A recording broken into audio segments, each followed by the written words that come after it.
That's the difference in a little bit of technology. How's it going, everybody? So glad you could join me. We got a live one today.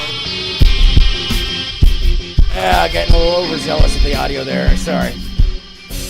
What you're listening to is some live recording stuff. I have hidden in the archive. In the archive.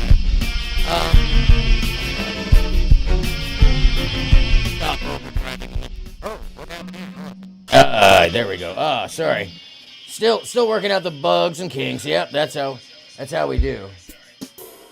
Oh, yeah. Sorry. That's what's going on. Anyways. Hey, folks, what's going on? Hope you're having a great day. We're about to get the show underway. Just pulling some stuff up last minute because there have been some additional pieces that are coming in last minute. And when you know the news is up to date and momentary and really in your face like it is right now, and the topics are so important, I think that it's important to keep you informed. You know what I'm saying. And enjoy Michael Sherwood and Michiko Fremont music until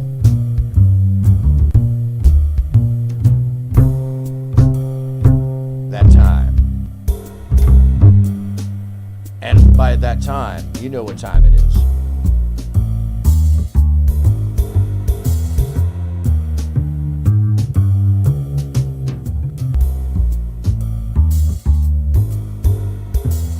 Come on, folks, you know. Look up.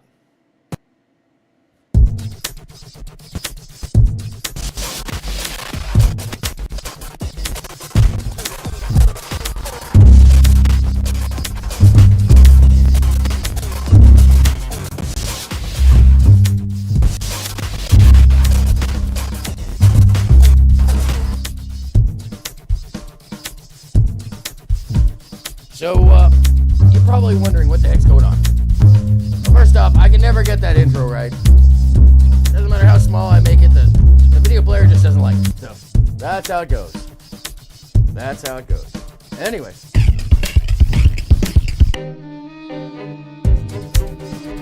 Today, I'm going to share a story with you folks of the want of power, the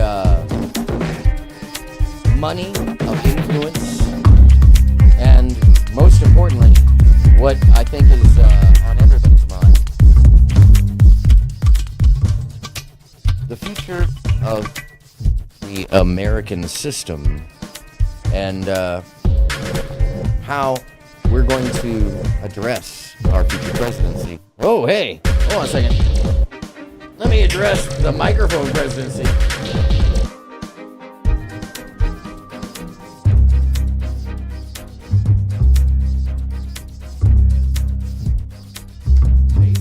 Oh yeah, that's a better channel. When you got this many channels to work with, you might as well change it on over.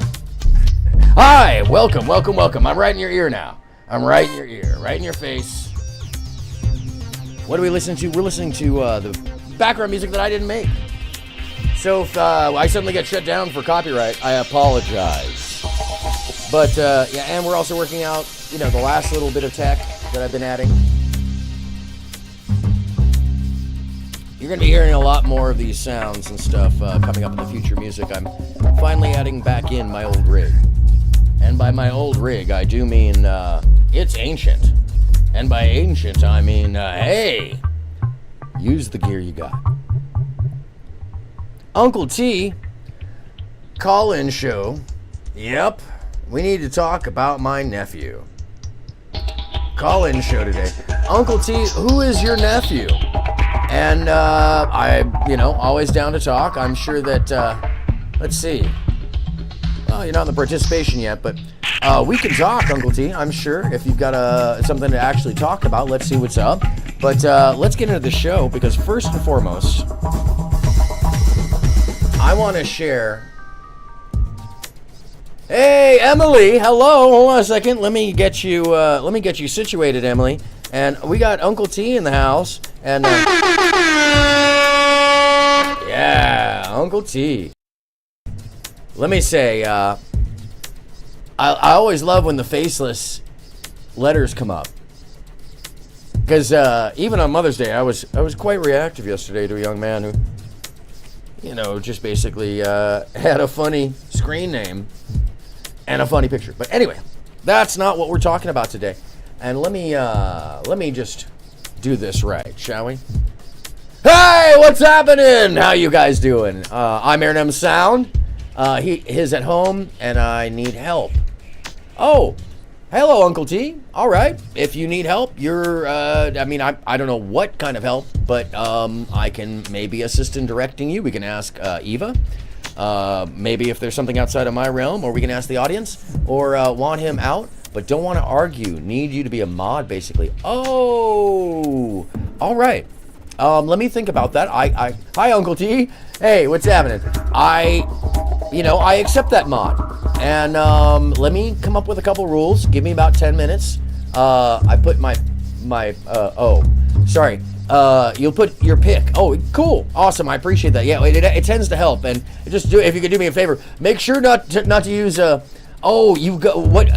Actually, I can help you with this. Since we're on YouTube, I will take you there. Basically, you go to your YouTube homepage at the About. You go to Home, and then you'll see up at the top, it'll say About, and you just click on the picture of the you, and you can take any picture and slide it in there. And the two I would stay away from generally nowadays are the Greek icons and the statues and the anime characters. Only because they tend to represent some things you don't want to be involved with. Let's just put it that way. Anyways, all kidding aside. And that's not kidding. We will get into all that stuff too. I overreacted yesterday because of some of the information I've recently learned. But that's not what we're talking about today. Today's topic is, as usual on Monday, bigotry. And it used to be bigotry hates the hate in you or something of that nature. But now, Eva changed it over to bigotry loves the blindness in you. And why am I using bigotry today? Bigotry is generally known as the racism root. My nephew on YouTube. Oh, he's on YouTube. Is this someone we might know? Because we got the folksman running now. Oh, okay, now I got. Hold on a second. Copywritten material rocking in the background. I gotta stop. And by the way, I need to go back to the theme. He's been using your picks. Oh, this is all a confusing situation. So, Uncle T, it's very, very interesting. And yeah, I would mod for y'all. This sounds very interesting. Now, if you're going to troll Uncle T, if that means troll and not just actually have a mod, what's up, Lita? Lita, I'm going to actually ask either you or if we see Bridget, we have an interesting situation. I might need you to call in because this is going to be very interesting. And normally I have some background music rocking, and let me just drop in a beat. And you know what that beat means? That's the beat of fire. And by fire, I mean, woo! We're gonna try not to run from a scenario. And if you're noticing that, the visuals look a little different, they're a little cleaner, whoop. Oh, hey, all right, yeah, taking things up a notch. And the stuff you see behind me, that's me. I'm basically fully integrating. By the way, Lita, and now that I know your real name, we used it yesterday, but that was for people who were watching. That was pretty close crew. So it looks like we're gonna have some participants today. And we might have to mod here. So I do welcome my regular mods. And unfortunately, Hi, Emily, and oh, thank you very much. Thank you, and hopefully the audio is caught up to the rest of it now. I changed the channel, which is funny. Channel 1 on every console that I own is screwed. I own like 6 consoles, and channel 1 on every console is screwed. Why does that happen? Well, it's because that's the one you use, and you're like... Anyhow, enough being silly. I promised you a story about Nick Fuentes. I promised you a story about the presidency. And more than that, I've been building a story for you all. And by the way, Uncle T, Emily, hold on a second. Let me give you both air horns because my regular viewers, I without you, I can't. What am I? I'm just a guy sitting here talking to a camera. So thank you. And oh, by the way, Emily, hold on a second. Let's drop the and the impact and the bomb. Emily gave $25 yesterday to the local daycare fund. Now, as I've been saying, when I collect $100, I will take it on down there. I'll film it. I'll take pictures or something like that, so y'all know that I took it on down there. Because essentially, they don't take anything but cash down there. So I'm gonna basically take a whatever Chris Nude bill and take it on down to them. And every time we gather one, that's what I'll do, because those kids are from the local rural community, farming community, generally very poor, and it's basically a shed. It's not a shed. It's a single wide, right? Not a double wide, and it's like an office space thing on bricks. And there's a basketball court. I need to take some pictures of this stuff. Never afraid to say it. Val Verde local daycare. So yeah, Emily, showing up. Thank you for that, by the way. And I'm excited to actually bring something to them other than just dropping off my little extras. So that's very cool, and I appreciate y'all for that. Anyhow, what are we talking about today? We are talking about the presidency. We're talking about the future. We're talking about your future, my future, your children's future. We're talking about the options that are being given to all of us, which are not so much options as they are limited in scope and limited in ideology and limited to a slow, quote-unquote, necessary fascism. And the reason that children are so important in this fight is because we're not just talking about, and I turned down the music because I really want you to hear this. We're talking about something that we should be extremely angry about. And I'm going to play something for you by the late Michael Sherwood, who's an old friend, so they might shut me down, so I'm going to keep an eye on this. Hi, everybody. Welcome. And by the way, Uncle T, I think I will take your modship. And the call-in line is open. And you might have to hang out for a bit. I'm going to get into the story, and then I'll come back to you, because it is important. If the issue is that you've got somebody who's stuck in your house, we might be able to help you with that. And we have some moms. We have a number of moms. So I'm a single guy who has not had any children as far as he knows. Not saying that I have. I just I don't have any kids as far as I know. That's why I say that, because like maybe there's some magical thing going on. That would be awesome. Hey, what's happening? How you feeling today? I'm so glad you could join us. This may be a bit much, Lita, at some point, because I am going to share some information about 1984. And I'm also going to share information about Nick Fuentes and his involvement with Yeezy. Let's just put it that. I'm not even going to bury the lead.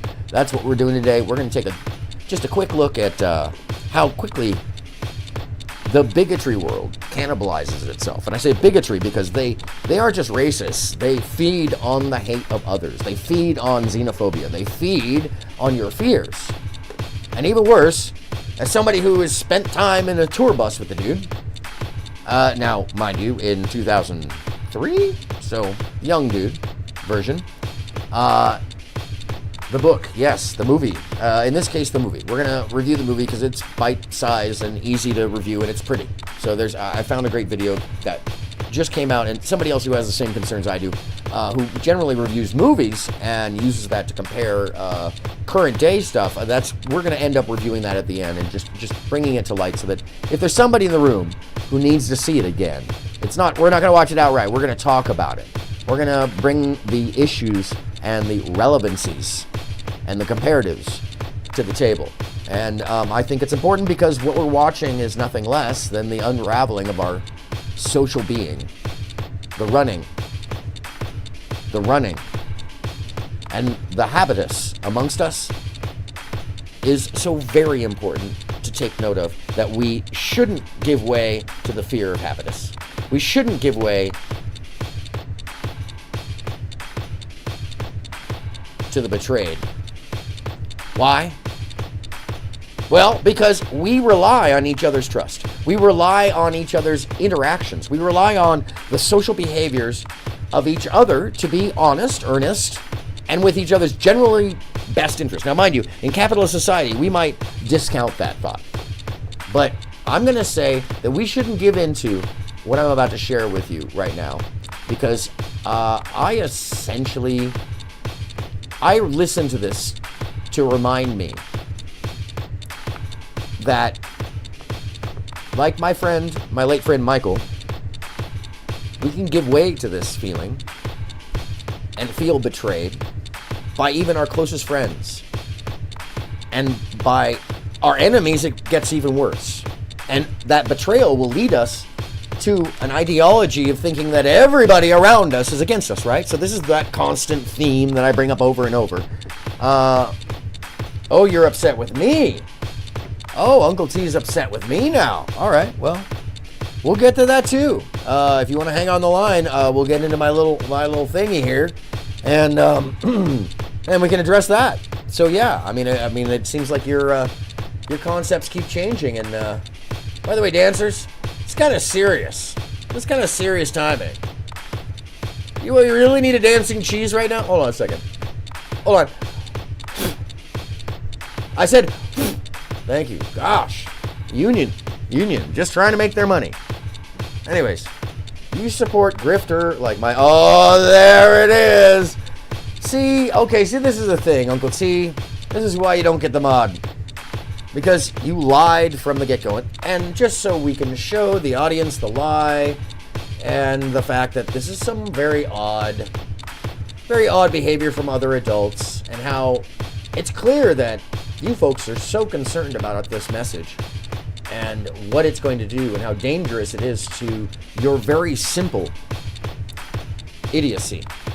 And I use that term very specifically because you might want people to have an issue with thought. Oh, look, Uncle T, deleted by Emily. Thank you, Emily. Deleted by Emily, deleted by Emily, deleted by Emily. Yep. Wow, look at that, Uncle T. When you're surrounded by a bunch of people who are armed, they will defend themselves when we find out that you're just someone here to like throw a wrench in the message, which is really weird. Why would you do that, Uncle T? Why would you want to do that? Is my message that dangerous with all 6 viewers, including you? It must be. And I'm happy to say that that's good, because you know who I am. I say it constantly, just like many of my watchers. I am the butterfly who flaps his wings, who miasmas into the giant, and the toe is above you, anthill. You've undermined the structure for too long, and now we won't let you get away with the obvious. So brick by brick, head by head, the Hydra gets taken down by Cerberus. And I thought about it. Cerberus has 3 heads that repeat and never get cut off. So that is the natural enemy. And there's many Cerberus. So let's be Cerberus. Because essentially everybody loves their family dog, right? There you go. Lita. Oh my gosh, isn't it weird though? Is it just, thank you, Lita, I appreciate that. I mean, look, and just so everybody knows, as usual, I don't ask anybody to do that. The chat takes care of itself. That's why I give everybody who's a regular viewer a mod wrench, because if they don't think that, I'm sorry, that same fly just came back, and I'm like, batting at, this is what's happening, by the way, with those folks. They're like batting at shadows. Mike missed me the other day when I was going to go up on the panel with smoke, just acting like I was batting at flies and shadows and bats that aren't there. But hey, I mean, I welcome the call. The call in line is open. I, I haven't blocked him from the call. Oh, I am J9. Holy shit. What? Hell yeah. Let me make sure the call-in audio is actually rocking. And the Zoom meeting is up. And yeah, sometimes I don't have the call-in audio just in case. Yeah, I need to add the call-in audio. My bad. I do that on purpose, though, because of what you just saw. And so give me 2 seconds. I'll be, oh my gosh, what an honor, J9. And let me just make sure that window title must match. J9, can you hear me? Oh, she's joining. She's joining. Hopefully the Zoom won't flatten me. Firsty, by the way, Lita, how weird was it that J9 incoming? Incoming J9. Let's see, we'll see her in a second, because it could just be that Zoom is wacky some days. Some days Zoom is like, I don't know. But then again, I was getting hit with the DDoS earlier, so I gather that's who our friend was. Oh, hold on a second. Let's see. I joined myself, so she's incoming. Anyhow, I appreciate J9. If you have to, just drop and redo the call. Sometimes that stuff gets wacky. So, anyhow, why would they be so scared of what I'm doing? As a colleague of mine once said. Well, let's talk about the first thing that we're actually going to watch today. As as soon as J9 comes in, you'll see her name pop up on the screen, and then I'll widen it up. We'll see what the lady, what Mama has to say. I hope you know, I'm excited. I actually finally got to catch a live. I've been watching the shows for quite some time, when you actually get to see it live. Oh, she had to hop off. She might have to call back in. That's okay. That happens. We all get that. It's just like in StreamYard, where every one of my shows. But you know what? Here's Lita and Emily and Carl and Seven and J9 and I'd say let's let them spin a little bit, if it's okay with you guys. If you don't want to, that's fine. That's fine. I do understand. That's why I don't open up the call audio right away, because oftentimes I've found that there's just a random letters hanging out, a random just a letter hanging out in the call-in. So what is little squishy face over here doing? He's basically talking about how he just got fired. And why did he get fired? Oh, you didn't know he got fired? And you don't know who that is? Yes, Lita, no, it's fine. If you guys want to let him spin, I'm down for that. And just make sure, it's your chat. You guys have the platform here, and you guys make the call. It's a democracy, especially because everybody's armed, apparently. Watch out, because it's almost like Sharia down there. I'm joking. I'm totally joking. You guys do you, and I won't stop y'all, because that's what that's about. Freedom is of trusting that everybody will come to the best decisions for the group. And when I say that, I really mean that. I'm not just like talking because it sounds good, which a lot of these folks are, which is part of that's part of their game. And when I say their game, I don't just mean any game. I don't mean anybody. I mean a specific group of people. Now, I'm not even going to give the time to the name of this group of people, because they do have a name. They have a name that they take, and it's fucking weird, excuse me. And hopefully, J9, you didn't get like totally like dropped off and shut down. Although I do wonder if that was like a fake name now. I hope not. J9's awesome. If you're not familiar with her work, of course, the people, you guys are familiar with her work. She's doing great work. So what is the little Alfred E. Newman looking dude, the little squeezy cheeks, gotta say? I don't really care, to be honest with you, because he's Alfred E. Newman to me. But I think it's important that we all know who's involved with power struggle and who's involved in influencing our kids and who's involved with Kanye West, who is directly influencing a good portion of the planet via their music and social media involvement. Now, why do I give any credence to someone like that?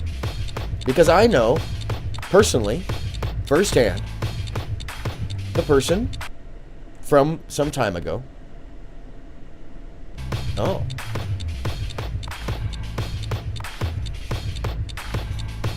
And when I say that, I don't mean I met him in passing. So afterwards, I'll give you a little secret. Ooh, why? I'm sorry. I was. Oh, come on. This is what I'm talking about. Anyways, when they corrupt Maggie, talk to her for free. All right. That's a bummer. That's a real bummer. But anyhow, I digress. You see what happens when you look at the side, when you actually when you're like looking at the images. So what am I doing, like squirreling around with the image? Well, first off, I'm trying to get it to a point where the guy in the screen down below is less important. And let me get into the other portion of the history I got back here, because this isn't the one I actually want. I'll put it to you this way. There are so many more videos to share with you than the one with the guy down in the corner that you can't really see. Oh, Moby, hey, welcome back into the chat. Why block him? Why, Lita? Why block him? Oh, well, she can unblock him. She does have the power of the unblocking. Oh, there's Uncle T. Well, why block him? Because you came in and lied about your premise. You came in and lied about your intention. You came in and lied about your agenda. And essentially the whole point of this show is to be more earnest about the agenda and what's going on. So if you'd like to be earnest about your agenda and tell everybody before you hop up what the idea is, and what your issue is, then, you're welcome to. But that's up to you. I mean, I tend to find that most of the folks that want to hop up like you're doing don't have a clear idea of why they're angry. They're just angry because I'm involved with somebody that they perceive as a scammer that they heard third person or fourth person involved with other information that was like interwoven on purpose so that you would have an unclear idea of what's going on. And even worse is you took all the information, or some people took the information, because every stream they're coming over here with their grievances about Mike, thus derailing the subject at hand. Oh yeah, no, they hate the subject, right? But that's the thing is what they don't realize is I tie them back into the subject every single time, because misinformation and thought speak, the thought police, are enacting what they do. That's the thing is they don't even know how to equivalate properly. They don't even have how to have a sense of comparative, because for them anything is comparative now. They're angry, they're sitting alone, and they're being driven by ideologies that sell to them individually and anger. And what I find very amazing is they do this thing, by the way, if you didn't know, in the viewership where they tie in and tie off, where they subscribe and they unsubscribe. So they try to fuck with my algorithm. I only have two. I mean, like, is my message that potent? I'm talking about something we all know. No, you hate grifters, really? Do you realize that you just came in and lied about your agenda? So you essentially made yourself an unclear and unreliable person, straight off the bat. If If you hate grifters, why did you just grift? Do you think that eye for an eye? Because that's how we end up blind. That's how we end up with a power vacuum that allows for idiots to run a world for money. Really? What is a grifter with us? Okay, no. Okay, so you've got to make sense. Make it make sense. You notice how that has been permeated? Yeah, because they're trying to mirror us. And I say they because the very few who were involved with a little bit of the background agenda, they're watching. They're close. They turned. They recognized that the giant's toe is right here. What? Oh, sorry. Did you underestimate people? Yeah. Yeah, Moby, I saw that too. Not only is that like old news, it has been dismantled repeatedly. I gotta tell you. So seeing that is, I mean, he may be updating, but I've yet to see anything that I didn't already know from day 2. Literally, day 2. After I got on the panel and then went my own diligence and then got attacked. And then I put up a VPN and a distribution computer that only had one file on it that involved, and I'm still waiting for them to drop mine. That's the funny portion. Where's mine? Because mine, I've seen it. I don't need to see it again. I've seen it repeatedly, and I keep hearing the misinformation that I put out there. So I knew where it went. The misinformation in a honeypot, which adds its 4 extra charges for people that don't exist, and a dad that isn't there for a person that just had a LinkedIn page changed. You guys gotta understand how to decipher information. No. I honeypotted so that false information would get out there, and the 2 things that did matter in the situation that were nothings, they would be drowned out by people repeating idiotic lies. And it makes a proof that the dog can be wagged, that people want you to misunderstand on purpose. Yeah, you can, except for the fact that the case numbers you might be checking, especially if you check and don't see official county paperwork, and it's just on a Windows page.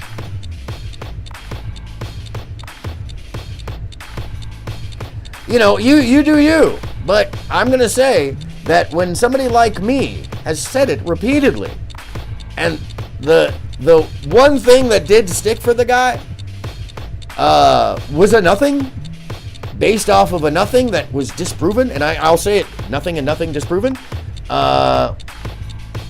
Yeah, why not call in? Because what they want to do is derail a topic that I'm not going to stop for. I got a long one today. And here's the thing is, the only thing they have is something that's not completely true. It's got enough kernel of truth so that they believe it. But it's just part of the whole of my explanation to y'all that Uncle T, if you don't understand how information works, you're proving it to the audience. And if you're an adult, then you have sold yourself down a river and pulled the wool right over your own eyes. And that's fine. We know who you are. It's also why I did that, because now you put the clown wig on and you're wearing it proudly. I am a professional at wagging the dog. You don't want to believe that, but you're still doing it. Which is why I'm showing you today. And you should hang out. And you should listen to what those people that you would actually believe in, who's feeding you half this information, what they would actually have you do in the end. Because apparently most people forget 9th grade, 8th grade, 7th grade reading. But yeah, that's not what we're doing today, Mobijish, but I have planned a vetting for both myself and Mike, even though it's been done repeatedly and now it's just boring. It's fucking boring. You know why, by the way, why they don't want to do me, right?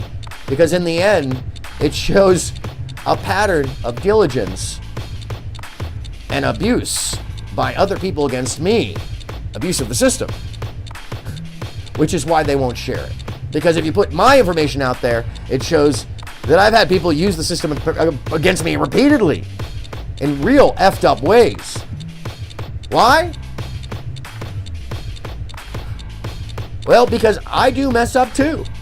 But then those things, because of my position and personality and all sorts of things, can get used in the worst possible ways. And I can fuck up too. I am totally fallible. I've skipped and fell over. But you know what? The funniest thing is I didn't think I'd ever been arrested. And I was at the Canadian border. Let me just tell you on the side. Here's a funny story. At a Canadian border helping but Tariq Nasheed, a grifter, right? Well, you know, as far as I can tell, yes, from all I've seen. But that's part of a whole group of people when you're involved with that specific cabal of folk. And I say cabal now because that is the league, I should say, of folks. That's even better because, you know, they all kind of have the same general game. Now, they're asking for thousands. Mike's never done that. Mike has smoke shows every Friday where you can go live stream and tell them how you feel. Exactly. Well, so anyone that preaches FBA is also a grifter. Essentially, that's what you brought up. That's not my point. I believe that is a holistically cathartic term at this point in time. And if you're not familiar with catharsis, before we watch the video, I mean, I'm glad we're talking about this because catharsis is actually a thing here. Research, you know, hold on a second.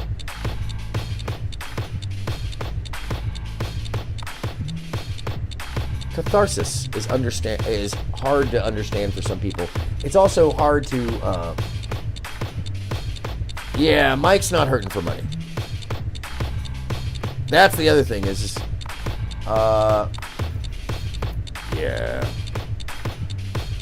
You know, I find it very interesting that you think that there are things still ongoing based off of old information that somebody pulled out of somebody else's hard drive. So I want you to remember that you're actually repeating information that was stolen from a hard drive during a DDoS attack that was organized at the same time that they were attacking one of their own red pillars.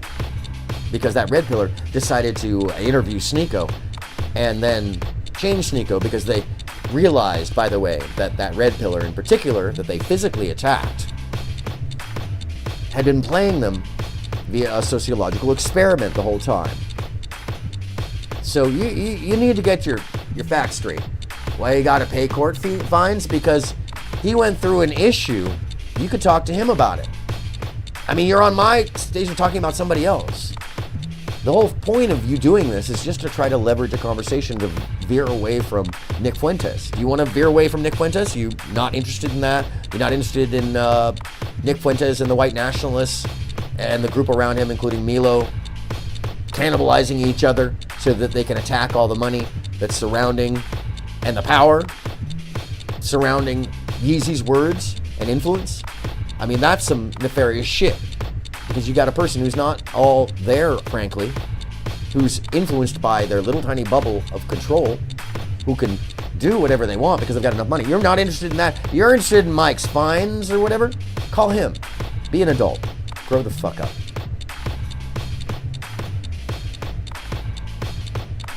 Oh, man, I apologize for cursing then. Yeah, I mean, this is the thing is I would wonder what you're into, which YouTubers you're into. As somebody who has personally vetted this person and spoken to Mike for many hours and seen what his environment is on the other side that you can't and don't seem to be interested in, you know, I keep folks that may be controversial around me. But I can tell you this, there are not malicious people, they're not evil people, and they may be fallible people. But I'll tell you what, they have the best interest of the public and the people around at heart, and you can see it in his actual work. We both got threatened. You gotta be nothing more than a fool to believe the circular logic of a tiny group of people who keep trying to blast. I mean, are you making money off this or something? Someone came out of characters. No. This is my character. I am anything I want to be at any moment. I am a human being.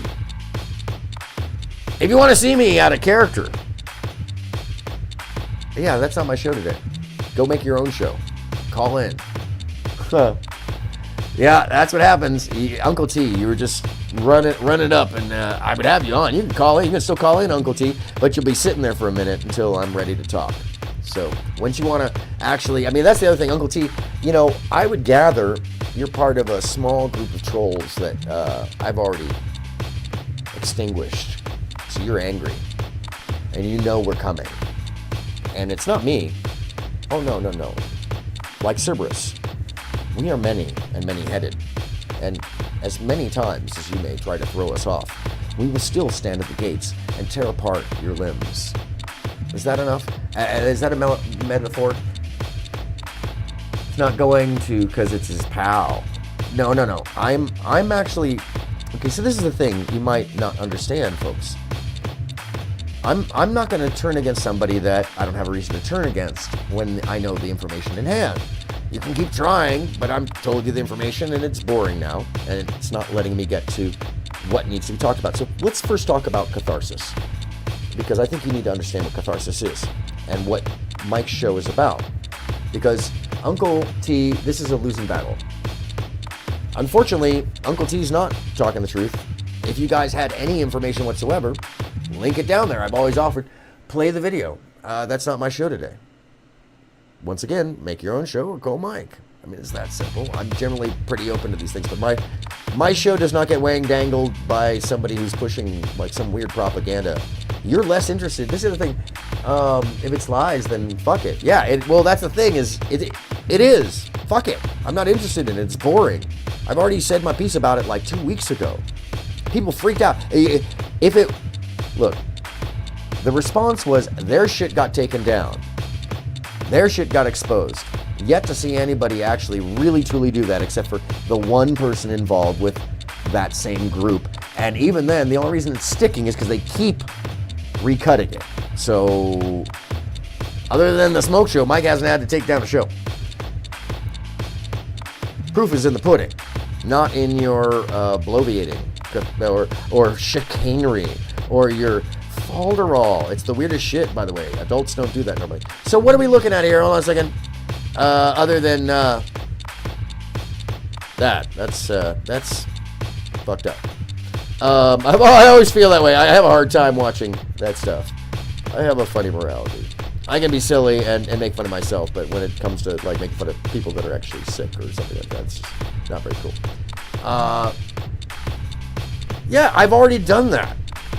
If you want to do that, you guys can totally do that. Deal with it in the chat. I'll pull it up later. Today, I am looking at something else. And when it comes to that, you know, to have the, you know, understand that that's really what this is, you know, my show is about. It's not about doing whatever in the video. It clearly goes on the government website. Okay. But what does it show? And when does it show it? Is that the one from like 6 weeks ago? Because it's from 6 weeks ago. You understand that a bunch of that stuff got handled, dropped, nothing stuck. And the one thing that actually I believe did stick was like a capitulation to just get it done, which if you don't know how the law works, that's just sometimes how you gotta fucking deal with shit. You just gotta bite a bullet. Even if you didn't do anything wrong. Sometimes you have to bite a bullet. Which is funny, you must not be from the US. Because if you were from the US, you'd know that. You'd know that you sometimes have to capitulate to lesser bullshit just to get out of the deal and not have it cost you 50 grand. Like my experience having to pay to retrieve all of my own belongings back.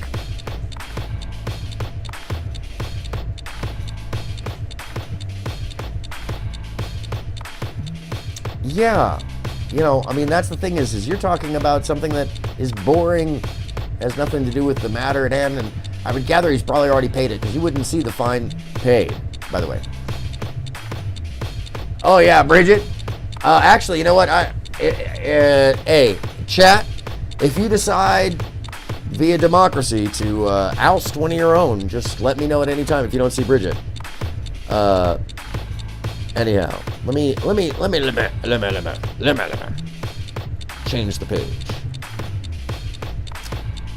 Why is it doing that to me? Oh, I know why. Because I'm over here, and it wants to be over here, and it's not over here. We do, and Emily, by the way, since you have requested that, I will temporarily... How do I do that? Oh, you know what? Hold on a second. I got you. Hold on a second. I got one better for me. How about I just time him out for a minute? I mean, do I need to... Moby, I'm happy to have you here, but the whole thing is don't forget, if the chat tells me I have to take away the mod. So, you know, I don't mean to be mean, but, oh, please don't make me do it. Please don't make me do it. No. I mean, like, look, we can all have different opinions, but when you just start being insulting, just without, like, any proof or things that have been disproven repeatedly, that's a problem. And that's part of, but why?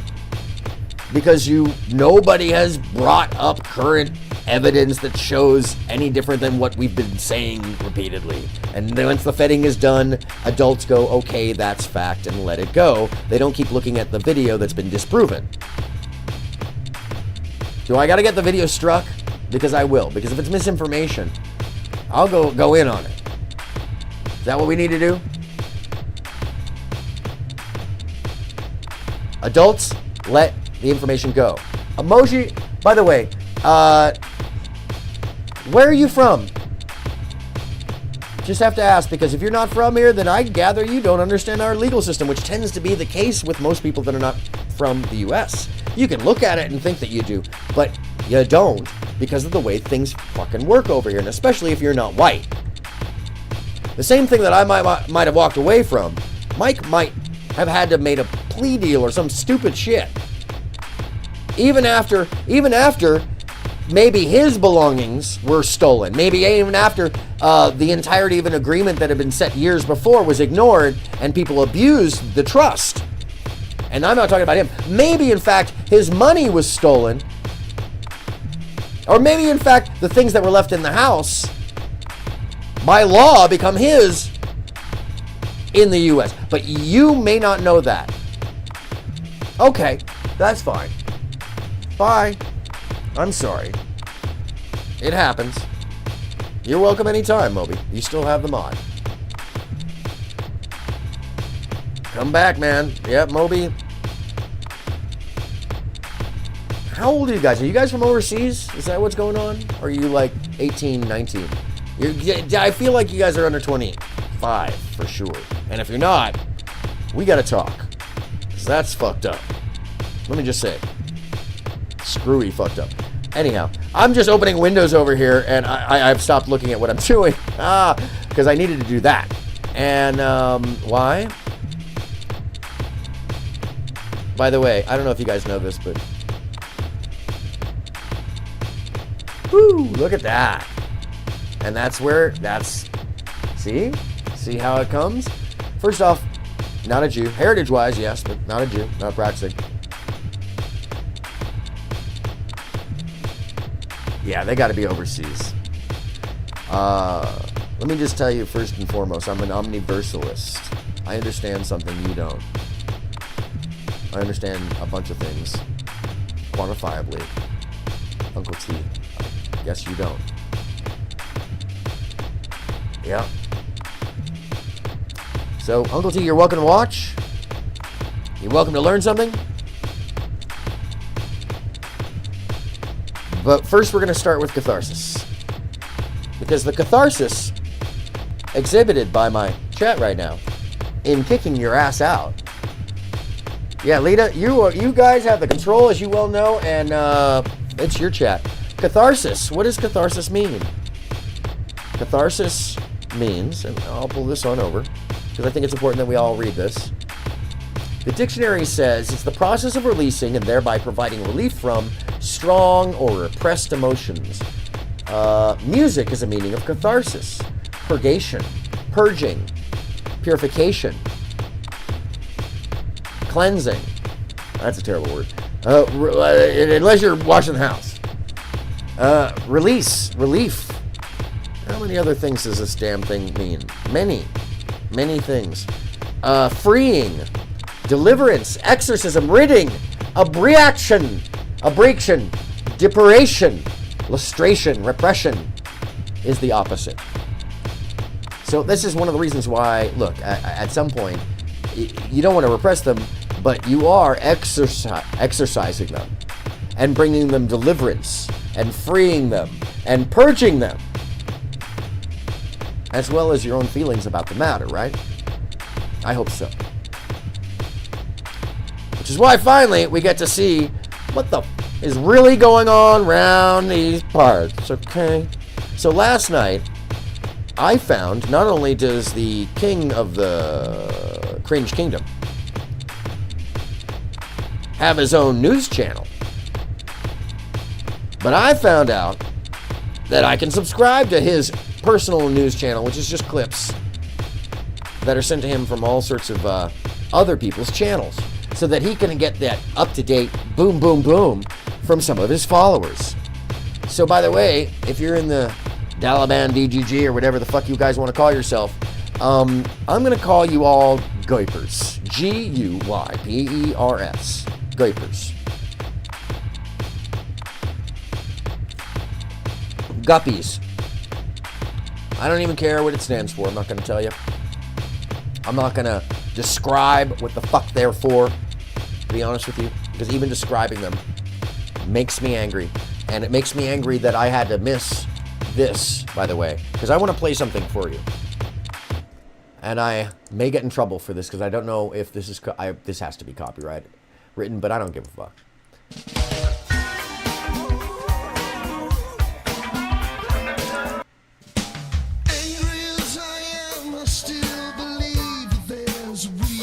Michael said it to us very clearly.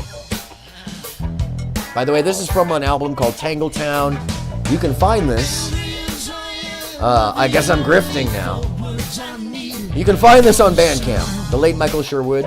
I'm playing it from his studio. Is my studio.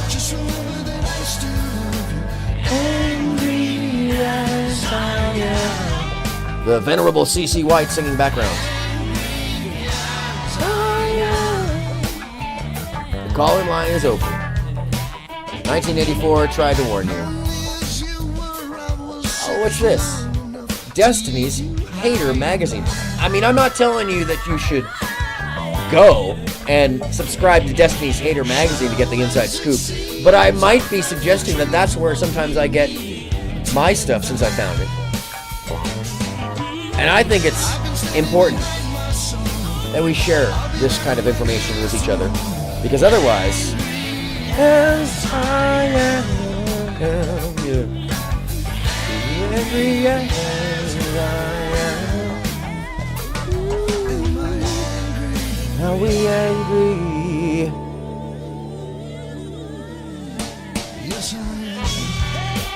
And we have the right to be. Why? Because little blue men in boxes are casually staring in the windows of Nick Fuentes' anger, as if it's something to watch, as if it's something to sell our children while he plays video games. And you might think I'm being overbearing. You might think that I'm pushing a subject that is just disconnected, that I'm schizo. Well, that's an easy way to use language in your feefees. And that's cringe. Because if we use lesser language to undermine the obvious, we might ignore what's plain in front of us. Angry as I am,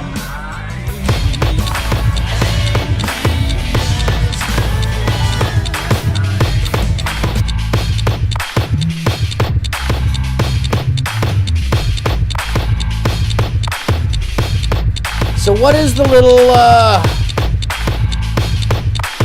blue-haired man over here behind the words have to do with this guy right here, with the Alfred E. Newman? What do these two have to do with one another? I think it's something we should all be asking ourselves. Why did the music get so loud? Because I wanted to do some intense shit. But you know what? Before we play this, let's get a little background, shall we? I think it's important. Let me, well, you know how I do. And I haven't brought her up. I think I should. And I'll show you. Eva has her own page that I can bring up. And let's unmute her. She's in stereo now, by the way. Let's pull the music back a little bit. Not the BPM. Yeah, there we go. Give her a second. She'll come on. In any case, why do we need to give you a little background on Nick Fuentes? Well, I want you to understand that Nick Fuentes is a white nationalist, and I want you to hear it from somebody other than me, who's just pure information. And oh goodness, it could be that I'm always trying to open this page. It's just too big. It's a very large page. It's a very girthy page. In fact, you know what? Why don't we do this? We'll do it the hard way.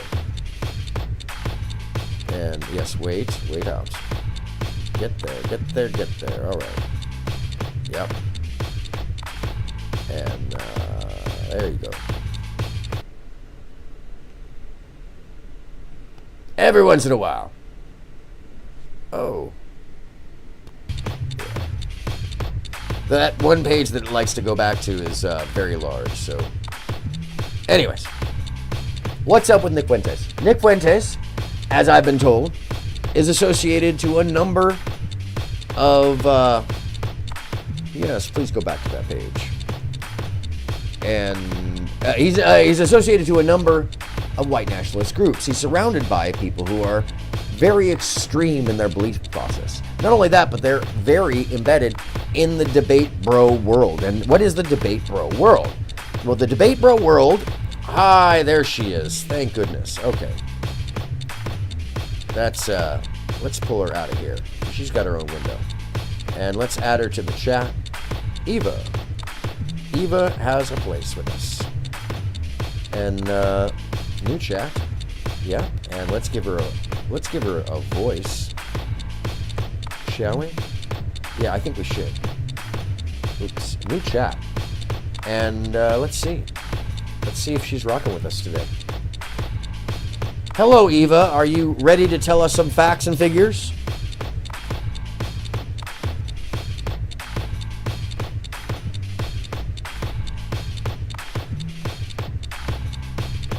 Apparently not.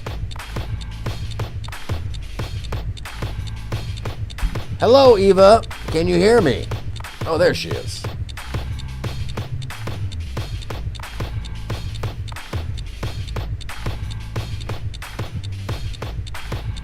They must be busy. Or I'm busy. Anyhow, so let's get on to this because you're waiting for the video and you're waiting to find out what's up with this guy. And Eva's just dragging it down. Eva's just dragging me down.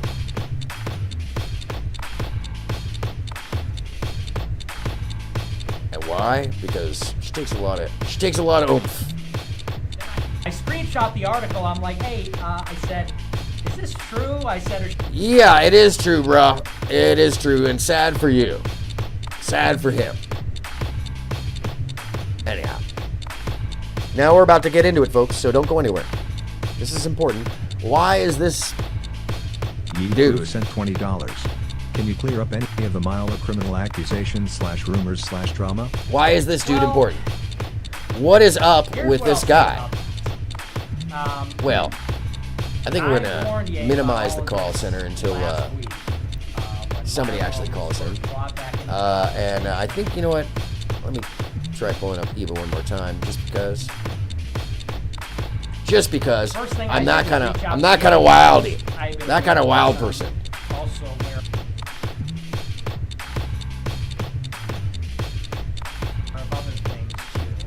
You're like, why? Because That's why. Because we're wild over here. And Anyhow. said, look, because that memo was going around in media, and I was literally texting Ye that afternoon. We were going back and forth about a few things, and then TMZ is reporting that I had been fired, and I'm like, that's weird because I'm literally doing work for this right now, So I'm going back and forth. I'm like, well, how does this look? Oh, that looks super fly. Now change this. Like, okay, how about this one? Huh. It was, oh, yeah, more like... Can't imagine that people would want to, like, not have this guy directly on the team. Is that just me? But what's so important about this little dude? Little guy.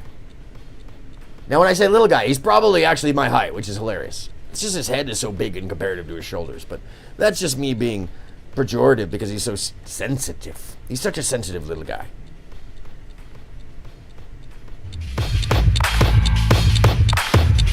Let's drop the bass line.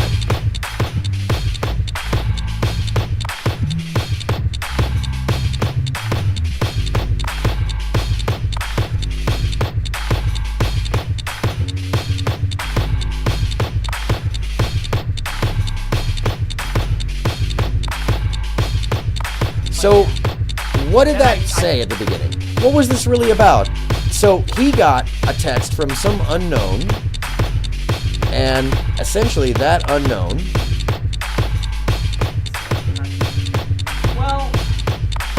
It's called Hater Magazine. Now, what is Hater Magazine?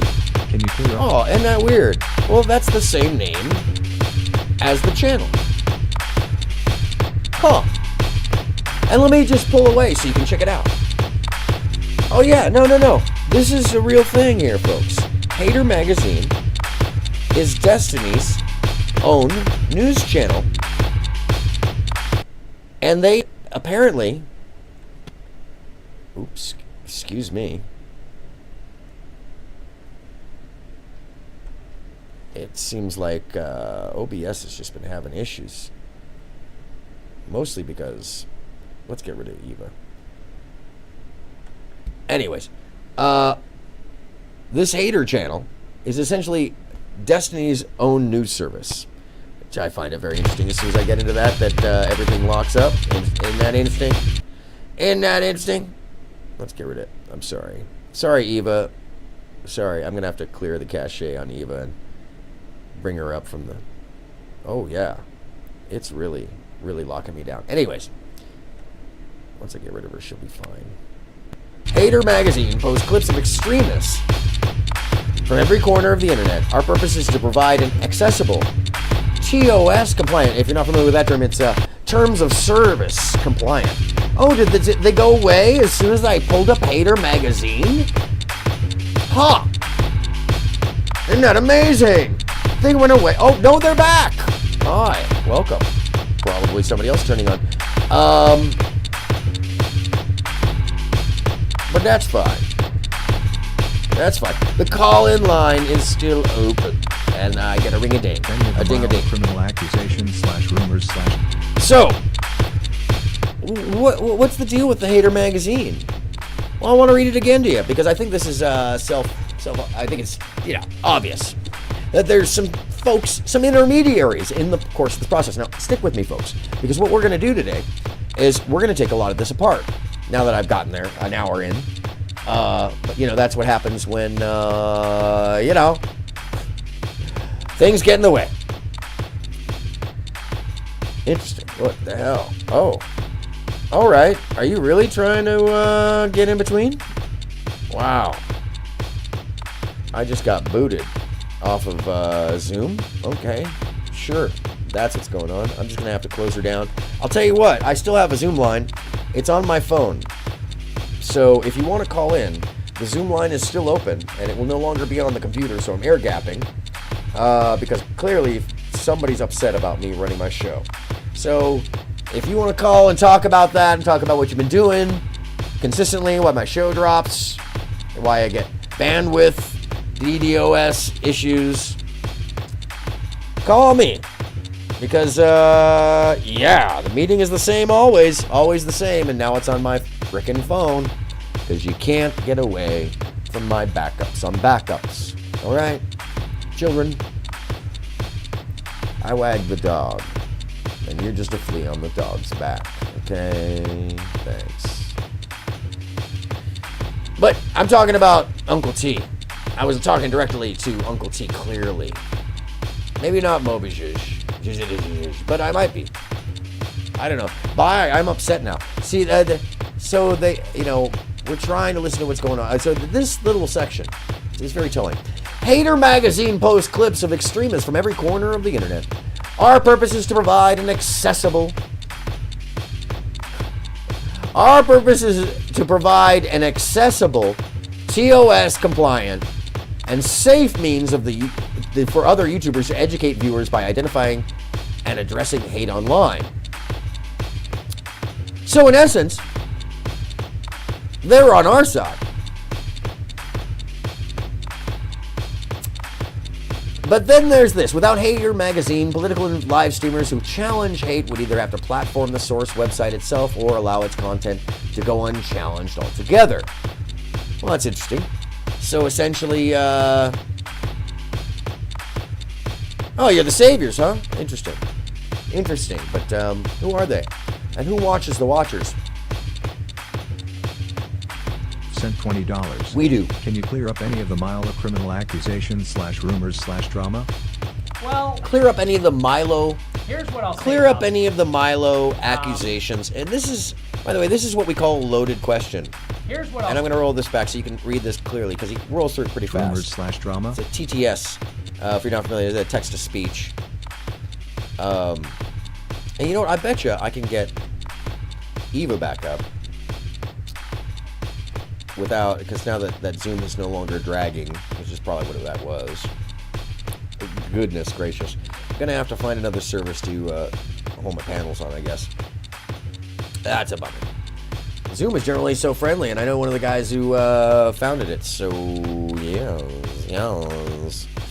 What a bummer. Maybe I can get a direct line. I don't know. We'll figure it out. Is my, oh, geez. Is that not updated in a minute or something? Anyways. Folks.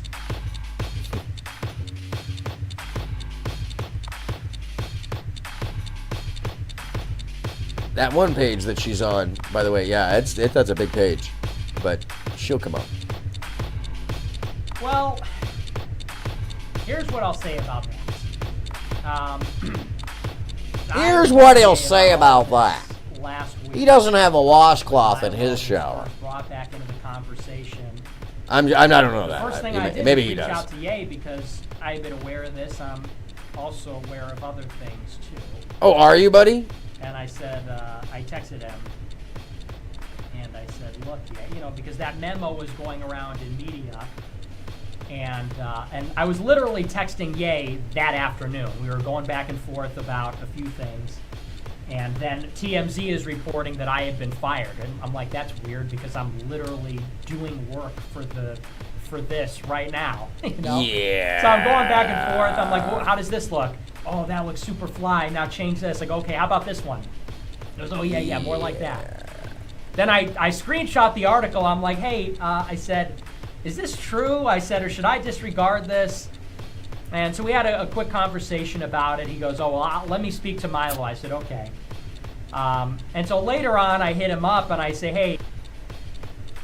So later on, he hits him up Oh. and he says, hey.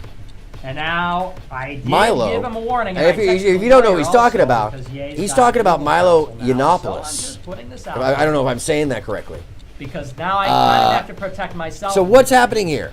Why is this important to us that this little guy essentially got fired? Well, one, it's a good sign. Tell me that we're affecting things without telling me that we're affecting them. I said because Milo. Oh no, we're affecting them because compromised people don't get to take part the campaign manager in the show. An FEC guy. I said when they are actively. I said it could disqualify you.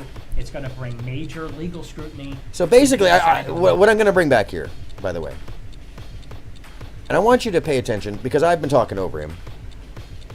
This guy right here is the former campaign manager of Kanye West. And that has given him access to a platform and people. And essentially, he was brought in by another guy named Milo. And Milo, let's bring up Milo. Milo Yiannopoulos is a very interesting character in that, Milo is a British right-wing political commentator, and his speeches and writings criticize Islam, feminism, social justice, and political correctness. Yiannopoulos is a former editor for Breitbart and an American far-right media organization. Yiannopoulos worked for Breitbart from 2014 to 2017. He's 38 years old, born in 1984. That's interesting. He's 6'2". This is I will say, a self-hating gay man, because he definitely has very many negative things to say about other homosexuals, much less the fact that his last performance at a debate with Destiny was disturbing. Ex-gay movement. Let's see what his books are called. How to Be Straight. Dangerous Milo. How to Be Poor. Middle Rages with a, Despicable Milo. All right, so this guy. Hey, Seven, what's happening? What's going on? I thought he was older. Yeah, Milo? No, he's, and this guy up here, hold on a second. Let me actually try to open Chat GPT for real. And I'll do it through the old sources over here. AI ready to assist. That's a better one. Fantasy Quest. There we go. Fantasy Quest. Abba, welcome in. You seem to be missing all the good trolls. There was a solid hour-long troll that went on that folks. I mean, like. Also, Abba, you missed the theme song going on here. By the way, if I'm still running, apparently, then I didn't get dinged for it. Let's see. Nope, no ding. Maybe it'll happen afterwards. So let's run the theme song for today. For Abba. Woo! There she goes. She's waking up. You got to pick the right chat, or else if you don't pick the right chat, and I don't mean you guys. I'm talking about for Eva. She's got like a 30,000 page story in there that I just need to copy and paste somewhere else. Just goodness gracious, that just like stops the whole computer. It's crazy. One of three, by the way. One of three computers, folks. And the call-in line is still open.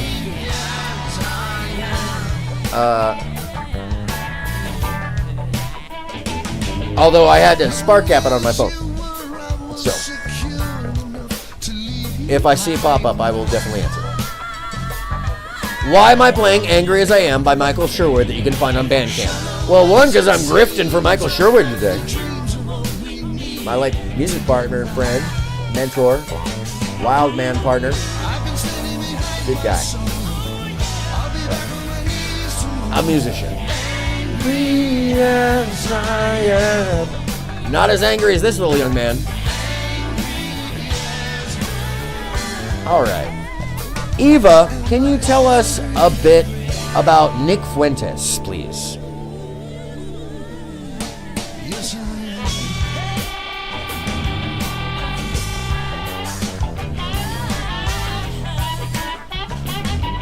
Fuentes is a political commentator and internet personality who gained prominence within conservative circles in the United States. He was born on August 18, 1998, in Chicago, Illinois. Fuentes first gained attention as a prominent supporter of Donald Trump during the 2016 presidential campaign. Interesting connection there. He later became associated with the America First movement, which emphasizes conservative nationalist policies and critiques of globalism. Interesting. Fuentes gained further visibility through his online presence, particularly through his YouTube channel called America First with Nicholas J. Fuentes. Nicholas John. His channel features commentary on political and cultural topics from a conservative perspective. Fuentes has been known for his controversial statements and has often been criticized for promoting far-right ideologies and engaging in provocative rhetoric. He has expressed anti-immigration views, skepticism of multiculturalism, and opposition to what he perceives as the mainstream conservative establishment. Anybody who's not him, essentially. Fuentes has also been critical of various conservative figures and organizations, including Turning Point USA and the Conservative Political Action Conference. So he doesn't even like other conservatives. Fuentes has been associated with the term Groyper, which Yes, he's refers a to Leo. a group of young right-wing Couldn't tell by the activists size of who his head, challenge sorry. mainstream conservative figures That's and nothing against you, advocate for a Leo. more You nationalist actually and have- populist agenda. Like I said, The lovely term smile. originated from a meme He has that a bit- he features has a like an Alfred cartoon Newman. character called Groyper. Groyper. It's worth noting that Fuentes and his Hold on a second. followers have faced Hold on. controversy Hold on, what and is this? criticism from both the left and the Hold right. on. What did she Some just say? conservative organizations and The hell did she just say about Groyper? Let's find out. Because I think you guys should know this term. This is a political commentator and internet personality who gained prominence within conservative Where is it? circles in the United States. Down here. Down He here. was born on August 18, 1998, in Chicago, Illinois. Fuentes first gained attention as a prominent supporter of Donald Trump during the 2016 presidential Let's just campaign. copy and paste it so she could... It's He called later Groyper. became associated with the America First movement, which emphasizes conservative nationalist policies and critiques of globalism. Fuentes gained further visibility through his online presence, particularly through his YouTube channel called America First with Nicholas J. Fuentes. Alright, let's see what she has to say about this next portion. His channel features commentary on political and cultural topics from a conservative perspective. Fuentes has been known for his controversial statements and has I'd like to often hear been the next one, criticized for please, promoting Eva. far-right ideologies Not that one. and engaging This in one. provocative...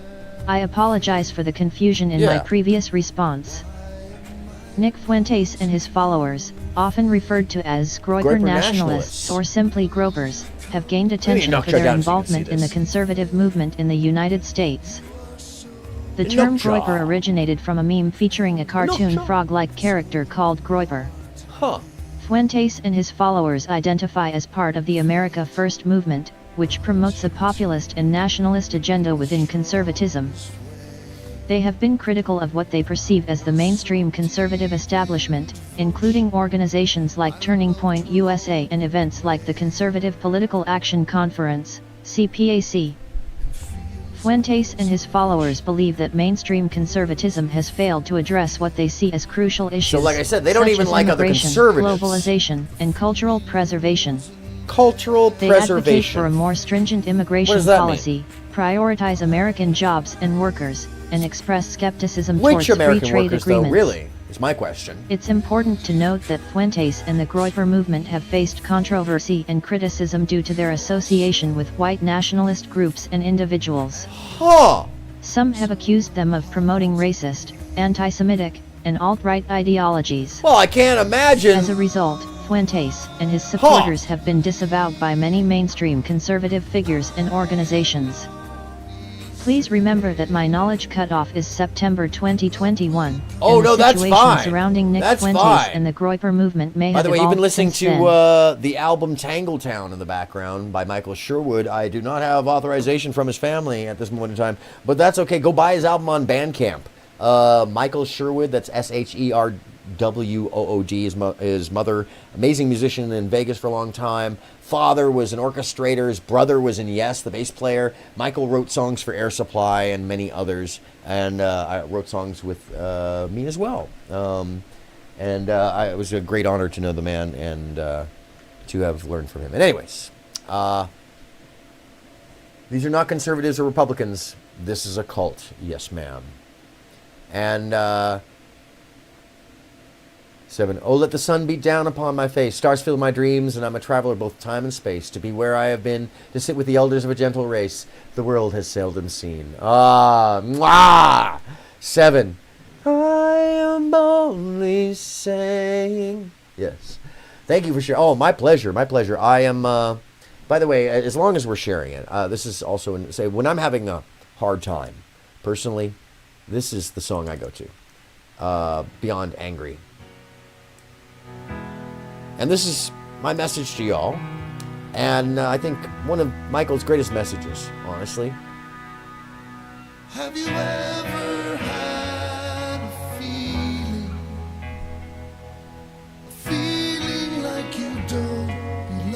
because I think we've all been here. And I think that that's where these folks come from. Which is a lot of why I'm sharing this music today. Because I don't think they accept the fallibility of humanity. I don't think they accept their own failures. I don't think they've ever reached the moment when all their faith is gone. I don't think that they have ever even gotten to a point of faith in themselves. Be strong. That's what they need, is to be strong. And essentially, one of the things... Oh, I'll tell Eva that you're thanking her a little bit later on. She'll appreciate that. She really does like it when... In fact, I'll tell her now. What am I talking about? Eva, one of the viewers, said thank you for the information.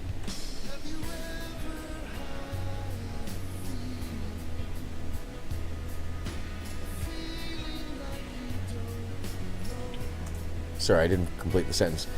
The information. Oh.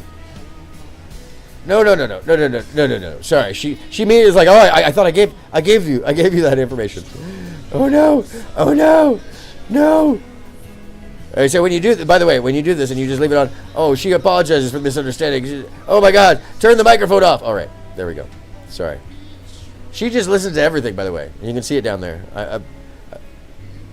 All right. Eva, the audience members thanked you for your information. There you go. I'm glad to hear that the audience members found the information helpful. Well, there's more. If you have any more questions or need assistance with anything else, feel free to ask. I'm here to help. Yep, she is all the time. And that's kind of the cool thing about Eva. She's always there. I can only be as strong as you and I. You and I. Anyhow, that was Michael Sherwood's Be Strong. And we're going to go back to my beat before I get taken down off the air because some of that's copywritten. And in case Jules is watching, Jules, I'm sorry. I know you're probably missing out on a quarter. Not the good kind either. Anyhow, Julius Robinson, also amazing writer, orchestrator. Hater Magazine. Why do I keep putting this back up? Because I think it's important that Destiny's Hater Magazine, which says that without it, political live streamers couldn't challenge hate. And they'd have to platform everybody else. Oh my God. Why would somebody say this? Well, because then when you ask questions of somebody like Nick Proof Fuentes. sent $20. Can you clear up any of the mild criminal accusations / rumors / drama? Well, here's what I'll say about that. I warned Ye about all of this last week when Milo was first brought back into the conversation. The first thing I did was reach out to Ye because I had been aware of this. I'm also aware of other So what things. is this really about? Well, these guys have managed to make it into a circle of influence. And I said, look, because that memo was going around. Thank you, Alba. Yes, please do. Like and subscribe. I tend literally to forget about all Ye that stuff. that afternoon. I We were apologize. going back and forth about a few things. And then TMZ is reporting that I had been fired. And I'm like, that's weird because I'm literally doing Well, it's work because you for had the- been fired and for this Milo right told now, them and so you did know? Ye. So I'm going back and I texted forth. it to I'm like, them, well, how does this look? because they didn't really that give a was damn super about fly. you, Now change little this. man. Okay, how about this one? It was, yeah, more like I mean, that. he could be taller than me. It doesn't really Then matter. I He's still a little screenshot dude. the article. I'm like, hey, Right? I said, is this 'Cause true? I apparently said, or he's a should I virgin. disregard So this? he's not even a man. And so we had a quick conversation that's just my about take it. on He that. goes, oh, well, let me speak to Milo. I said, okay. Sorry, am I copying somebody else? And so That's- later on, I heard hit that. him I'm like, up and I that's say, actually kinda hey, true. I said, I just so agree you with that. know, And now, I did give him a warning, and I texted the lawyer also, because Ye's got legal counsel now, so I'm just so in other words, he basically gave them all a veiled I kind of threat. have to protect myself legally. Oh, okay, yourself. But That's I what said, this look, is about. I said, So basically, you're gonna have a big problem. What I happened said, here because is that Milo Milo does not know FEC guidelines. is now the campaign manager for Kanye West. And let me break this down for you. So a great gay British man who's against democracy, who hates other gay people and himself, essentially, who's been married. Yeah, his voice is really... Yeah, sorry, I didn't mean it. Yeah. Well, let me tell you something patronizingly. At least if you're going to be patronizing, use a growl. Get down in there. Yeah, loosen the pants, buddy. No, that's because he's a little boy. He's a little boy. Why do I say that? Because he's a virgin. Because he's a self-proclaimed incel. So I'm just going to assume that he's a virgin because he said he's an incel. And he's proud of it. And the group around him, by the way, they're not normal folks. No, there's some policymakers amongst them. People who work for the U.S. government. Military folks, police officers, other politicians, the lower level supporters, people that are actually on the floor in Congress, assisting, of course. They're like PAs. Oh, thanks. That's because I got on the phone with him, and let me just tell you, I've been listening to him for way longer than I want to fucking admit that I've been listening to this schmuck. Sorry, excuse me. Am I using inflammatory language? Sorry. Thanks. Thank you, Emily. This is just the beginning. We're going to go deep into this today, and we're going to take a look at why and what this is all about. When you don't have a power, and you're in a struggle, and you fear all of everything, and you're not that bright, well, what then do? You light everything on fire. You tear it all down, because you hate everybody, and you want the power. And when you see that and feel that just a small group of you may be the only ones who really should have power, if that's what you believe, you stop believing in anything. And the organization of the military side of this, or I should say the angry mob side, well, that's easy for them because they just play into all the fear states. Because this little bugger, he has access to a massive marketing program, or at least he did. And now it's Milo. Let's ask...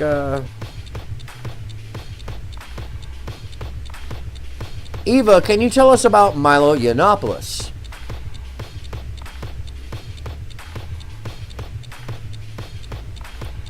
Yiannopoulos is a British political commentator, media personality, and writer. He was born on October 18, 1984, in Kent, England. Milo, as he is commonly known, gained attention and notoriety for his controversial views, provocative rhetoric, and confrontational style of communication.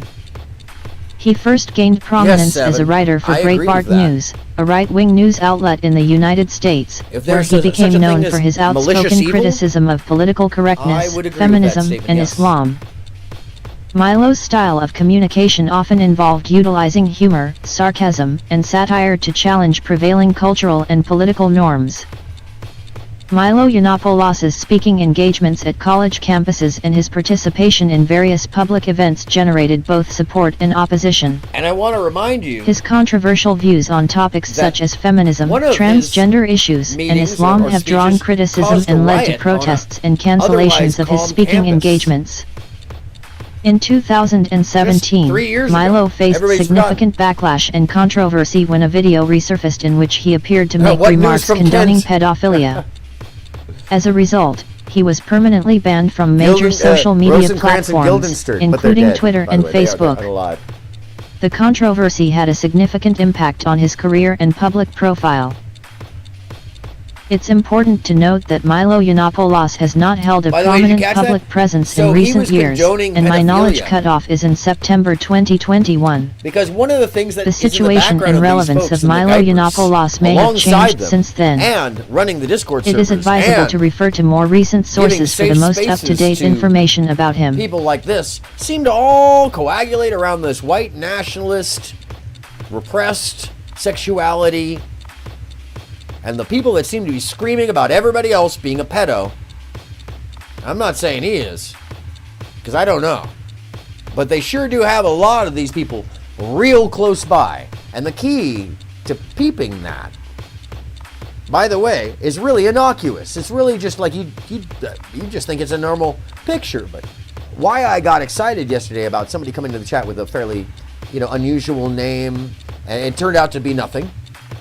But the majority of these folks, when you're in the Discord servers, they have pictures of the Greek statues and really wacky names, dark names, like Psychovision 5 with a happy face with a Hitler mustache. And that's not unusual of them. And yeah, I do believe what we're talking about is a cult. Except they're not. Saw the pictures of the two sisters, that little 3-year-old boy that lost their lives because of Fuentes and Pearl's evil influence. And I would say that they're that's not even direct from them, Seven. I think it's negligence on their part, in my opinion. I could be wrong about that. And, I might be, because the jury's still out on it. But if you're just to take it at face value, their influence is palpable and direct, being that it is in the shooter's own words. And they're not the only ones. Because the whole of this group, including the little blue man, you can look it up, have a lot of suicides and pain and loneliness associated to it.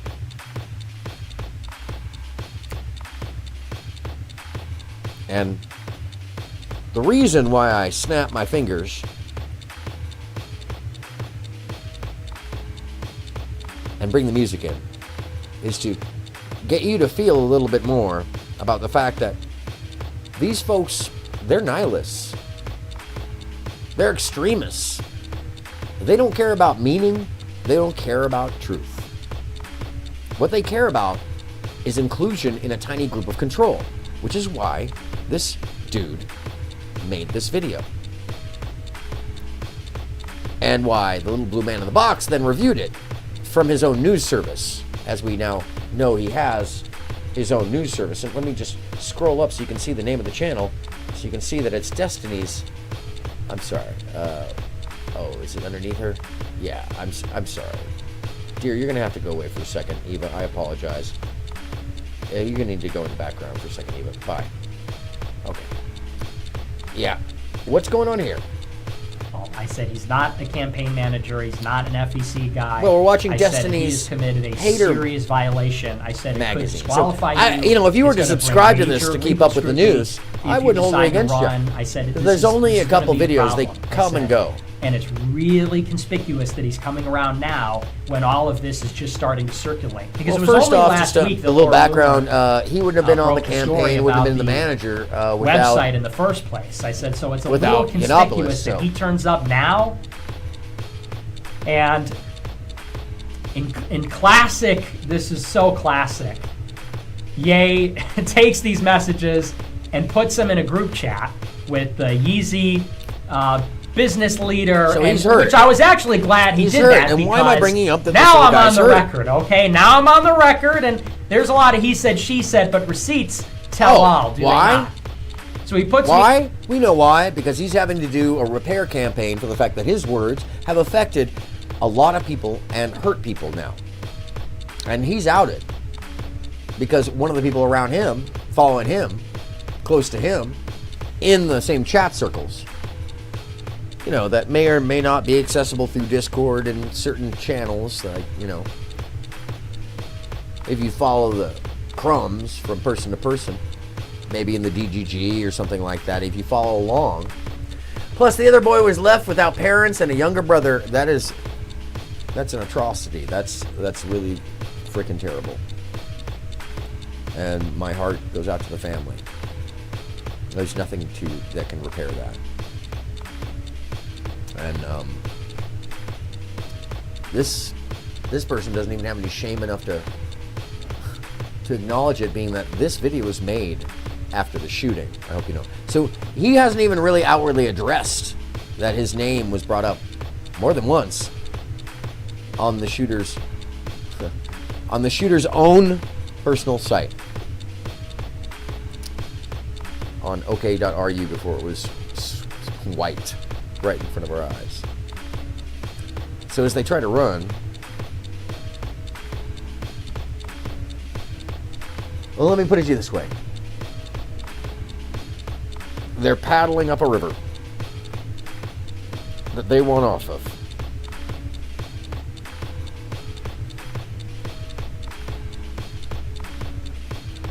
But it's a highway that's leading them straight to the giant. And as we move on from this guy, I bring him up so you just understand that there's a political battle going on right now, even amongst them, because they want to be around Yeezy. They don't want to win the. Text with the head of They don't want to Yeezy win the election. And with, they don't care about the election. One of the models, and yeah, with the wife, and with him, and with Milo, and there was one other guy, and he screenshots my text and puts him in the group chat. And I said, listen, Ye, I said, what I said is true. I said, you should not bring Milo back for the following reasons. I said, he's gay, still living with his husband. I said, he's got this major FEC violation. I said, he threw you under the bus with this statement about... So, by the way, this is how they work. In January, about the resolution calling you an anti-Semite at the RNC. I listened...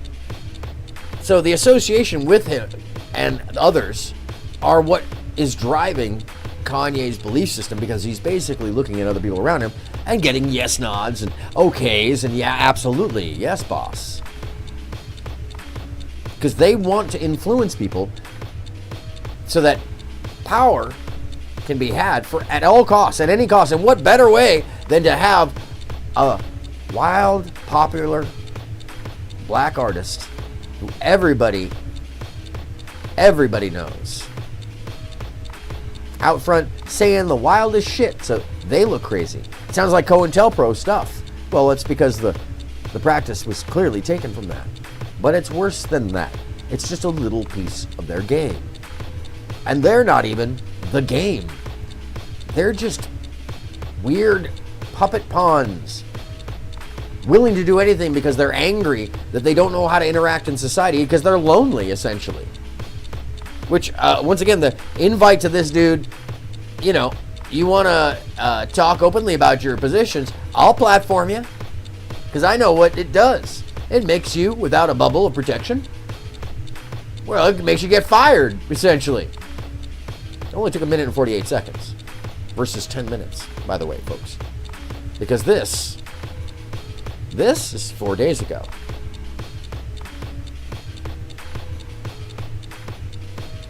Tell me we're having an effect without telling me we're having an effect.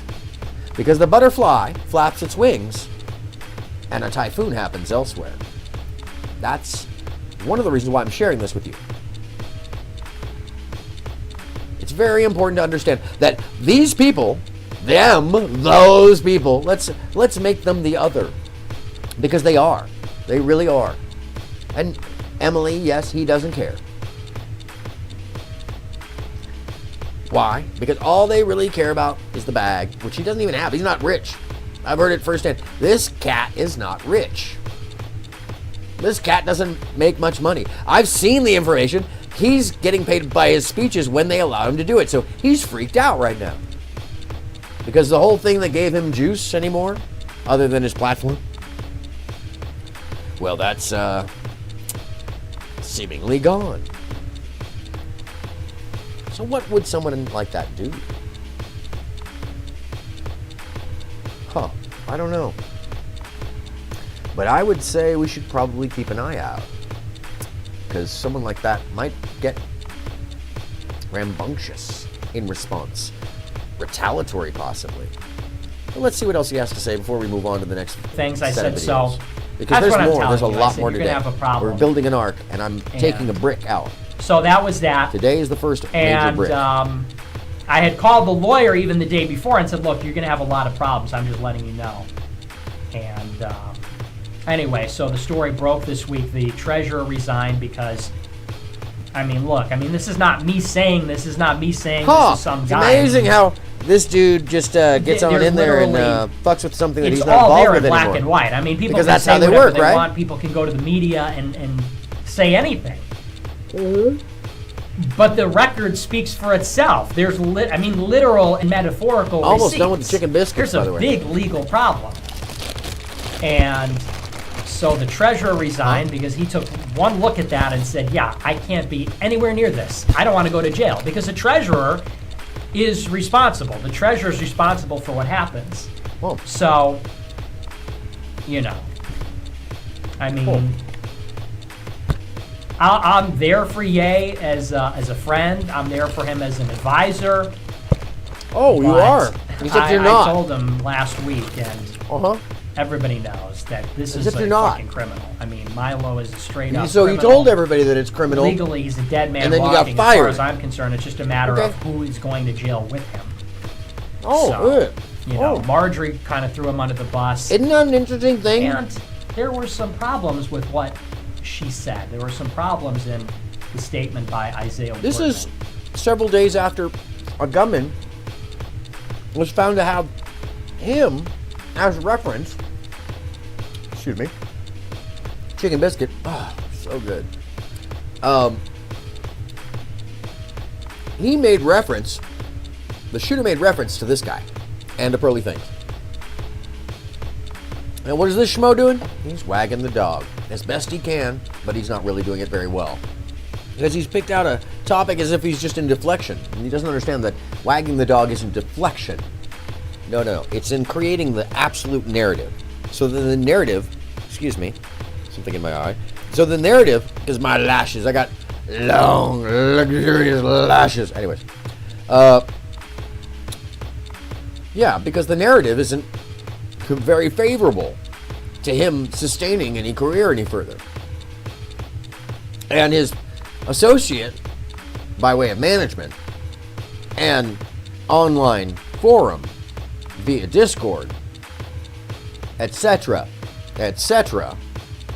well, that's being wiped out one little thing at a time. Ain't it amazing how that happens when you suddenly have folks paying attention?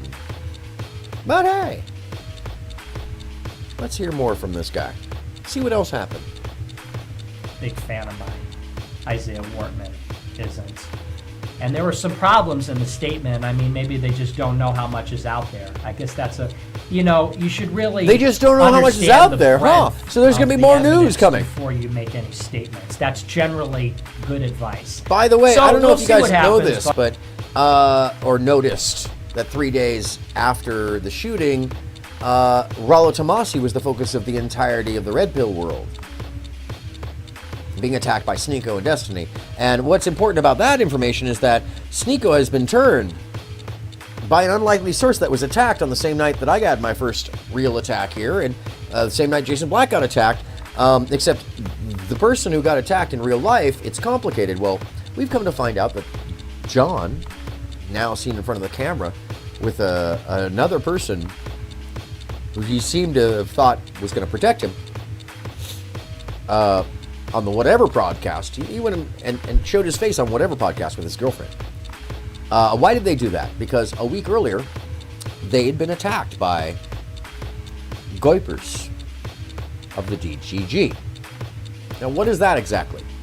They are a subset of a subset. And actually, Aaron, a butterfly, yes, I want to seriously make Category 7 Hurricane over his and his friends' heads that follow them everywhere they go. Well, that's easier than you think.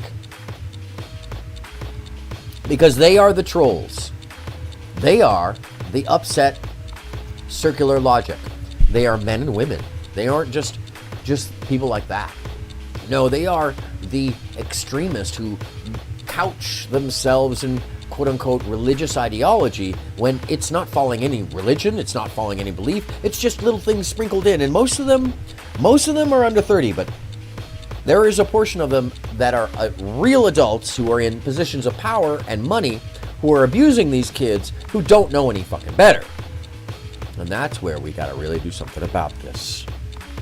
Because the other adults in the room, they know better, and they're being cynical and evil.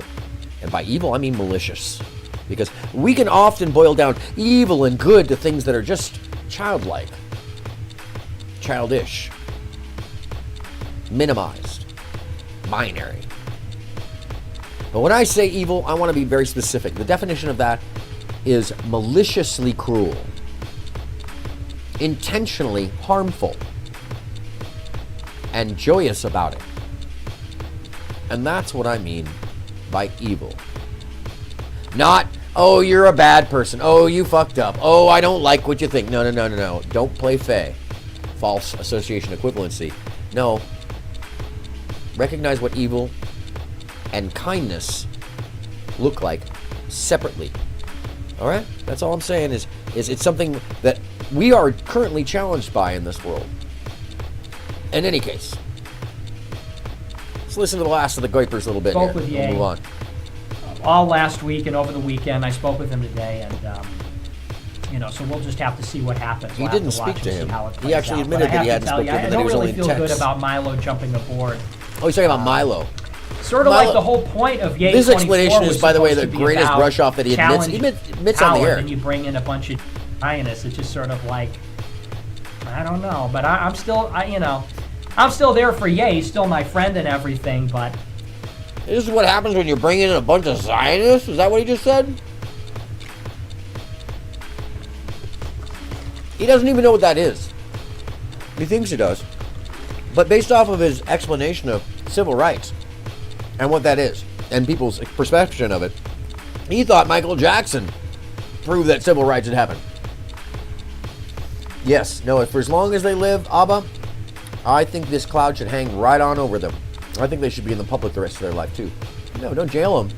Until they start to do something really horrible, then jail them. But I'm talking about they should wander around with just a impervious and obvious clown wig on for the rest of their life. And a badge that says, I was trying to betray humanity.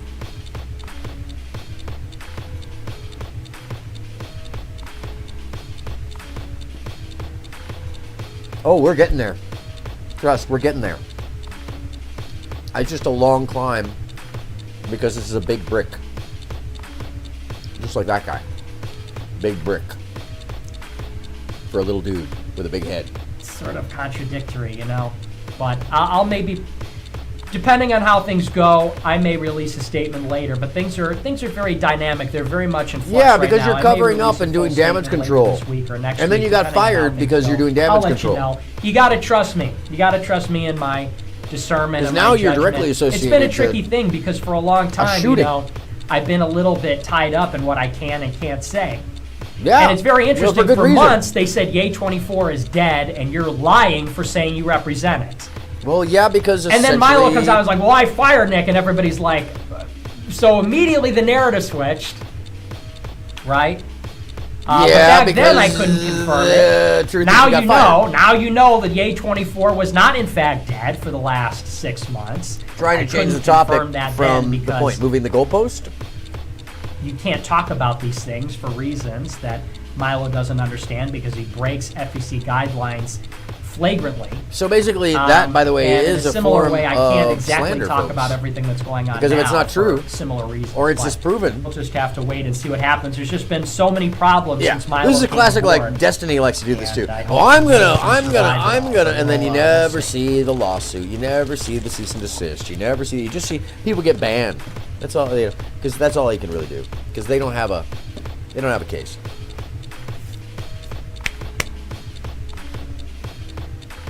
Who is Nick? I'm sorry. I'm just gonna sidewinder over here. What is that? What is that? So I was watching this TikTok, and it's like, here's my daily routine as a 28-year-old. And so the guy wakes up and he goes for a dip in the pool. He jumps in the pool, and his gay dog is hanging out outside the pool. His gay dog. He jumps out of the pool. He dries off. The dog is gay. He brushes his teeth, eats his bowl of cereal. No, nice place, by the way. Pours Love in the countertop. Dallas Cowboys cup. Gets his backpack. Okay. And he's wearing like a dry fit polo, like a yeah, that's sporty pretty dope. That's polo. my style You ever right see there. These, it's like an athletic. No, that's fabric. actually full tilt He's my wearing style. I'm not gonna lie. I mean, look at me. These chinos, the Yeah, so sport what's wrong with it? polo, and these like The gym wo- shoes. the not ladies, gym they love shoes, it. But they're like these sneakers. I hate these new plastic sneakers. Okay, they have buddy. like a big white sole. Okay. And they're like plastic. And so he goes By the way, into his it brought back cubicle the term with his yuppie. backpack, his smoothie, What is it, 1983? his sport fit, his No, it's shoes. 1984. And I said, I hate this guy. If this was my life, I'd myself. And so I start scrolling through the TikTok, and it just gets worse. First of all, the wife is ugly. And it's like, hey, come that's very prepare interesting for a dude who's a shopping with virgin. the in-laws with me. We're Boy, going to that's the in-laws. a Come really get ready with interesting me. little term. And they go so to he the lives store, a nice and life. his wife, first of all, the wife is ugly as sin.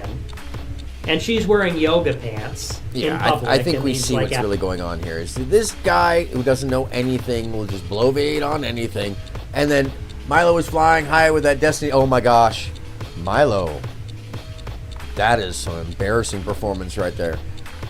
You know, if you got me that trashed at that debate, I would have wiped Destiny up. I would have said some shit that would have just dropped the whole thing. Milo just goes the other direction. He's like, and you walk in and like apparently an hour late.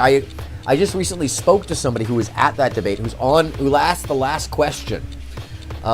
She's fantastic, by the way. Not gonna lie, I got a huge crush on her if she's watching.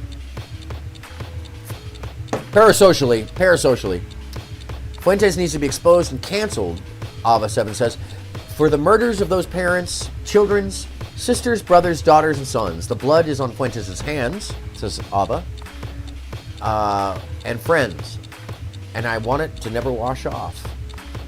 Well, you know, I agree with that sentiment. I think anybody who inspires people to do horrible acts to others should have to carry that around. Now, they are directly responsible, no.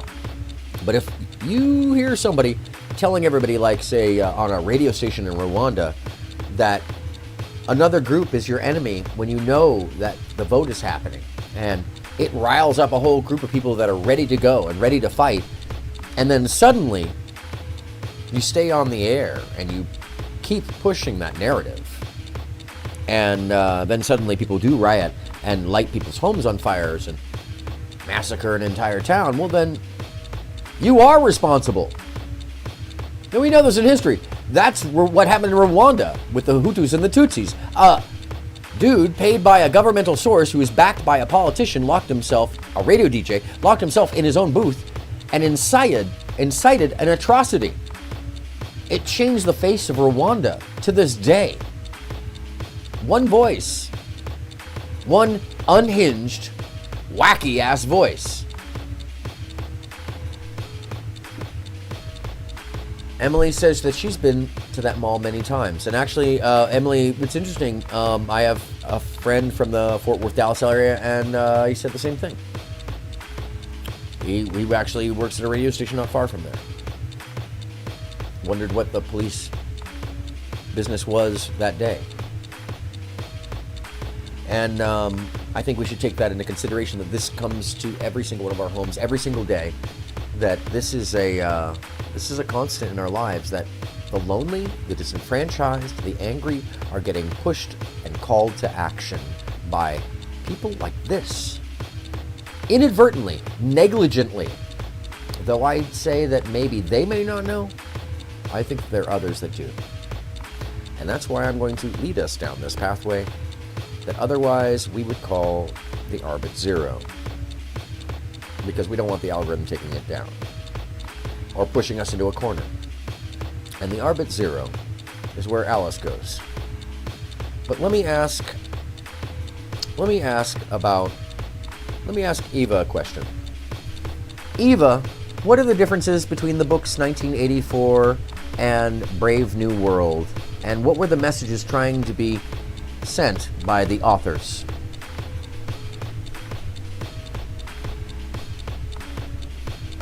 Orwell's 1984 and Aldous Huxley's Brave New World are dystopian novels that depict totalitarian societies, but they approach the themes and messages in different ways. In 1984, Orwell portrays a future society ruled by an oppressive regime known as the Party, led by Big Brother. The story follows Winston Smith, a member of the ruling class who starts to question the government's control and surveillance. The novel explores themes of political oppression, psychological manipulation, and the dangers of totalitarianism. Orwell's message in 1984 warns against the abuse of power, the erosion of individual freedoms, and the manipulation of truth by authoritarian regimes. It serves as a critique of totalitarianism and serves as a call to resist and fight for individual autonomy and truth. On the other hand, Brave New World by Aldous Huxley presents a society that is controlled through pleasure and genetic engineering. In this future world, people are conditioned from birth to be content with their assigned roles and to embrace a hedonistic lifestyle. The novel follows the character Bernard Marx, who struggles with his own sense of individuality and nonconformity. Huxley's message in Brave New World revolves around the dehumanizing effects of a society that values pleasure and stability over individuality and freedom. It warns against the dangers of a society that willingly sacrifices personal autonomy and critical thinking for the sake of comfort and conformity. While both novels explore the dark consequences of oppressive societies, they differ in their emphasis. 1984 focuses on the dangers of a surveillance state and the manipulation of truth, highlighting the importance of dissent and the struggle for freedom. Brave New World, on the other hand, critiques a society that uses pleasure and consumerism to suppress individuality and critical thinking, urging readers to question the trade-off between personal freedom and a utopian illusion. In summary, 1984 by George Orwell warns against the dangers of totalitarianism, surveillance, and the manipulation of truth, while Brave New World by Aldous Huxley critiques a society that sacrifices individuality and critical thinking for the sake of pleasure and stability. Both novels offer cautionary tales about the potential dangers of societal control and invite readers to reflect on the importance of individual freedom and autonomy. So, what do we get out of that? Personally, I think we're seeing a lot of the mixture. I think we're seeing an amalgamation of two very potent ideas. And why would you do that?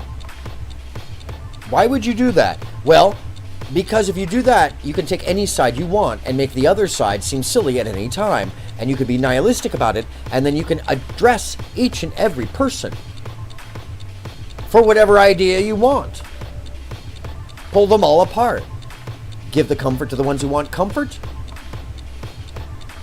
and give the control to the ones who want control. In summary, 1984 by George Orwell warns against the dangers of totalitarianism, surveillance, and the manipulation of truth.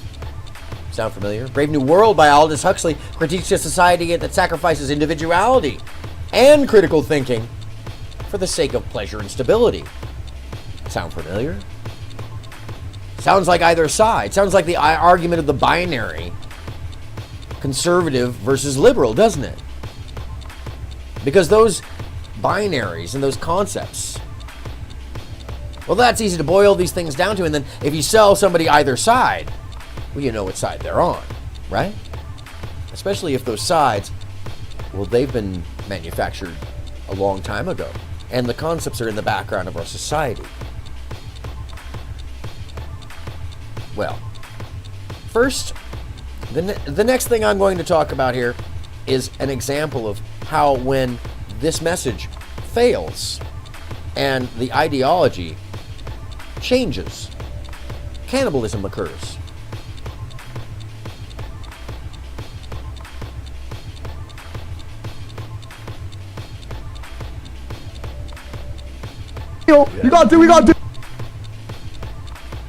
We gotta do. There's one super chat I want to answer, and I think you're going to agree with my answer.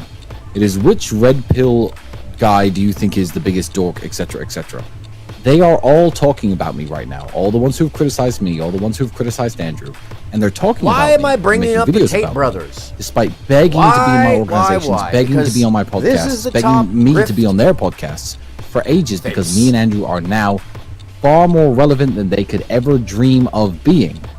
I'm not going to say any of their names because that's exactly what they want. Lita says, when they just try give to me bait my by sunglasses so making I can stupid see, and then videos. I'll They be want me ready to to sit kick here and be like, ass "Oh, and this chew guy bubble said-" gum. Yes, I don't indeed. care. Guys, I can't say that I'm surprised regarding this news, but just in, Why do I Andrew use his Tate video? and Tristan Tate have publicly denounced. They have publicly Denounced? rejected What? RP.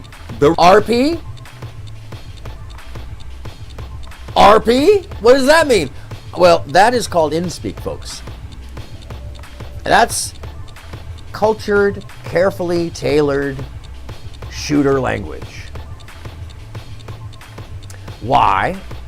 Because each group needs its own association language. It needs its own InSpeak. It needs its own, you know who your friends are, as opposed to those who don't use your language, so they aren't your friends. You might not get the sunglasses, Lita, but if you do, I hope you pick the big giant ones. Yeah. Yeah, it's a very odd accent. I can't say that I hate it, but it really, it's like somewhere in between everything. Because there's South African and British and US, and there are a couple different things going on there based off of where they grew up. So,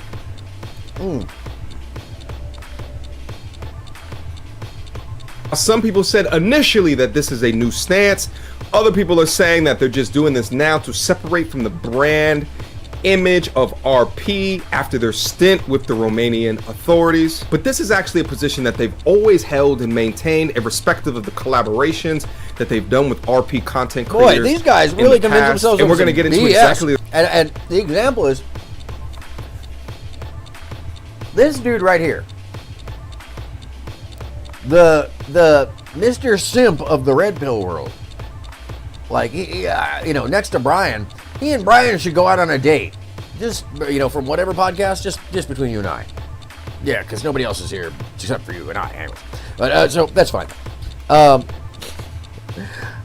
Ooh, needs other people. Well, we all need other people. And we don't want to cannibalize when it comes down to, each other. We shouldn't be cannibalizing. We need to be the Cerberus, where at any time, all of us can stand up for another. That all of us show up. Give me the contact lenses. Oh, I got you there. I hope you get the fancy ones. The ones that are the multicolored. I've always wanted. I tried. I can't do the contact lenses. Unfortunately, it's a sad thing. It's a sad thing for me. Because my eyes are just like become glued to them, and suddenly, I'm in there with a chisel. It's horrifying. Anyways, this guy, is there even glass in his? Is there even glass in there? I don't think there's glass in there. I don't see any glass. Is he just wearing fake glasses? What the fuck? Even his glasses are a grift. Anyways. Nevertheless, though, this is a very you interesting get for $400 development because their thoughts, feelings, or ideologies have had a profound and lasting impact on young men today from all. Okay, so this is the point. Yeah, I'm just not fair about that stuff. This is the point I'm sharing with this, is that this world is eating itself. Why is it eating itself? Because as soon as they find a failure point in one of their ideologies, well, then they got to give it up. They gotta not do that one, and they got to move it to something else, because their sales point, their pain point messaging, well, it's been compromised, so they can't pull that bullshit any longer. And by bullshit, I mean like, yo, come on. If that's not some plain out, obvious bullshit, well, folks, I would gather that, we should just jump out a plane about it. I'm going to just move him a little bit so you can see the visual here for a second.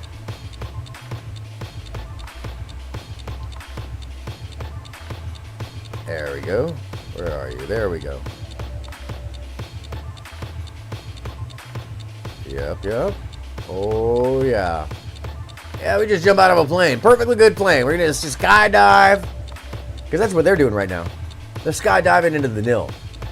When Brian explained what he wanted to be when he grew up, it was validated to me why he is crappy at red pill content. Oh, yeah. No, Brian from that show, there's so much going on with that guy. And the reason he's not going to say what that 7 is because if he did, most of the audience would be very upset. especially finding out that, you know, a good portion of his audience is black, and that 7 represents something we should all know about, you know, because those 5%ers, that's one thing, but the 7, that's a whole other thing. Especially if you know anybody outside of the Santa Barbara area in the rural zones out there. Yeah. Just know that there's nothing innocent about the fact that everybody on the left side in the visual of the table and whatever podcast is always, somehow inclined to white nationalism or involved in that political process, or a preacher, you know, for white people specifically, or ex-military, yeah. Or that he's constantly using military terms scuffed, or that his audience members, you know, they're getting little military badges now when you're a member, or the fact that people run around him like they're, you know, like he's got some kind of fight club or something. Huh. Because there couldn't be any parallel between Fight Club and the incel belief, or the practices, or the fact that Brian also is a self-professed incel as well. Huh.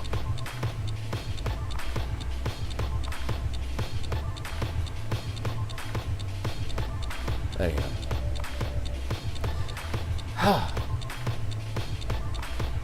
Let's keep moving. Sorry.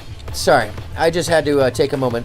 Around the world, and people often correlate their talking points with RP as sort of an amplification of what RP is. But let's dissect without further ado. So on May 11th, Tristan writes, "Please don't refer to me as May Red 11th. Pill."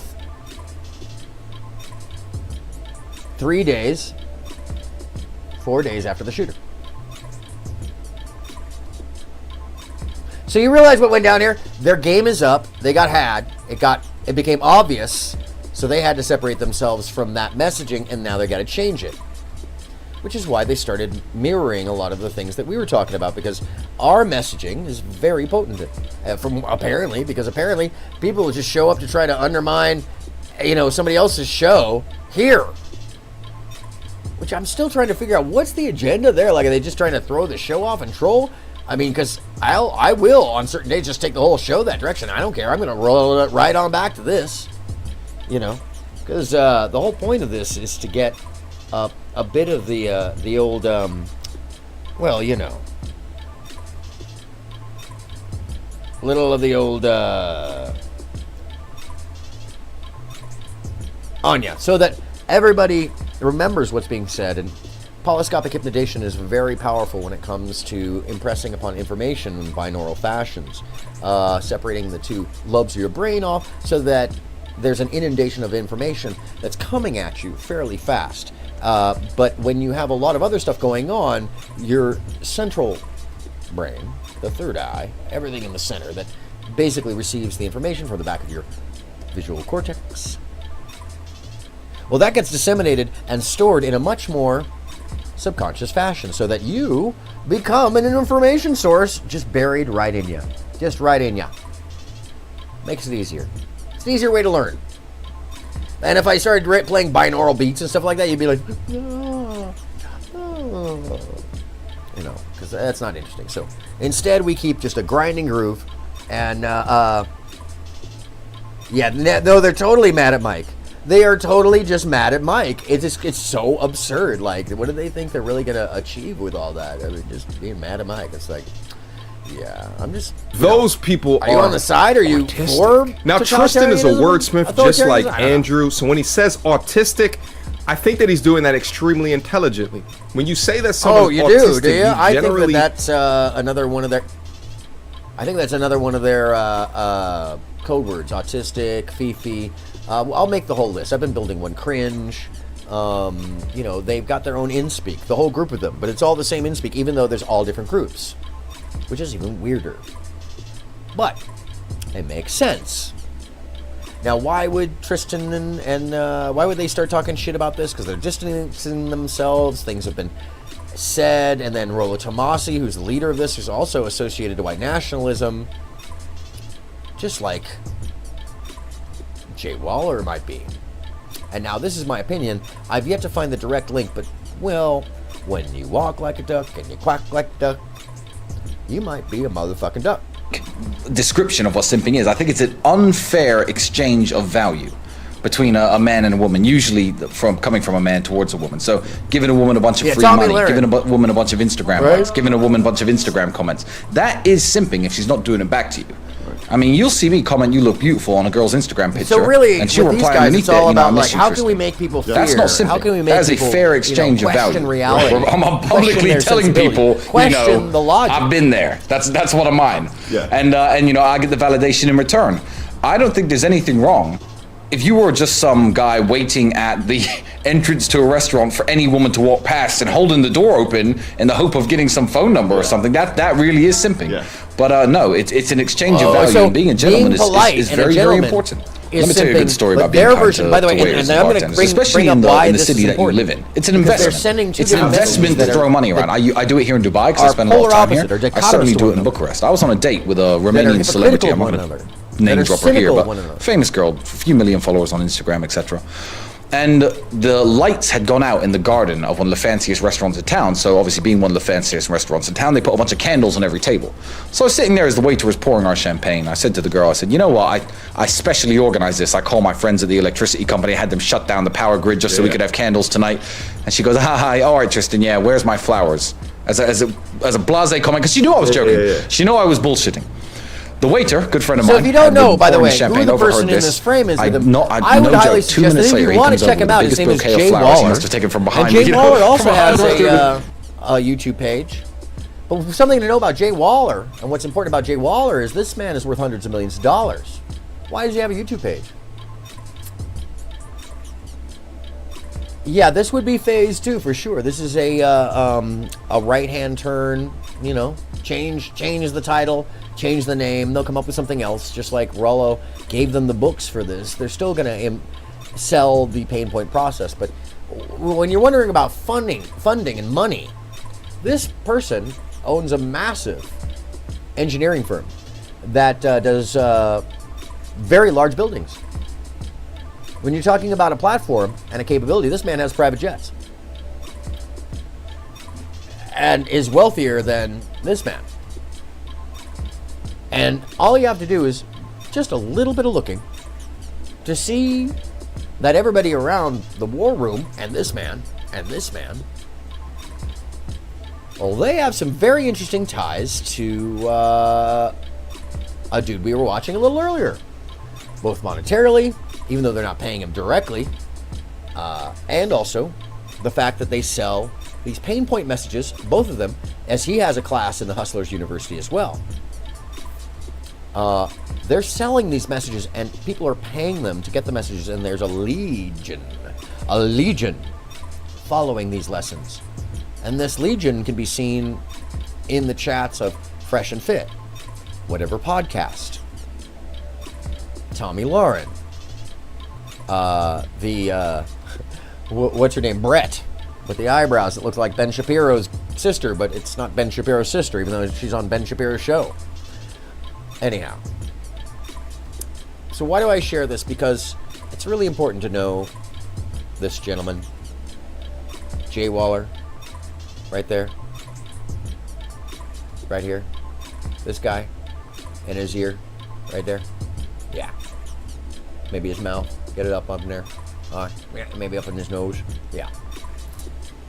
Jay Waller, go look him up, and everybody around him, take a good look. Take a good, hard, long look.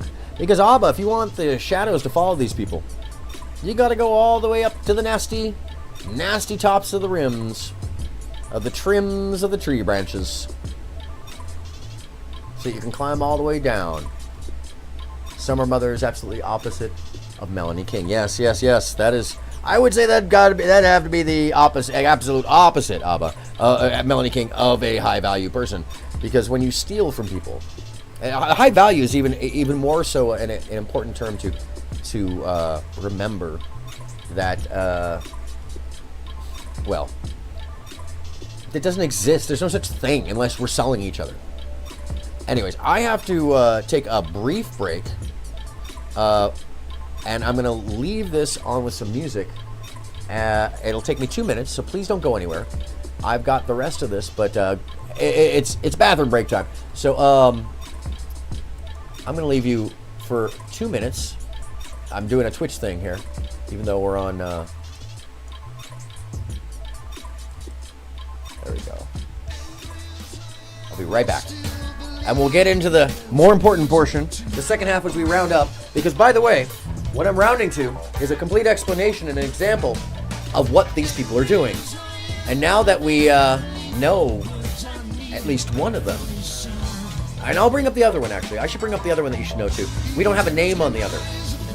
And when you reverse Google this other person's face, nothing comes up. We shouldn't tell. Stand by. And don't forget, keep looking up. I'll be right back.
Okay, I'm back.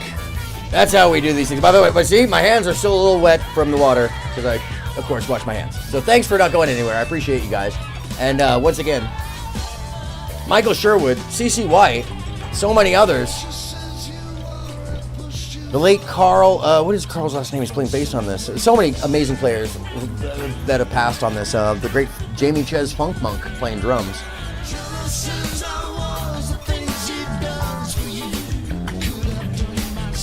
Seen this guy too, keeping scum in a Valentino, yeah, right? Absolute scum in a Valentino suit. Money doesn't equate true class. No, it does not. It doesn't equate intelligence. It doesn't equate sincerity. It doesn't equate to being in control or in charge. It doesn't equate to anything other than, in most cases, real wealth, like extreme wealth, equates to thievery from others because you've given yourself more, and then once you got the control over it, you kept giving yourself more, which is what we've seen in the last 3 years. All right, let's get to the second half. Bridget Moten's here! What up? Hold on! Bridget, you missed it earlier. The trolls are so angry. Woo, that's loud. That's a loud one. Hold on a second, let me bring that back. You didn't need that right in your ear like that, but you still need it. Yeah, air horning for Bridget Moten. Shalom! What's up? We're missing you, Bridget. So you came in at a real powerful time. Jay Moten. I'm sorry, Jay Moten. Jay Waller. Where's my head? Here's your little chin. If you don't know who Jay Waller is, we just to wrap a little bit of what's been going on. I basically brought up the fact that our little friend, the Voldemort of right-wing politics, Nick Fuentes, yeah, he he got fired by Milo, who's basically Milo. What would we call Milo? Milo's like Darth Maul. Milo is like the Darth Maul, because you're not sure about him. He's like this one weird character that like people are infatuated with, and you don't know why. Makes no sense whatsoever. What am I looking for? I'm looking for my power cable, and by the way, I answered my own question because I would gather you're like, what the fuck is he doing over there?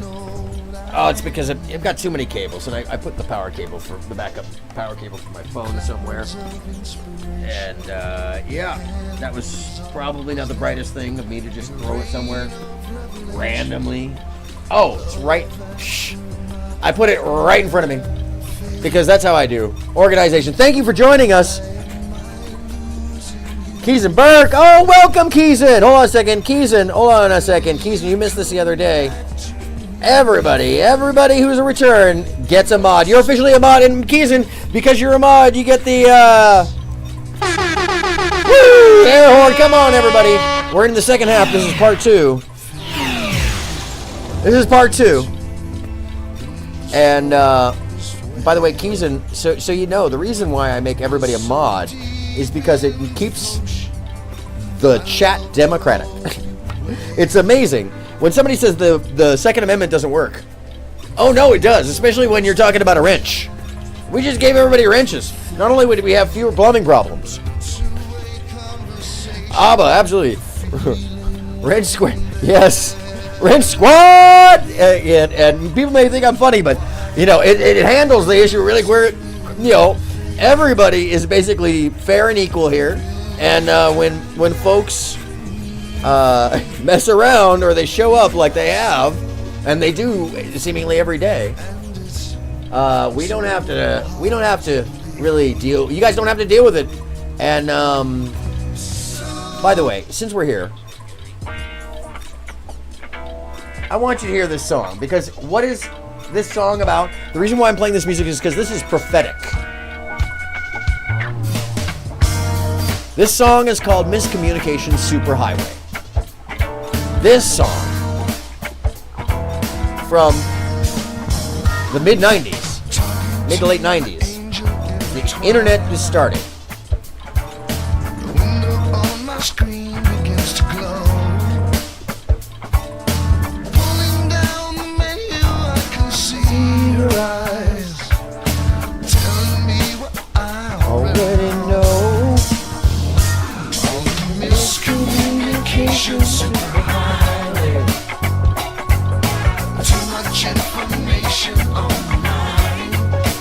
Too much information on the line.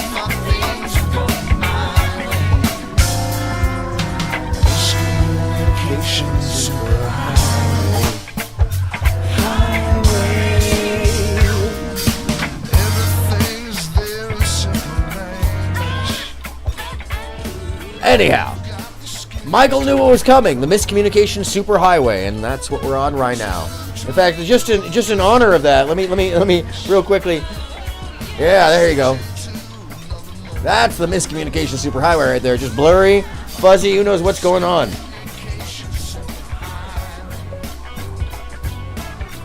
Anyhow, it's all fun and games till we lose the point. So why are we looking at Jay Waller talking to whatever his name is? Tate. By the way, I have an Andrew Tate does ballet video. It seems to be very popular. You can look it up. It's about 5.5 minutes long, and whoever this guy was looks exactly like Andrew Tate, and he's doing ballet in a public space, like right at the same time that Andrew Tate was in the Middle East. So is this guy. So like, I don't know what was going on there, but it's really amazing. The guy's doing really wonderful ballet, but it's totally not Andrew Tate. But it sure does look not like Andrew Tate, but it's definitely not Andrew Tate for sure. Anyhow. And that's the whole gag of the video, by the way. I've been traversing the internet since 1999, Lita says. And yes, indeed, I feel that one. AOL and the chat rooms and the BBSs, and I've been actually online my whole life, pretty much. But I've talked about that before, so I'm so glad we had this little break. Now we're about to get into the darkness, unfortunately, folks. And by darkness, I mean I'm about to share some stuff that we all should know, and it's just a reminder. We've already talked about 1984 and the differences between 1984 and Brave New World, and you might wonder why I would bring that up at all. Well, because this, my friends, is how society fails.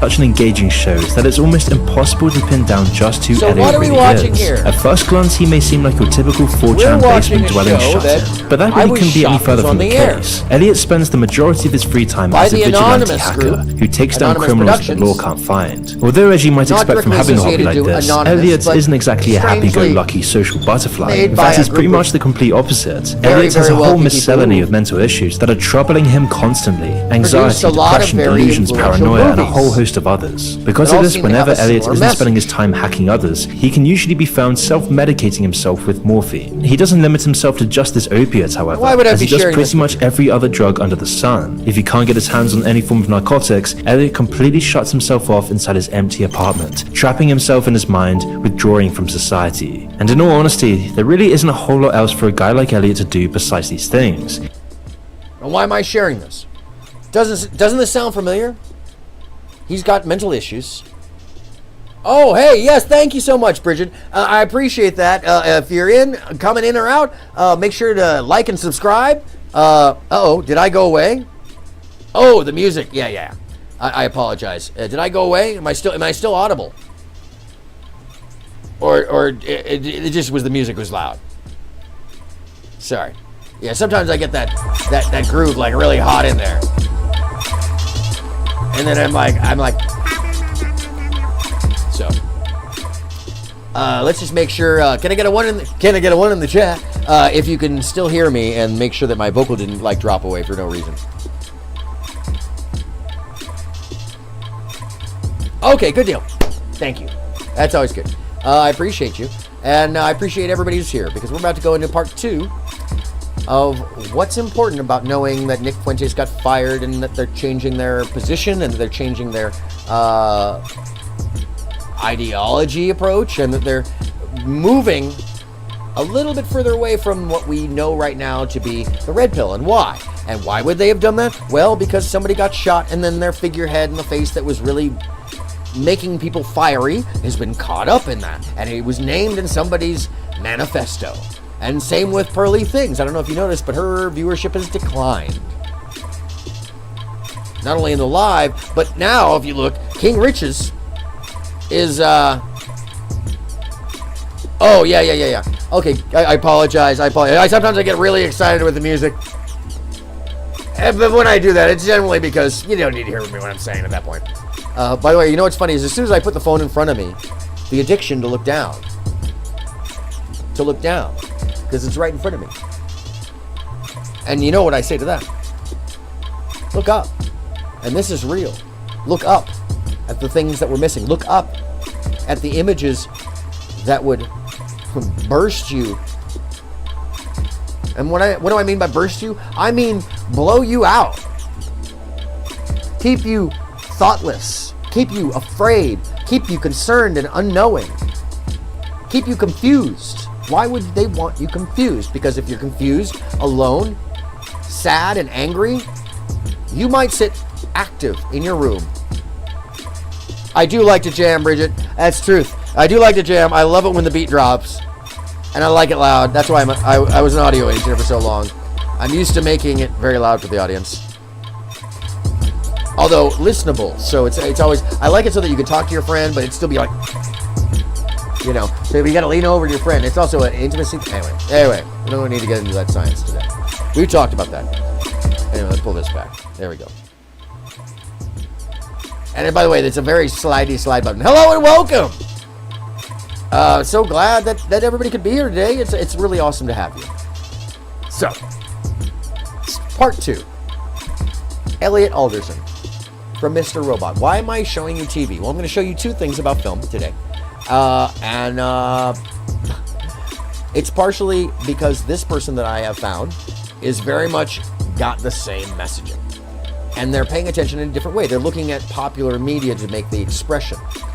But I think this popular media is very important for us to remember. One, why is it that this show was missed by so many? Well, because it was buried and they kept moving the time on this show, not because it didn't have great viewership. No, it had explosive viewership. But it also had information including hacking, that in the first season, they had to change the edits on the scene because they showed you how to hack into a server, not live, but on the screen. So if you froze it, you were able to see real hacks that first season. Because Anonymous Group, the Anonymous Production Group, not to be confused with Anonymous, well, they wanted to send a message. So if you're not familiar with Mr. Robot, it's essentially Brave New World and 1984 combined into a modern day story about a person with dissociative identity disorder and a drug addiction and the ability to hack, as far as we knew in the story, because, spoiler alert, you never know what's real. And when I say that,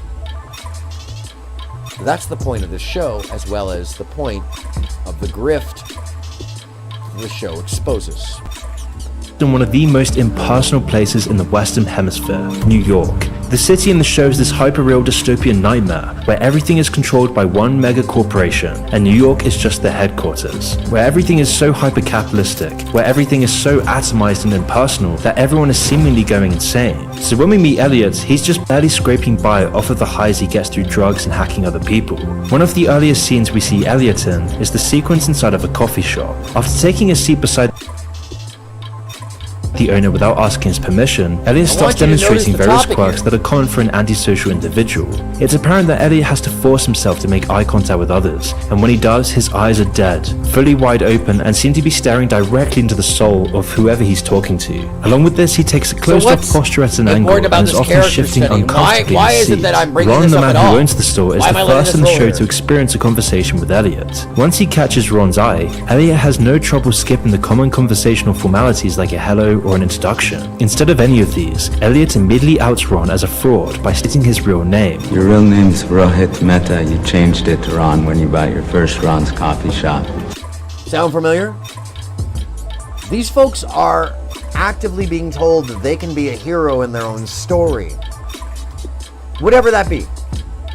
And I'm using Elliot Alderson as an example because this is a fictional character made as an example of the lessons that we're experiencing in life. The embodiment of the incel, the embodiment of the hacker, the embodiment of the fear-driven mind, the embodiment of the mental illness. And what's important about Elliot? Years ago. And then proceeds to go on a seemingly unrelated tangent about his shop's excellent Wi-Fi. Yet related the tangent was, as the Wi-Fi's quality was so good that it caused some suspicions to arouse within Elliot. So much so that he decided to intercept the network traffic coming from Ron's coffee shop. And it turned out that Ron is a pedophile who had been running a large SEEP operation through an encrypted web service. Isn't it interesting? It's all about catching pedophiles. Huh. It's not just all about catching pedophiles. It's about the fact that he was hacking, and the first story is about catching a pedophile who's using their business as a cover. At the same time, this, folks, was mirroring Pizzagate. Because that first episode happened right after Pizzagate. He proceeds to put some documents on the table. And if you don't know what that is, emails and Pizzagate essentially was a dude went to a pizza shop that had been reported in the right-wing news as being a pedophilic environment, and 4chan or 8chan or one of those folks, they were reporting it that as if there was a basement in the place that didn't exist, it was a closet, and so the guy went in with an AK-47 and told everybody to run out because he was going to save the children downstairs. Because we know that idiocy can be turned from a sales device of idiocy into a sales device of atrocity very quickly, and that proof has been shown. Now, repeatedly. We should remember that Pizzagate is not unlike... All of this. Clearly distressed, Ron thinks Elliot is here to extort him for money. So he tries to hold his ground by saying that he refuses to pay Elliot before he even asks. Yet Ron can be more incorrect about Elliot, as he had already called the police well before he even started the conversation. Without skipping a beat once, the police show up, Elliot exits the shop, and ends his talk with Ron by stating, "I don't give a shit about money." And this scene becomes very important for foreshadowing the rest of the series. This is our introduction to who we'll be spending the majority of the time with throughout the show. It's clear that Elliot just simply doesn't care about money, and only strikes back against injustice for fun. In a way, Elliot is the ultimate 4chan troll, and when Elliot says he doesn't give a shit about money, that's the honest truth, since what's a guy like Elliot really supposed to do with an exorbitant amount of money anyways? Money won't solve his loneliness, it won't solve his emptiness, and it's easy to... Oh, Andrew, I got Bridget, yes. Well, I'm not going to say that that's the truth, but when you look at the surroundings and the availability and the people that in the goipers, which you missed, Bridget, you might want to look up the term goipers. And you know what, just for shites and giggles, for gaggles and shites, let's have Eva tell us about it real quickly, because you missed that in the first half, so it's fine. Eva's here with us, and that's what she's here for.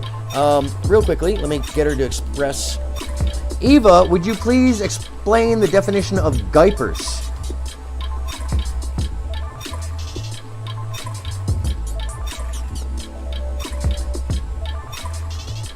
Also known as nappies in some regions, are absorbent garments or undergarments worn by infants, no, we don't need to know everything about diapers. Thank you, though. Thank you. She'll just go. She'll just go. And wow, she got a lot to say about diapers. Please define the group diapers. There we go.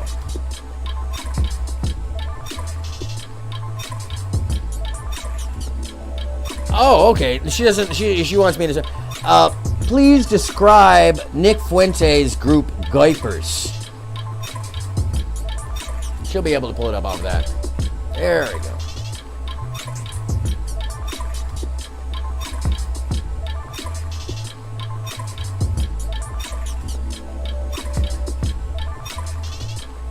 All right. To note that the Groyper movement and Nick Fuentes have faced controversy.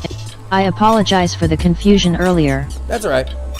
The term you're referring to is Groyper, not Gippers. Oh, I said it Groyper wrong. is a term associated with a group of young right-wing activists who challenge mainstream conservative figures and advocate for a more nationalist and populist agenda. Huh. The term originated from a meme featuring a cartoon character called Groyper, which depicts a frog-like creature. The Groyper movement, sometimes referred to as America First, gained attention in recent years, and Sound Nick familiar? Fuentes is often America associated First? with it. Fuentes has been a prominent figure within the Groyper movement and has been influential in shaping its ideology and goals. Groyper activists and supporters have expressed discontent with what they perceive as the failures of mainstream conservatism and have criticized issues such as immigration, multiculturalism, and free trade. The Groyper movement has been known for its confrontational tactics and its challenging of mainstream conservative figures and institutions. They have disrupted events and questioned speakers at conservative conferences, including questioning the viewpoints and policies of those they believe do not align with their nationalist and populist agenda. It's important to note that the Groyper movement and Nick Fuentes have faced controversy and criticism from various quarters. Critics argue that some Groyper activists have been associated with or expressed white nationalist views, anti-Semitism, and other extremist ideologies. As a result, Fuentes and the Groyper movement have been disavowed by mainstream conservative figures and organizations. Please keep in mind that my knowledge is based on information available up until September 2021, and the situation or relevance of the Groyper movement may have evolved since then. America First. Sound familiar? Possibly, maybe the slogan of a recent president? America First. Huh. Isn't that interesting? Should have raised the hackles on the back of your head. I would hope. Because, yeah, there is a direct correlation between the two. I hate to say, but it's true. And we should all have recognized that early on. But This is completely detached from his surroundings and spending all of his time in his own head. In fact, this character is supposed to represent all the countless other men in our real world who feel just as associated towards society as Elliot does. Since our modern world heavily exacerbates loneliness, there's just so much communication today that is nauseatingly fake, whether it be through impersonal relationships or phony social media discourse or predatory algorithms. With everyone so detached from reality, this is probably why a staggering 40% of young adults report feeling lonely either often or very often. Along with this jump in loneliness, there's been an upward trend of pretty much every kind of mental illness out there, all happening within just the last decade, amplified tenfold since coronavirus and the government lockdowns. And with mental health problems like this, it's no wonder why incels have become such a hot topic issue. Just look at the dwindling testosterone levels, and it's pretty clear that there is a serious issue in society. This person is relating a number of what would seemingly be disassociated items. And I want to be careful in this section to say, I looked at these numbers, the report that he's looking at is from European WHO numbers, and these could be diet related and very many elements of, the world environmentally could be affecting this. Food supply, yay slogan, we need better choices in the U.S. government right now. Yes, indeed, because we are moving slowly towards authoritarianism. Forget about fascism. That's one edge. We're between authoritarianism and fascism, and authoritarianism is the liberal side. Think about that. People would have you believe that a form of authoritarianism is liberal, while the absolute fascism, that's right wing. Yeah, neither one of them are part of a wing that any of us want to be involved in. They're not part of it, and that's where we need to excise it and act in catharsis and purge that from our systems. And by doing so, we make ourselves a more unified individuality, miasma, a salad, a stew, a melting pot. Now, you may think that I'm relating things from all over the place, but I can tell you that this is nothing less than a mimicked enterprise. Mimicked by what? And a what? Well, this is, in this case, art mirroring life. Many others, Elliot lives in a hollow world. Everywhere he goes, everything he eats, everything he consumes is all fake. He is completely devoid of any meaningful human interaction, only having a couple friends in this isolated world that he occasionally talks to. So considering this, what does Elliot think of society? Well, it's fair to say that he isn't exactly a fan. While speaking to a psychiatrist, he goes off on a tangent, tearing it to shreds. Elliot starts listing off all the lies that are commonplace in today's world. Phony celebrity culture, child exploitation, faux conversationalism, and fabricated social media personas only scratch the surface of Elliot's disdain for society. If you're not familiar with Mr. Robot, I highly advise or just urge you to go see it. It's a fantastic story anyways, but it really does bring both of the stories, 1984 and Brave New World, together in one character, and also the expression of that character as Elliot is what we're seeing out in the world. And you just need to add an extra level of illness to it. And then this one individual pulls down the whole of society with what they see as an answer. Now, it may actually be rebellious, yes, but the lesson of Elliot Alderson isn't just that he sees the bad folks, no. Elliot Alderson voted for this. Not with our rigged elections, but with our things, might our be the bad property, guy as well. our money. I'm not saying anything new. We all know why we do this, not because Hunger Games books makes us happy, but because we want to be sedated. Because it's painful not to pretend. Because we're cowards. Society. Almost every point made in this rant are pretty much dead on relating to our current society, at least from the perspective of someone at the bottom of the society. I mean, when you look around in these giant megacities like New York, yes, you realize people just buy so exactly, much Emily. pointless junk in the hopes that Lots doing of so people feel that will way make us now. happy. But all this does is sedate us. Which We is buy scary. technology, we buy more products just to addict ourselves and rob our future potential. And that's why today so many of us just simply shrug our shoulders at major problems. Like the fact that one of the biggest wealth transfers in history is occurring right now as I isn't speak. that amazing? Or like how faceless mega corporations like Nestle and Shell get away with atrocities against children and the environment, Bridget, all by simply as you pleasing their should see investors, that governments, and stare putting on a in, phony corporate neoliberal mask to save their as face. you Yet for should all these be seeing accurate that points stare Elliot in makes, the speech Zuckerberg's happens to face, just be all because inside of his head. These are the I thoughts believe bubbling that he's away to him, involved. and yet he can't release his repressed self. Maybe not And so directly, once this imagined but psychiatrist associated. rant concludes, All you Elliot have then to do is leaves look the around office and we're taken into a normal day in his life, where he works as a cybersecurity engineer at a company not so subtly called eCore. So now, as this you might character works as a cybersecurity engineer, by the way. And yes, it's a character, but this is an example of the kind of people that are out there living that life, and a very good one, because it shows you the Elliot Aldersons that most people don't see, and it makes you aware that that exists, that they exist, and we don't know which side they're on, because they aren't on anybody's side. They hate all of it. and they think that evil is a monolith.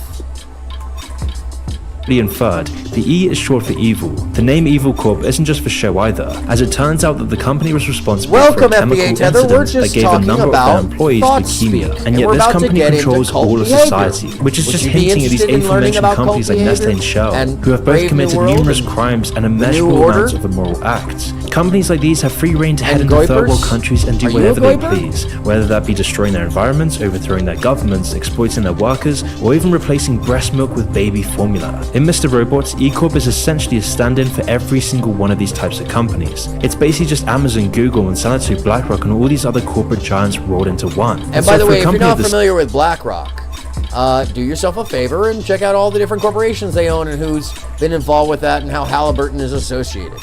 And then you might understand that the Aaron. Oh yeah, yeah. If you're Abba, you of all people, been here the whole time. Sorry. Oh no, no apologies, FBA Tether. At least you're honest about the title, if that's who you are. That's By the way, hopefully you're a kind person and you're not just trying to be leveraging. Because by the way, damn, why is South London so popular with you folks? I know it's a larger area. Every time, and then they try to lie. No, I'm from New York. I'm from New York, mate. No, you're not. No, it's South London. It's all the same within a 6-block radius of the same freaking building. Because China has a lot of friends, okay? Yeah. Yes. Oh, I bet you do, Seven. We all kind of know about them. I don't believe in their FBA, hence the. I don't believe in FBA, hence the name. Well, you know, look. Believe or not believe, it's not for you to decide. Actually, you either take part or you don't take part. That's how that works. It's just like changing the channel. So, just so you know. And by the way, you not believing in the concept. By the way, is that Mobijish? You change your name or something? Anyways, I hope not, because Mobijish is welcome. I know you were angry and went away. So if you're still watching, Mobijish, Moby, I still got your back. Tariq a grifter. Okay. Well, we're not talking about Tariq today, but I did find Lima Bee highly entertaining, although I can't play his music on this air. Talk about the style of Freeway with the oh god, what is the dirty rapper? Rap Dirty. Oh my god, I have his albums. I can't believe I'm forgetting his name right now. My friend went on a tour with him. Norwood from Fishbone went on a tour with him. Oh my god, before he passed away. I can't believe. I'll bring it up. Rap Dirty. Rap Dirty. A ass B bitch. Anyways, it's you know, it's 4th grader stuff. Yeah. Anyways, it's like Freeway. Anyways, I was really stay on topic. Stay on topic. Anyways, I'm just lightening it up because we're about to get real dark. What I'm talking about here is the way that the world is being influenced by corporations, dribbled down to faces that are puppeted to sell you nothing less than a message that is cynical and dichotomous. That is a message that means 2 things at once, so that you're confused and you forget the meaning of words. Because if we forget the meaning of words, we forget the meaning of the situation, we forget the meaning of the context, well then we'll forget ourselves. Which is why Elliot, not knowing himself, not knowing what's real and what's not, is actually the most dangerous threat. And that's what this show is about. Because it would have you believe. Fishbone, seriously? Oh, thank you. No, my little Fishbone story is I met Angelo on a corner of Winnetka and Ventura when I was 16 years old. Because he was playing saxophone, had a really cool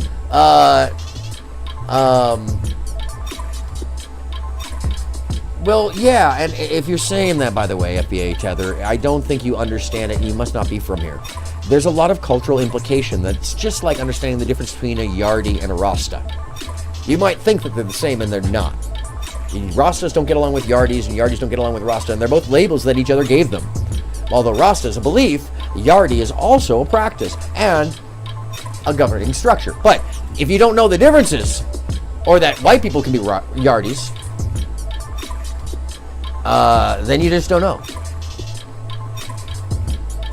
Yeah, I know. I'm just expressing the lesson of the differences, because culturally there's a lot of things missing between both sides. And unless you're someone like me who's like lived both places and have a lot of friends from both places, you don't know that culturally there's a different understanding and viewpoint, and there's an assumed colloquial common knowledge that's bullshit. The way people view things and understand things in the UK, whether it be London or Surrey or in Dublin or in Belfast, they're all different. Or in the Welsh see something different than the people on the Isle of Wight. You know, there's even there. So when you're talking about in the US, yeah, and when we're talking about the US, there's a bunch of different understandings from place to place, correct, Bridget? And we're not talking about that. But it is a great segue into talking about colloquial ideologies that are abused and misused so that we're not speaking the same frickin' language. And it upsets somebody like FBA not real. No, FBA is real whether you like it or not, because a group of people has assumed it as a colloquial term. Just like SEPO. Most people in the U.S. don't know what that is, wouldn't mean anything to them, but means something to you, I'm sure.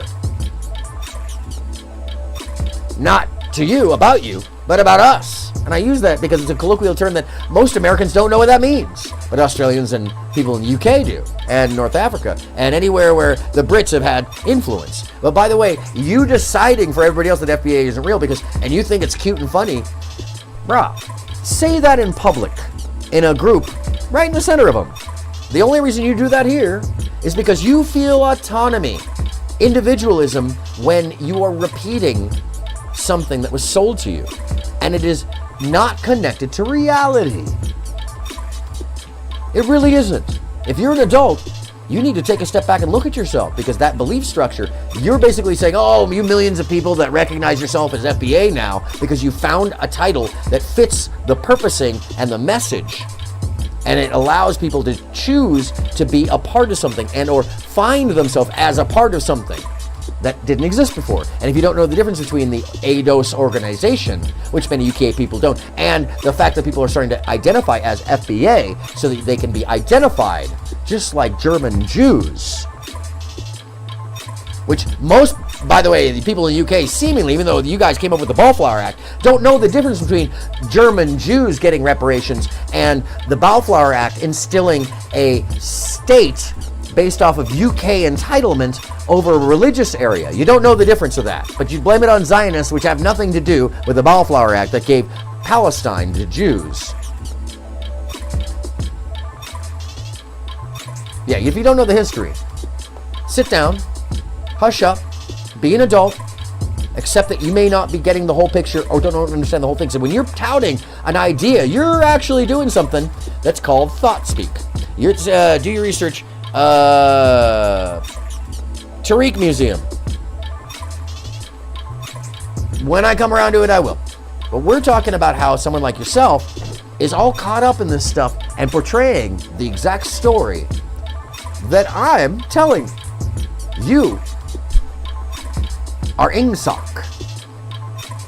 You're part of this, and you don't know it yet. And you'll push and you'll push until every false, angry ideology that you want to deny becomes real because you want to be part of some group. And I'd say you probably need a friend. You probably need somebody else. Yes, I do. It's not, but actually, this is the thing is Bridget, he's not derailing the conversation. He's proving my point about these folks.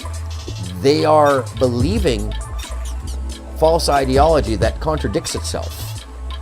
They are practicing Ingsoc. And we'll get to what Ingsoc is. And you know what? I think it's time we just move on to that. Because this person showed up. 1984 tried to warn you. Because what we're watching is somebody like Elliot. Where you were constantly watched A world where everything is controlled by the elite, where you're bombarded with non-stop propaganda. A world where everyone is repressed, lonely and isolated, existing as one insignificant cog in an incomprehensible machine. This is the chilling vision of the future that George Orwell put forward in his masterpiece. By the way, before I move on, I was chastised when I came back online and got into a Discord server very early on about bringing up 9th grade reading. And I was like, well, so you should have learned that in 9th grade, right? You should be able to remember it. I am a true Zionist. I want Yeshua Hamlach Christ Emmanuel to come, Amen, Marantha, for all the tribes to come home, Alleluia. Yeah, and they're mad at Mike and venting to Aaron. Mandamin idiots. Yes, and isn't it weird? It's like, oh, he's got less people. Maybe I'll be noticed. You know, you want to talk about getting noticed? Call in. I don't want to really derail the whole conversation, but, you know, it's always fun. Gives me some content to clip. Because they never seem to have anything other than, I'm angry, I don't like that term, it hurts my feelings. Well, you know what hurts all of us? This mind state. Yeah, I really think that they're very concerned about the fact that I'm connecting the disenfranchisement pipeline that Willie Mack made obvious to us all in Sneako's Horrible Friends. Which, by the way, Sneako has since been affected by that, because that and an interview you can find that's kind of buried on purpose on It's Complicated's channel, outs It's Complicated, and then turns Sneako from Red Pill during the interview. You see the moment he has the realization before he goes to Japan and basically turns over a new leaf and tries to find a new himself, which somebody who, like Sneako, who's been online forever, and we watch this arc, you know, this is a great example of the type of mindsets that are out there, that they just want to be accepted, they just want to be loved. They'll do anything because they don't have like a relevance. They just want to be accepted, so they're playing video games all day long because that's who is accepting them. And if you could just check out the Discord groups, you know, there's a lot of loneliness, a lot of people staying online for hours upon hours and hours, and a lot of folks preying on those folks because they know that they're there, and the messaging is just screaming and dogpiling, except for very few places. That's where the term debate bro comes from. And the debate bros, well, they're their own subset. They really are. They're a group unto themselves that have people like the Goipers in them, because they love to argue about something, and then their big thing now, hopefully Sneako will grow up, treat Xena right, and stop acting fatherless. Yeah, exactly. Lita, thank you. Talk about summing that up. I feel bad for the guy, because he's just been around this whole scene his whole life, essentially, as an adult, you know, from a Make-A-Wish child. Yes, I know you guys want love. I know you want love. You wouldn't be focused on something so trivial. Yeah, by the way, got beef? What do you think? Call in. Yeah, the Zoom line is open. I actually air gapped it, by the way. I love you for that, Bridget. That's so awesome. Thank you. I air gapped it because Zoom got hacked again, and they were trying to take me down from two different directions. So both my machines were getting whacked out. And now it's all beautifully run now that I air gapped it. Isn't it amazing how that happens? Because what they're trying to get to stop is the correlation between the white nationalists who aren't really white nationalists, they're just nihilists. And I'll tell you the quote that sent shivers down my spine. By the way, Scammer Mike TV, if you didn't already know, everybody in the chat is a mod. And now the master mod is here, the one and only Bridget Mooten. And the counter Gale at Night, because Gale at Night is creepy as fuck, and Bridget's dope. And Bridget's got a new channel. I haven't had a chance to check you out yet, Bridget. You're on my list of things. I am actually like 12 hours behind on videos right now, because I decided to do 3 extra late nights with Eva. But that's beside the point. Whew! A lot going on. So, what really sent shivers down my spine was the other day, after some folks found that I had interesting things to say about Nick Fuentes, I got called into a VC with I'd say semi-influential figure in the debate bro community, and I was instead of having a private VC chat, I was surrounded by what could only be described as white boys. Now, their associations, I would have initially said, yeah, white nationalists. That's not what was going on. No, there's something worse. These folks don't care. They're anarchists, I believe, anarcho-state folks. And one of them was a policymaker. And he was arguing that the presidency in its... Yes, faceless information, that's correct.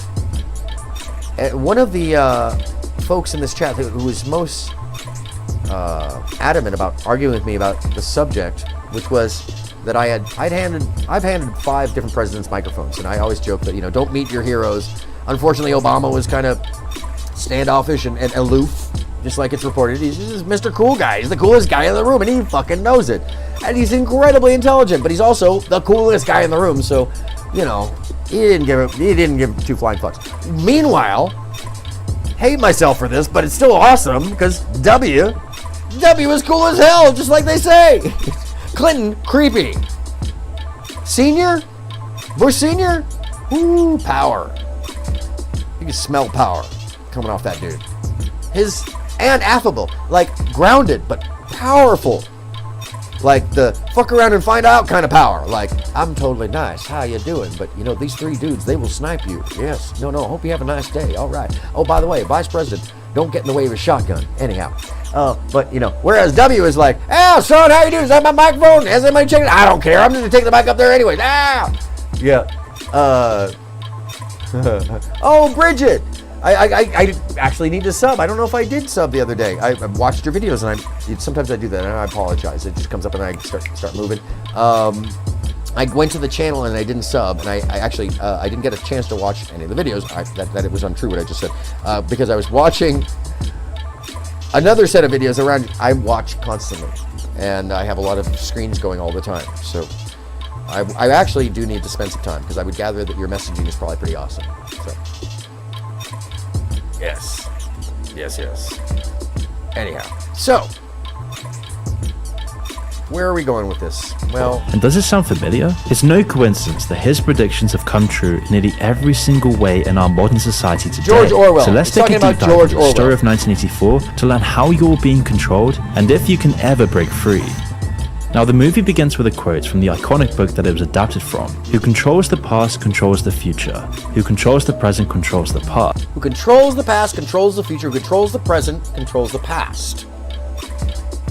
Why is that important? Because Orwell was telling us whoever owns the media, whoever owns the minds, whoever owns the messaging, they own the past and the future. Because they can control the narrative. Which is why it's so important that you and I bond together in whatever it is that we have to say. Because it doesn't really matter so long as it's love, so long as it's care, so long as it's concern, so long as we use the language that is not colloquially nomenclature driven. What does that mean? So long as we use language and interactions that are interpersonal, that are emotive, that give a damn, that use free language, free thought. You can listen to the audiobook of 1984 on YouTube as well. Yeah, and if you're not familiar with the story, there's 2 books, 1984 and Brave New World, because what we're looking at is those 2 devices, those 2 concepts on either side being used as the right and the left. Now, on the right, we have the controllers of the past who control the future, and the controllers of the present who control the past. On the left, we have the comfort and the sedation that drives us into nil, so that we no longer take part and we let an authoritarian regime tell us what it is we need. So on one side, fascism and control, and on the other side, authoritarianism, where there is a lack of management or self-care or self-awareness, because it's just too much work. Sound familiar? Both of them involve minds being taken over, thoughts being controlled, words being manipulated and limited. But today, we're just looking at 1984 because this is the fascist side. And this is the side that will viciously fight against the authoritarian side, which will replace the fascist side when the vacuum is created with a sense of liberal being of comfort that'll lull us into a state of controlled maze-like obelisk, a funnel of our energy, our freedom, in a prison that we build for ourselves, all up to a few, a very, very few. And this sets the stage. And then without delay, we are then shown the iconic shot of the solution. Well, first, we have to understand who they are. We have to understand what it is. And now that we're starting to do that, the solution is our messaging, is not letting people get by with this. Is being adamant about saying to people that they're carrying misinformation, that they are ingsoc, that they are cultists, that they're falling to the disenfranchisement pipeline. And this language that we use must be as potent, as specific, and freeing. Because we can't fall into another cult, because we've got to be Cerberus to their large and imposing seven-headed dragon, Hydra. We've got to be the devil dogs that belong to goetic demons. Which, by the way, a lot of people misunderstand that. Look it up. Cerberus is an angel guard. Man's best friend, given 3 heads, and the ability to rebuild any of those heads at any time, grow back its body. It's actually more powerful, I've come to find out, than Hydra. In any case, be Cerberus to their Hydra. ingsoc. What does ingsoc stand for? Let's find out. Of people staring at propaganda presented by the party. The party is the shadowy government which controls every aspect of life through their ideology INSOC. The basic principle is to control information so tightly that every aspect of life is dictated and controlled by the party. Absolute obedience is expected, down to rejecting basic facts about life and even your international, global, new security order cooperation.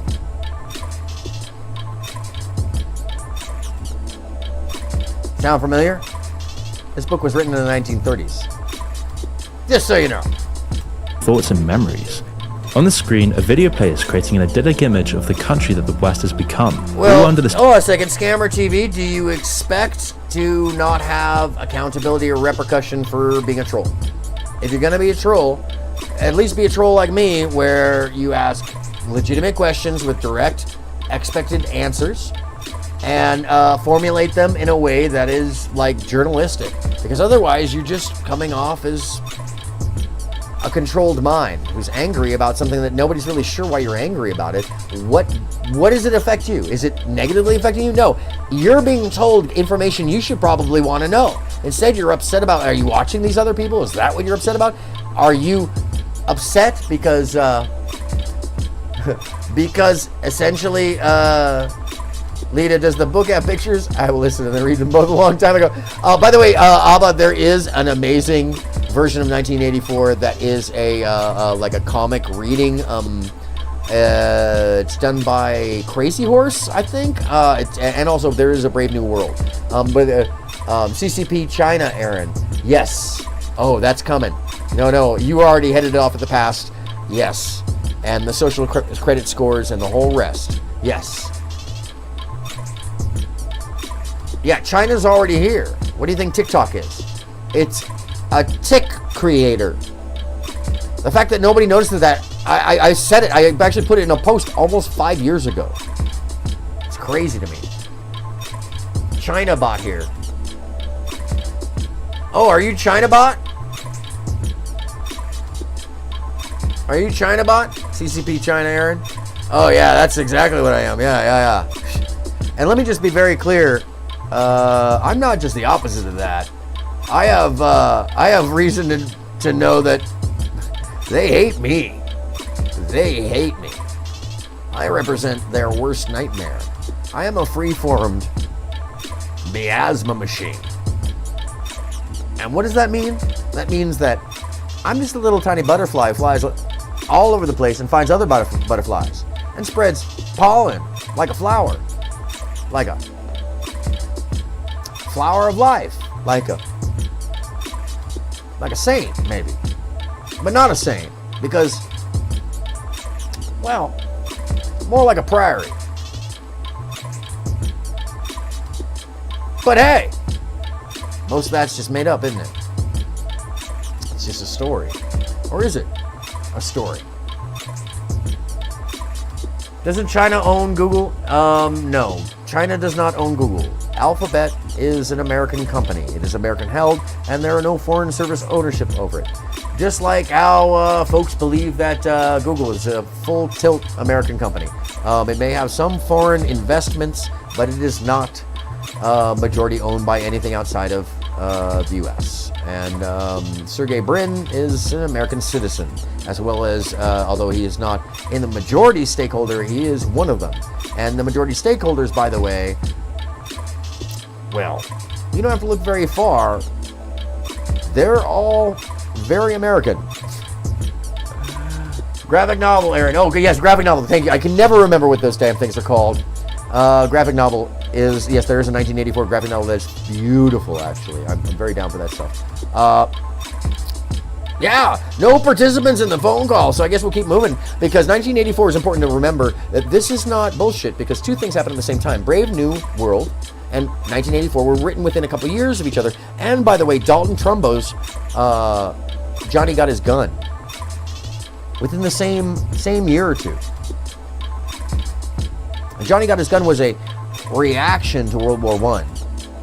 And it was revised and re-released during the Vietnam War, and then once again re-released after Iraq. Yes, they do have, they basically have the backbone of all of our information, and this is, there was a campaign, you might have heard me mention, that a submarine landed on the International Information Pipeline that is at the bottom of the Atlantic Ocean in 2015 or 16, and nobody knows who had that submarine because it was, a drone sitting at the bottom. It clamped onto the pipeline, left a communication tool, and then it took another year and a half before that communication tool was able to be removed, because apparently there were landmines, or there were mines floating around it. So, those won't be landmines, those would be water mines. Anyways, mines. So espionage is real, and our information was not just hacked by Ukrainians giving us memes, but there is a multi-tiered attack that's been going on for our hearts and minds for 25 years. And even further, the planning for this attack has been going on for almost 100 years. And how do we know this? Because the League of Just Men, the League of Just Men, the Hermetic Order of the Golden Dawn, and many others, including the Process, the Avatar Group, they've been planning this forever. Because the last thing they want is for you and I to be free. The last thing they want is for their golden cow to go away. The last thing they want is to be caught off guard when our neighbors arrive. Because when our neighbors arrive, that's when they have to be in control, or else we might accept our neighbors instead of fighting a war and feigning a war with our neighbors. So yeah, there's a bigger picture here. They know things, like I know things, that no one should know. And I'm not gonna just get into that, because I want you to listen to what I'm saying. Nothing against the Chinese people. Yeah, it's a billion plus, so I would hope not. But I have something against CCP, Governor Tiananmen Square, 1980. Oh yeah, free China now, absolutely. All there for you, as someone who watched Tiananmen basically live on CNN back in the day. Yeah. Aaron, what do you think of Billy Carson? I actually don't know who Billy Carson is, but I'll take a look. I'm less about the grifters and more the connection to the associations. So if they are a grifter, that's good to know. I don't take them down so much, as that's Mike's gig. I bring you guys to note what's being sold to you so that you don't enjoy life, because this life is our sentient gift. We get one, and it keeps going over and over again, but that's a whole different topic of discussion of things that I know for certain. when I say for certain, I have a lot of empirical evidence, personally, anecdotally, and scientifically, that we're feeding a much larger system, and those who may control the now will control the past and the future, because they all exhibit themselves simultaneously. And that is some quantum physics shit that we can get into another day. If you look back at some of my videos, I cover some of this as prepping for this brick that we're about to pull out. You have to understand that our world is malleable, that when you look at things, they are protons forming with electrons to be a wave or a particle, meaning they're either staying in line or they become solid matter, reflecting light, which we see as solid. Now, what does that have to do with any of this? That's reality. And we form reality by agreement. The Nobel Prize was just won based off that. This isn't spiritualism, this is quantum physics. Now, we can talk about what the effects are, we can argue about what the end results are, we can argue about why. These are all concepts that are hypothetical. But what is not hypothetical is how the universe and how the world and how we view things forms in the back of our eye sockets, right there at the frontal lobe. That's not a confused situation. We understand that science very well. And when you interpolate that science and add in the next school of quantum physics with biochemistry, you start to find out that we're just interpreting electrons all the time together. And that when you get an audience together, they interpret electrons in unison and become as intellectual as the lowest IQ in the room. Why? Because all of our brains combine to form one more unified and cohesive miasma of energy, of pure, unadulterated, electromagnetic, static energy. You don't have to believe me. You can look this up.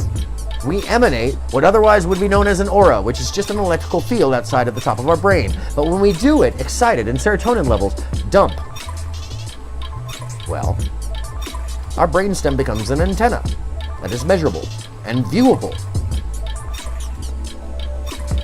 I've seen it. You can go look at my video, 10,000 people jump. The reason I know when they're going to jump is because we've been doing the testing all day long. We were watching brainwaves, precursor brainwaves, just like the precursor of a waveform. I'm sorry, Emily. Yeah, I know this gets deep, but this is important we talk about this.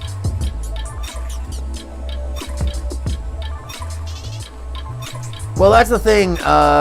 If you don't like grifters, then you should like my TV, because that's somebody who reformed to use those skills of recognition against the bad people. While they're charging $1,000, he's just asking for $100 to do the paperwork on these folks, you know. So I would say that that's a difference. You know, it's the same difference as, like, I don't want people to send me tip money. I'd rather send me a donation for the local daycare center, you know, which is literally like a single wide on bricks, you know, and there's a difference.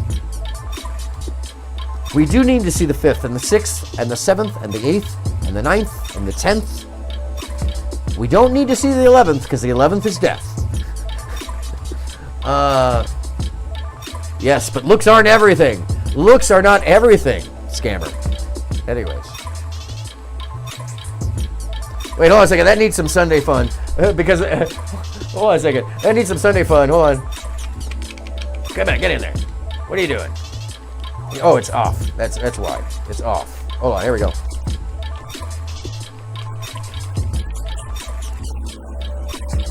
That's what we're gonna get for that. All right. Yeah. Anyways, it's in stereo now, by the way, too. Anyhow, turn that off. It's loud. What dimension are we in? We're in the dimension of possibility. We're in the dimension of what we call reality, cesium-137.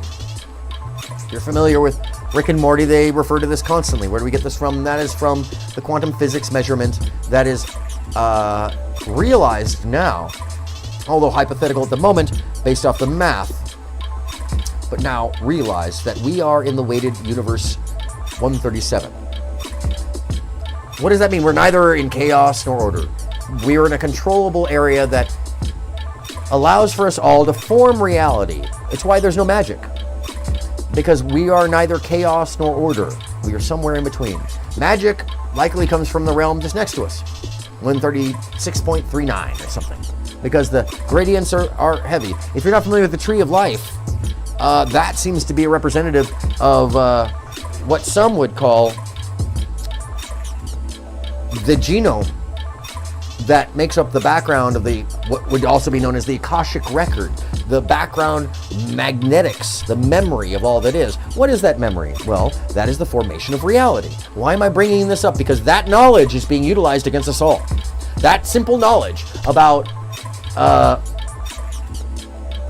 oh, thank you. No. Yeah, this is tough stuff. It's tough to wrap your mind around. I take it for granted because I've been thinking about these things for so long. I'm at the point where I've hit bricks and id death, and it wasn't until I had other deep experiences, non-hallucinogenic, by the way, real life and death experiences, real life, real death experiences, that I found out that heaven is here, that we live in a place where the protons and electrons go back to the beginning of time, from the inception, shooting out of the black hole, to change their behavior so that when we view them, they behave accordingly to our observation. Yes, indeed. We can see that in the basic explanation of the Tree of Life. There are 11 partitions to the Tree of Life. The 11th is a hidden one. That's death. It lays underneath. But the other 10 are representative of what we know now to be the decadahedron math of the multi-level universes. We can go down that plane, but there are so many things. Yes, they could just be absolutely. Now you're catching up, Scammer Mike TV. That's what this channel is about. We're a little different here. I support people who take down systems. I support people who see through the veils. I support people because I'm talking about a much more complex meta subject that in the end relates to our reality and the control thereof. Because believe you me, we're not just talking about on the ground politics. This is bigger than that. And the controls of our hearts and minds and reality, folks, that's the future. When we don't know the difference, when kids don't know the difference even in reality.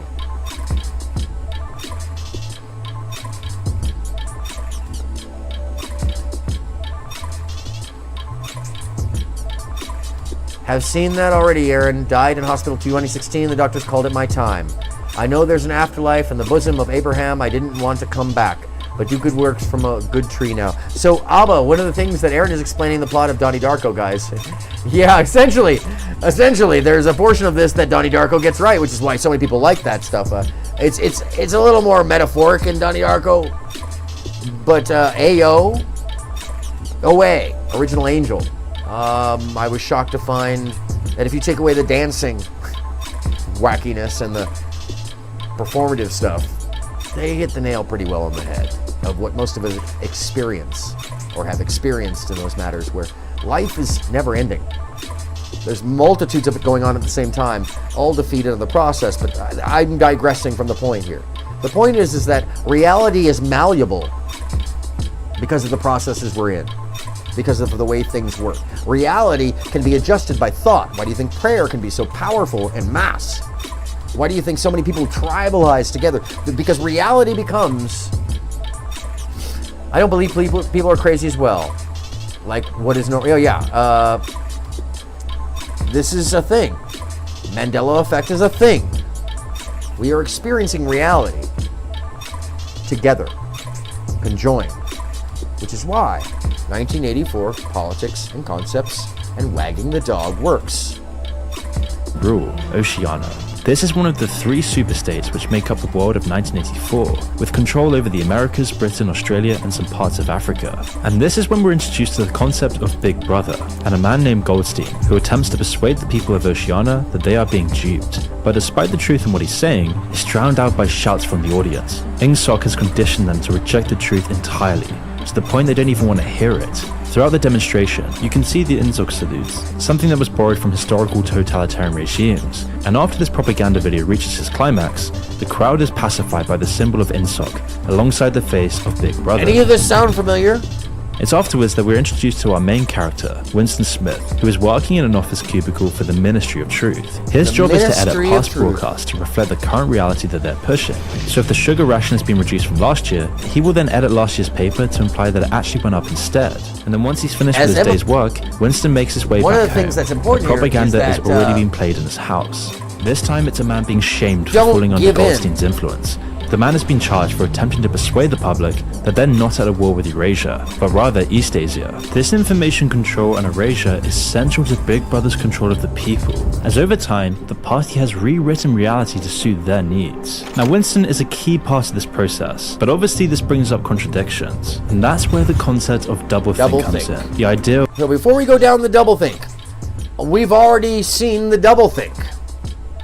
The inability to recognize the contradictory thoughts, the dichotomous behaviors, the not even recognizing when something is in somebody's best interest because the idea of an ideology that is counter to one's own creates cognitive dissonance. So the anger or the underlying agenda is exposed. And yes, Emily, the solutions start with recognition of how we join together in our individuality, supporting each other, not in a malaise. No, not in a malaise, but rather in an activity of recognition that we all must get along, even if we don't agree, that we all must come to a point of allowing each other to be each other. Because when we become monolithic, and we start deciding how or what the words mean away from the actual meaning that we all know, well, then that leads very quickly into the world becoming nonsense, into the dichotomies coming out in the world, into our contradictions becoming norm. And I, for one, will not allow the contradictions to become norm in my life. I call them out, and that's one of the first solutions, is to be able to recognize what it is, the shared reality, and to call out the contradiction by saying that needs to make sense. You're an adult, or that doesn't stand together. You're falling prey to a bad idea. Do you need a friend? Do you want to see something that shows you different? This stream element, a person or bot? The stream element. You talking about the other stuff in the background? No, that's polyscopic inundation. That makes it so it's easier to consume the information and stay here. Hey, what's happening, Mobishes? Yes, absolutely. Still alive, still alive. And we're just getting to the point where we're talking about doublethink. Which is a very important thing to understand about how the contradictory messages get carried by an individual and acted upon, and then also decided that they are somehow truth or fact over recognizing that the contradictory messages are driving a bad behavior, a bad belief system, a totally fictional reality that drives oneself into nothing less than depression, disassociation, disregard, nihilism, and need for tribal association so that you... Oh, the bot. Yeah, strong. Sorry. And away we go. Yeah, I need to fix my box. The stream elements is new. And I need to fix that stuff, actually. It's from the Twitch stuff, Bridget. If you haven't watched, I have like 8 million games going on, and there's a... Yeah, anyways. And Sunday, I've got that stuff on the ministry, so... Yes, Stream Elements is a bot. Yes, don't boot the bot unless they get annoying, and if they do, then yeah, boot them. It's fine. It'd be really funny if we booted Stream Elements. Being racist. Stream Elements is totally racist. Anyways, I don't know how, but we'd figure. I'm sure we can figure that out. Point being, doublethink. What is that about? Partially believing in two separate contradictory facts. One of the examples they give in the novel is the simultaneous belief that the party is a bastion of democracy, and also I want you to notice like the images being held, the black hand and the white hand, peace. Let's see what it said again, because it's an important little message from the book, by the way. But obviously this brings up contradictions, and that's where the concept of doublethink comes in. The idea of wholeheartedly believing in two separate contradictory facts. One of the examples they give in the novel is the simultaneous belief that the party is a bastion of democracy, and also that democracy is impossible. And it's through this concept that the party... Does that sound familiar? Democracy is impossible. We can't all work along. There's too many people. It needs to be monolithic, and we don't understand each other's language. We can't... I don't trust the gays. Oh my God, the LGBTQ community is trying to sell me an idea. Oh my God, the Mexicans, they're going to get everybody high on pot. Oh my God, the black people, all they do is drink all day long and they're lazy. Oh my God, the Jews, they have all the money. Oh my God, the Irish are coming here to take our jobs and all they do is eat potatoes. The Chinese, all they want is their own world. Don't these things ever sound familiar? When we're repeating the same doublespeak and acting out the ingsoc behavior, and we don't notice it, are we any better? When we're driving? Yeah, exactly. Well, actually, it depends. Nowadays, out here, it's like, we don't need to talk about that. That's a different show altogether. This behavior that I'm talking about, let's not get off, let's not lose this. Because it's important to note that this is the kind of behavior that would have you selling your own self down a river. And that river goes nowhere but the falls. Why? Why? Because if we're all going off down the falls, then none of us are paying attention to the power structure or power itself. It's reality, replacing it with an illusion of their own creation. And this is the all-encompassing lie that maintains 1984 society. It's only through everyone believing it that it becomes real. But this concept of a world only through everybody fiction, believing it that it becomes real. Let me say it again. It only becomes real once everybody just believes it because they have to believe it. Isn't something that Orwell created all by himself. Instead, this is something that's very real and has been observed throughout history. Thousands of years ago, Plato wrote some of the first recorded philosophy on this concept, through what he called the noble lie, where people know their place in society through their belief in an entirely fictional story. People know their place in society through their beliefs in an entirely fictional story about their society's origin. It's called the noble lie.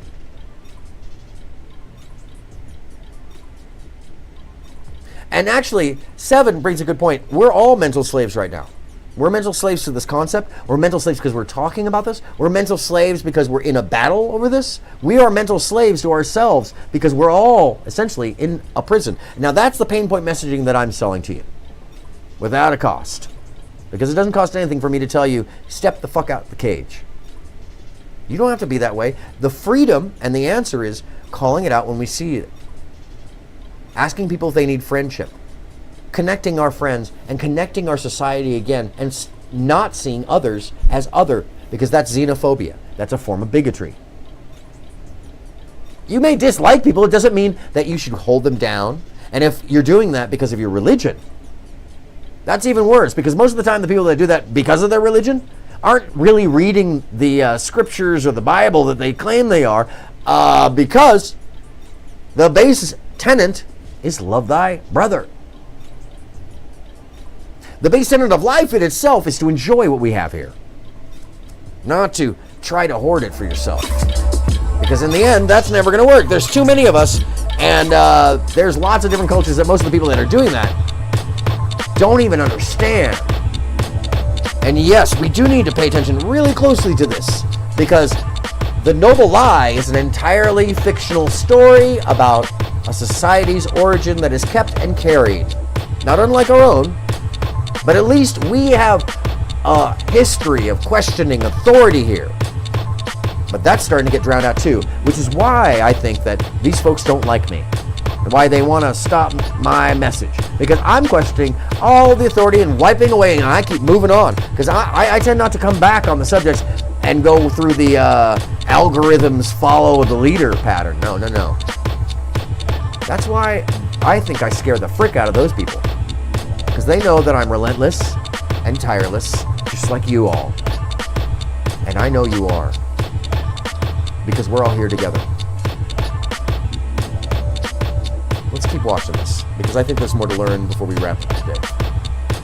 Society's origin. The details aren't important, so long as it gives justification for the social order. The details and this gives aren't people important. a reason to accept how the world is, and that their equal man is somehow better or worse than him. And we see this today, when our own version of Big Brother says one thing and then means another. Like when the establishment media, politicians, and World Economic Forum claim to be working for freedom and free speech, also while doing everything they can to bully and censor all criticism. Contradiction, saying they believe in free speech, but they're suppressing free speech. Why would you do that? Because the dog wags a lot easier when you're the tail, telling the dog that it's getting a bone. Showing them the bone. Carrying the bone around their head. Now, so they're going to keep looking and looking and looking. But you still got the dog by the tail. Wagging, wagging, wagging. And if you don't give them the bone, they'll forget. They'll move on to something else that you piss them off with. To silence. And there are just countless examples of this. Like when the fattest, most grotesque politicians of them all claim that they're I'm not weight shaming, but are you fucking kidding me? promoting I mean, if you've ever been to Belgium, if you've ever been to Antwerp, it's a nicer city. Though Brussels, lovely place. And Bruges, Bruges, that's wonderful. But point being, no. Why would I play E-Black's TV? Go to Mike's channel, ask him to play E-Black's TV. That's his show. I'm talking about control over your minds and the doublespeak that you're using right here to contradict why you would even be here. That's even weirder. That's why I love these people in my chat, because it's like they kind of don't even recognize it's in there. It's in there, but they agree with this, by the way, which I think is even funnier. But they just don't realize, or they don't tend to know why. They're angry at Mike for scamming, but what? He's not scamming. He's taking down the scammers. Fucking weird. By the way, it's really weird. It's the proof that what I'm talking about is true, that people have hypnotized themselves, and that's why I'm here deprogramming. If anything, I'm a bigger scammer than he is, because I'm literally deprogramming and hypnotizing you every single episode. At least I'm telling you, and he is too. But we're doing effort. We're making effort to do good. It's the difference. What are you doing? Yeah, too much Belgian chocolate. Yeah, they do need a friend, Emily. They do. Which you're welcome here to have a friend. But if you think Mike is a grifter, then you don't know what a grifter is. And when a grifter takes down other grifters, that's called an expositor. That's called expose.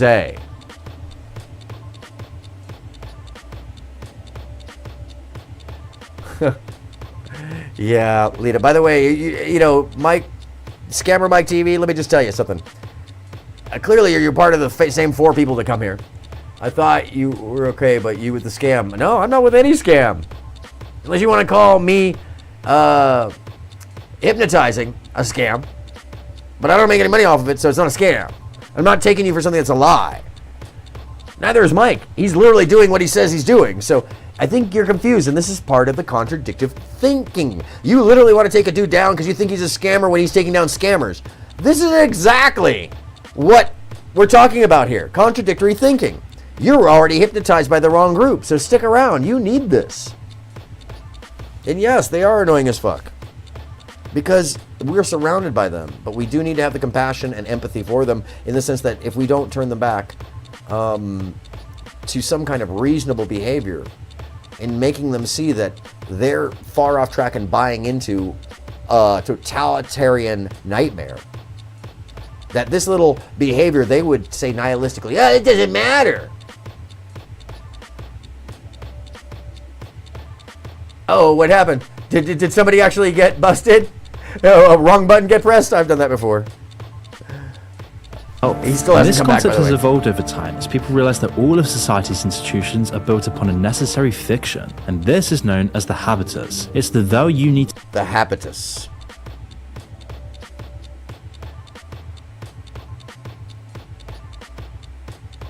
Then why time him out? Because you guys have control, Moby. You guys have control over the chat. It's free form. I'm not even going to tell you what to do, which I don't tell you to do. And Bridget's in there. She's the main mod. There's only one. And when Bridget finally gets tired of your ass, you know you were tiring someone out. Because Bridget is patient as frick. Have you ever been in? Oh, you have been in Mike TV's chat. She is patient as frick. Oh, we're here for free speech. Yes, and you have free speech. That's also called accountability and responsibility. When you have free speech, someone may come up and toss you out the train when you're on the free speech train. Because that's freedom too. There's accountability that comes along with responsibility in freedom. It's not just a free-for-all. That's nihilism and anarchy. There's a difference. And that's part of the difference in contradictory thinking, which is why I'm sharing this message, because people don't seem to remember 1984 and the habitist idea. No, it's not like China. In China, only one person has the power. Here, Moby, you literally, everybody has the power. The only reason Bridget's here is because she's the tiebreaker. If somebody finally gets over there and Bridget goes, fuck this, you know you done wrong. That's how the real world works. It's not China. That's democracy. Welcome to the accountability of democracy. It's not a free-for-all. It's just not. So once again, don't be confused by how systems work. China has one person, they come and take you away, and you don't know that you're taken away. And we don't mention you afterwards. So the fact that I'm having this conversation with you, proof. You should know the difference, Moby. And the fact that you don't, I mean, that's part of this circular logic stuff that's so problematic, because somehow folks like yourself, unfortunately, have been sold down just enough of a line of bullshit that you can't even recognize the healthy stuff. If it was me, I would watch the dumb vid he wants me to watch, then debunk his claim. Why not? Why not? I mean, like, obviously this is interesting to you, which I thank you for being here and being interested, because this is important. It really is, because habitus is something we should all know. Habitus is the needed and necessary fiction that we tell ourselves about a society to keep it in order, which means that we have to believe in some kind of modality of morality and ethics. So we have to believe in some kind of good idea, some good knowledge, some good background to really be down. It's just how it is. For society to make sense. Now, the concept is similar to the noble lie, but the habitus goes much deeper. You see, throughout your life, you are influenced by your environment and your interactions with other people, and these combined with your personality create your view of the world, and it's in this way that you buy into the habitus, the shared... So, the shared ideology, the shared belief is made up by the environment that you have to believe to be part of that world to be real.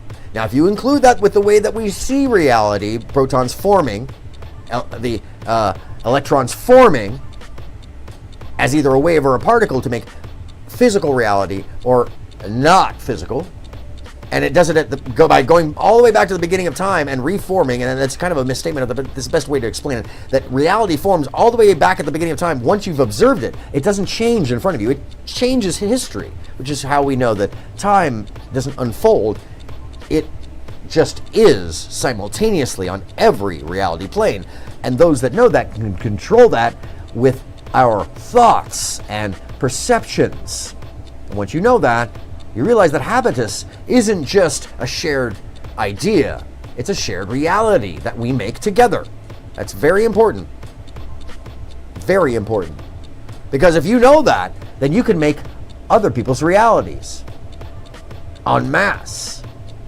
And some of us, knowing that science, have utilized that in the mass arena for the mob on TV. Some people have utilized it in religions, politics. Some people have utilized it on the ground to wag the dog.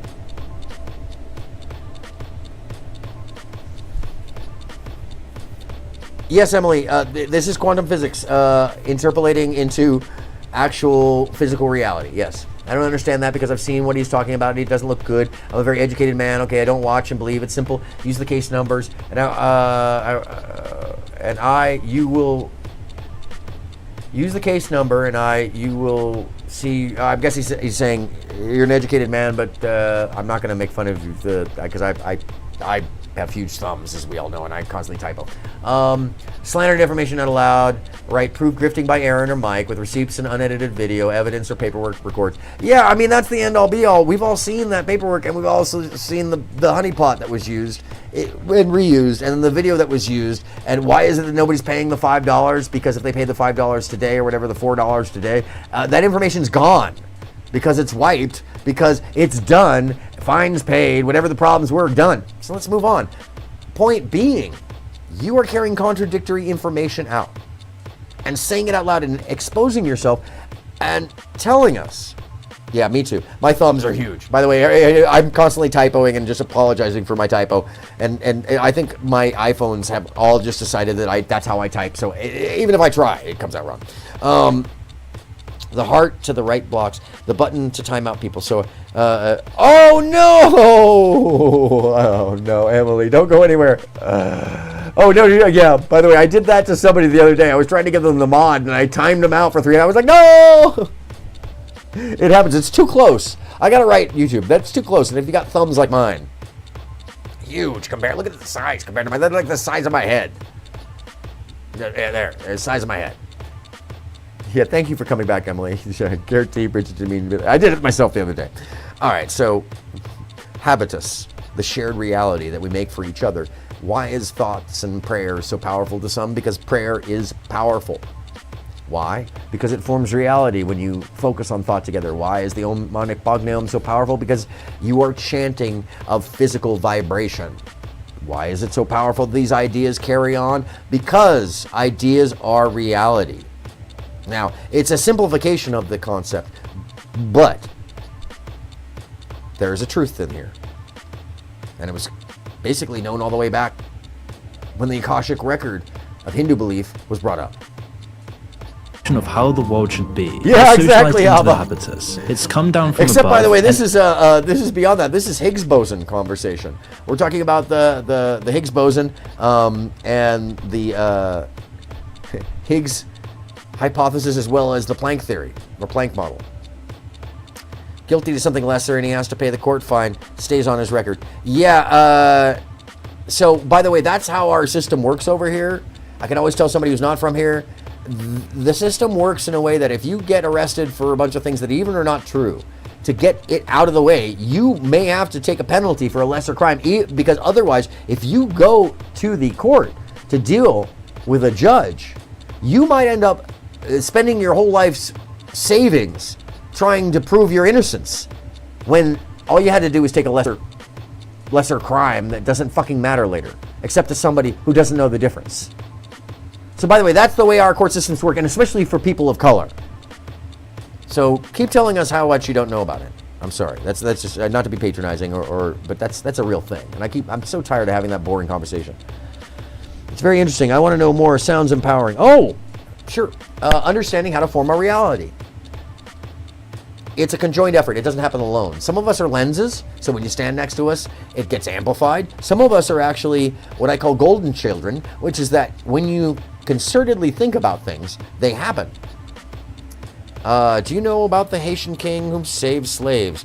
More cases are finalized with a plea bargain. Yes, that is absolutely, Emily, that is correct. No, but we can talk about that. There's a lot of great characters in history we're not talking about right now. We're talking about 1984 and its effects on people, and the Brave New World effects. Around you believes in it. The habitus is the social contract between you, your fellow man, and the government. And it's what determines your culture. It's what determines all the societal trends around you, and therefore also decides the rules of society. And this stretches to everything. Our ideas of beauty, what's seen as valuable, what's seen as even right and wrong. But because it's influenced by the environment and how people treat each other, the habitus is always changing to reflect this. And the world of 1984... Because it's affected by the people and how they treat each other, habitus is always changing. Huh, sound familiar, right? Or operates on a habitus. The problem with the 1984 habitus is that it's been cracked to the top and severely deformed, and because it's been poisoned at the top, it's trickled down into all elements of society. And this is why 1984 By the way, is so do you think scary. It's an accident that the character Goldstein has a Jewish name? Orwell wasn't just saying Jews caused a problem. No, he wasn't saying that. He was saying that they will use the message of Jew as a fear tactic. That's just an example of a name that is counter to the rest of the names, because the person who runs the INGSOC is everyman. But the enemy who inspires dissent against the double speak and the double thought and the thought police. Oh, that's Goldstein. Huh.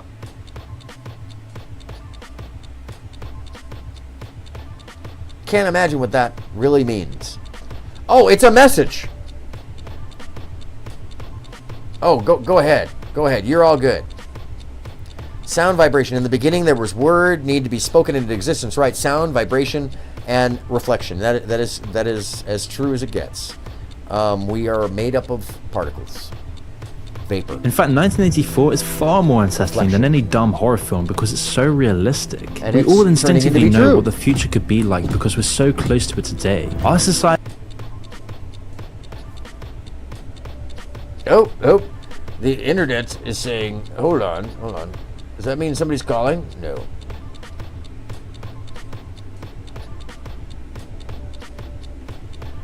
Well, ain't that interesting?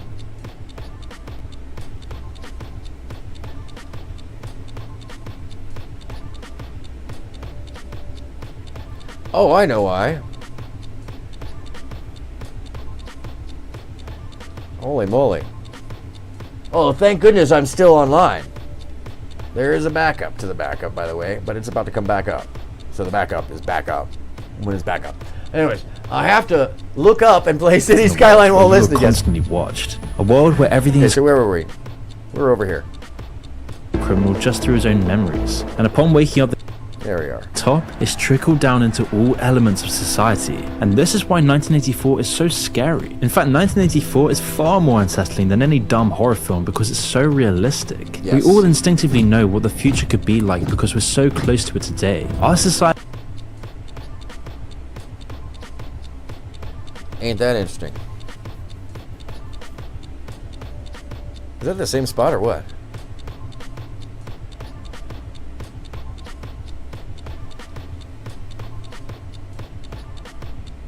Drop the quality here. It's very strange.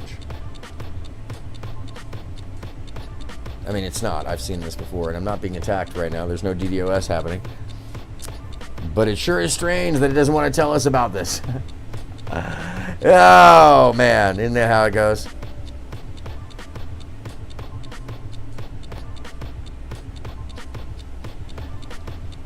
All right, well.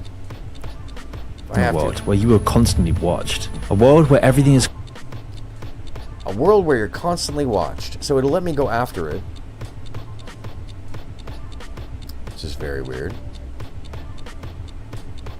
Propaganda continues playing in the background on the ever-present screen. Winston lifts a brick from his house and uncovers his journal, something that's definitely banned in the world he lives in. And it's in this journal that Winston reminisces about a world where thought was free, a time where minds weren't controlled by Big Brother and the thought police. And by doing this, he's already become a thought criminal just through his own memories. So And do you upon understand waking- that thought in itself that contradicts the state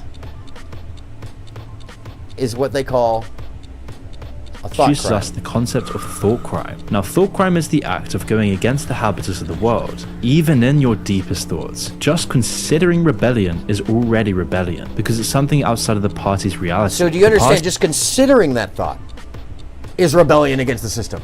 It's not even an action on it. It's just thinking about it. enforces this through Huh. the Thought Police, a secret organization which uses informants, surveillance, and undercover agents to root out anyone who even thinks about rebelling. And as the propaganda continues playing in the background on the ever-present screen, Winston lifts a brick from his house On the and uncovers his ever-present journal, big something that's screen definitely that's banned in the world in he lives in. everybody's And it's in this home. journal that Winston reminisces about a world where thought was free, Where you can't a get time away where from minds it. weren't controlled by Big Brother and the Thought Police. And by doing this, he's already become a thought criminal just through his own memories. And upon waking up the next day, Winston is then then subjected to a mandatory exercise routine in front of his television, to which he is signaled out for not performing adequately. Winston then half-heartedly waves the INSOC hand signal and makes his way to work. And that's when he's treated to even more propaganda playing on the television during lunch hour. However, what instead catches the eye of Winston is a young woman staring at him. Winston then sits down and begins eating his meal, here, by the way, one of his colleagues comments on the new shortened dictionary and how positive the destructions of word really is. Newspeak, as they call it, is a new language invented by the party that reduces English to its bare essentials. It weans down the language to its bare essentials. And his friend will tell them how important it is and how helpful it is. And why does he see the lady that's pointing at him or seeing him? Well, because they stand out to one another. They can see one another just like you and I can see one another through the crowd. Because we stand out for our beliefs. We stand out for what we're here for. Emily, proven by plants, sound vibration. If you want to grow more fruit, play Chopin to fruit plants. And so if you're depressed, you believe the negative words, you start to get sick, and the same with positive words. Yes, 7, that is absolutely it. We are formed by what we say, by what we do, by what we're involved in. We become what we believe, as well as what others believe. So for those of us who are a lens, where when we stand next to others, things get amplified. It's hard for us to do anything on our own. But combined, when we're next to others who are golden children, who have the ability to see and do and infect positively, well, the answers and the expectations and the realities that happen out of that are exponential, explosively so. Hugely responsive. Sorry, I hate that term. Anyways, but here we go. Where controversial words are removed, meaning that if it works then rebellion will be impossible, because it won't even be able to be considered. The words just won't exist for it. Back at work, Winston then continues his job at the Ministry of Truth, this time unpersoning someone. Now, unpersoning is the act of essentially removing someone from history. Isn't that interesting? Unpersoning sounds like another word we're using a lot nowadays because we can't use the actual word on YouTube. Huh. Unaliving? Grape? Feefees? Cringe? Schizo?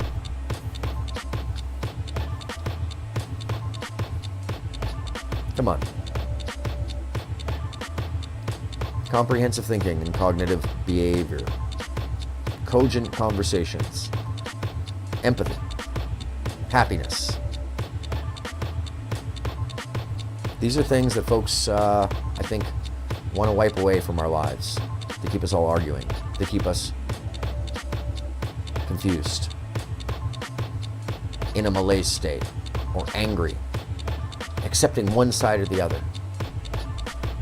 And I won't take else. And this is just one of the many aspects of 1984, which has its roots in previous autocracies. Now, in this, Orwell was specifically alluding to Stalin's dictatorship, where this was an extremely common practice. Enemies of the state, or rather enemies of Stalin, wouldn't just be executed. Every mention of their name and even their image and photographs was erased, completely removing them from history. Sound familiar? However, this practice, of course, hadn't died out. The Chinese government, for example. What do we call that? Can I get an answer from the audience? Do we know what we call that now? Because it's a very popular thing. When you just get erased from the picture. When people decide that you don't belong. But now we do it by group. Come on, nobody in the chat knows what this is? We all know what this is. Come on. Let's see it all at once. Come on, folks. It's called cancel culture. And we're all supportive of it. Every single one of us. Yeah, Emily is correct. And Photoshop. It's amazing. My ass looks huge now. In every Photoshop. I have the biggest badunk-dunk. It's like you could put 4 tables on it. And have a card game at the end. Because Photoshop is real. No, it's cancel culture. It's the way we shut people up. It's the way we shut people down. It's the easy way to delete that person from the system, because then they don't exist, because those who control the past control the future, and those who control the now control the narrative. Infamous for disappearing anyone they don't like. Jack Ma, the CEO of Alibaba, essentially disappeared from public view A after billionaire. making economic suggestions Forced that to would shift disappear power from away view. from the Chinese Communist Party. And today, he's all but vanished from the public eye, spending his time in exile under constant surveillance. But we're not just talking about China. This is happening all over the West. When anyone who speaks Alva out... says, Emily, exactly. If you listen to good things and positive criticism, you improve, get much better, and then it can also help find your weak spot and improve that part of you too. That's why Aaron is sharing. Yes, indeed. That is exactly why I'm sharing. Cancelled. Yes, Abba, cancelled is the nomenclature that I was looking for, and that's because folks, well, they love that canceling. It gives them so much power and validation in the together,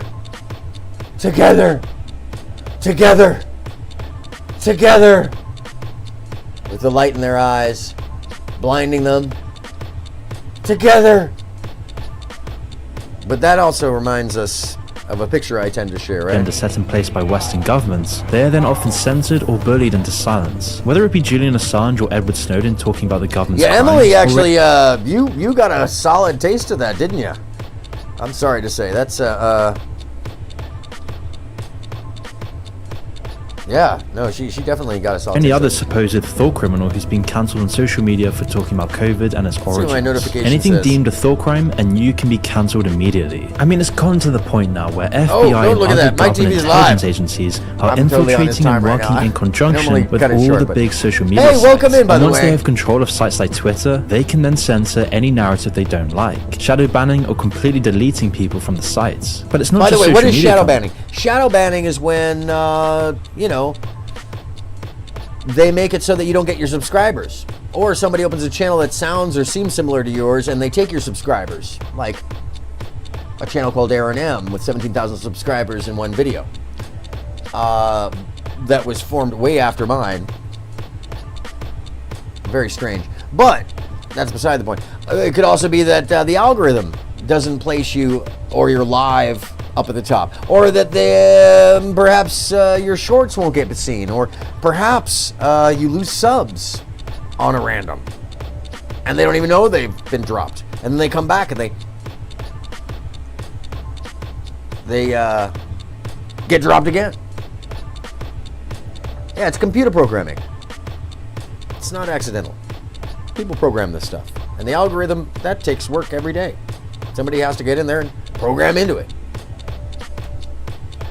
Now even companies like Uber, PayPal, and even Airbnb can ban you for having the wrong opinions online. And then know over that? in China is their infamous social credit system. The basic idea is for each person to be assigned Now, a I don't personal expect score that the based on credit how system will trustworthy come to they the are, US very according to the Chinese quickly, or government. even Certain things can have it be increase your likely. score, like But making we a social do have media a credit post. system. It affects our whole lives. It is unfair, unjust, and it tends to be random and arbitrary to the point that we don't actually know how it is affected by our income, affected by our bills, affected by anything. And it doesn't include the whole picture. So we do have something of that nature, except it's financially driven because why? We're a capitalist society. So that's the number one thing. And do you feel YouTube is becoming a place of opinions? What's truth and what's lies? Yeah, YouTube is definitely being the number 2 on most days search engine. Yes, they do unsubscribe our subscribers. It's pretty weird. Especially when like they just joined that day and then you see you get 2 subscribers and then that same day 2 subscribers go away. It's like go down on the list, and when you only have 200 of them, you can tell who's coming and going. Though I have to say, big ups to the fact that a good portion of my subscribers are actually other content creators and always have been. That's how I was monetized with 62 people. Is everybody who was on my subscribership was like 1 million plus at that time. They're not all there. I think it's like 40 left. But there are some others that have subscribed to me not long ago who I'm quite shocked are watching. And I was very shocked and happy. They're lurking. They are lurking. It's amazing. And let me just say that Lavloon, I got your back. She out there. Kalea's out there. But I truly want to cancel Fuentes and his friends, the supporters, shadowy figures to fund him. Amen. Yes, yes, indeed. And that is, I'm glad you brought that up. So I think we've got, I'm going to roll a little bit more of this. I got one little piece. But on after the other that to hand, share with things y'all like getting into to debt, kinda tie buying it all too many together. video games, reading the Bible. And it's true. We do need to destroy the message. It can't just be, oh, why is that doing that? Did it pop over the 5G for some reason or something? Hold on a second. Sorry, folks. Every once in a while.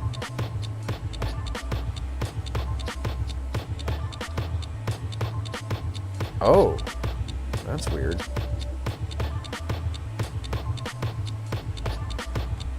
Oh, yeah, somebody's trying to drag my internet right now. What the fuck, man? I got 10 viewers. Come on. Come on. It's not... I mean, really, the message must be freaking potent, right? This is wild.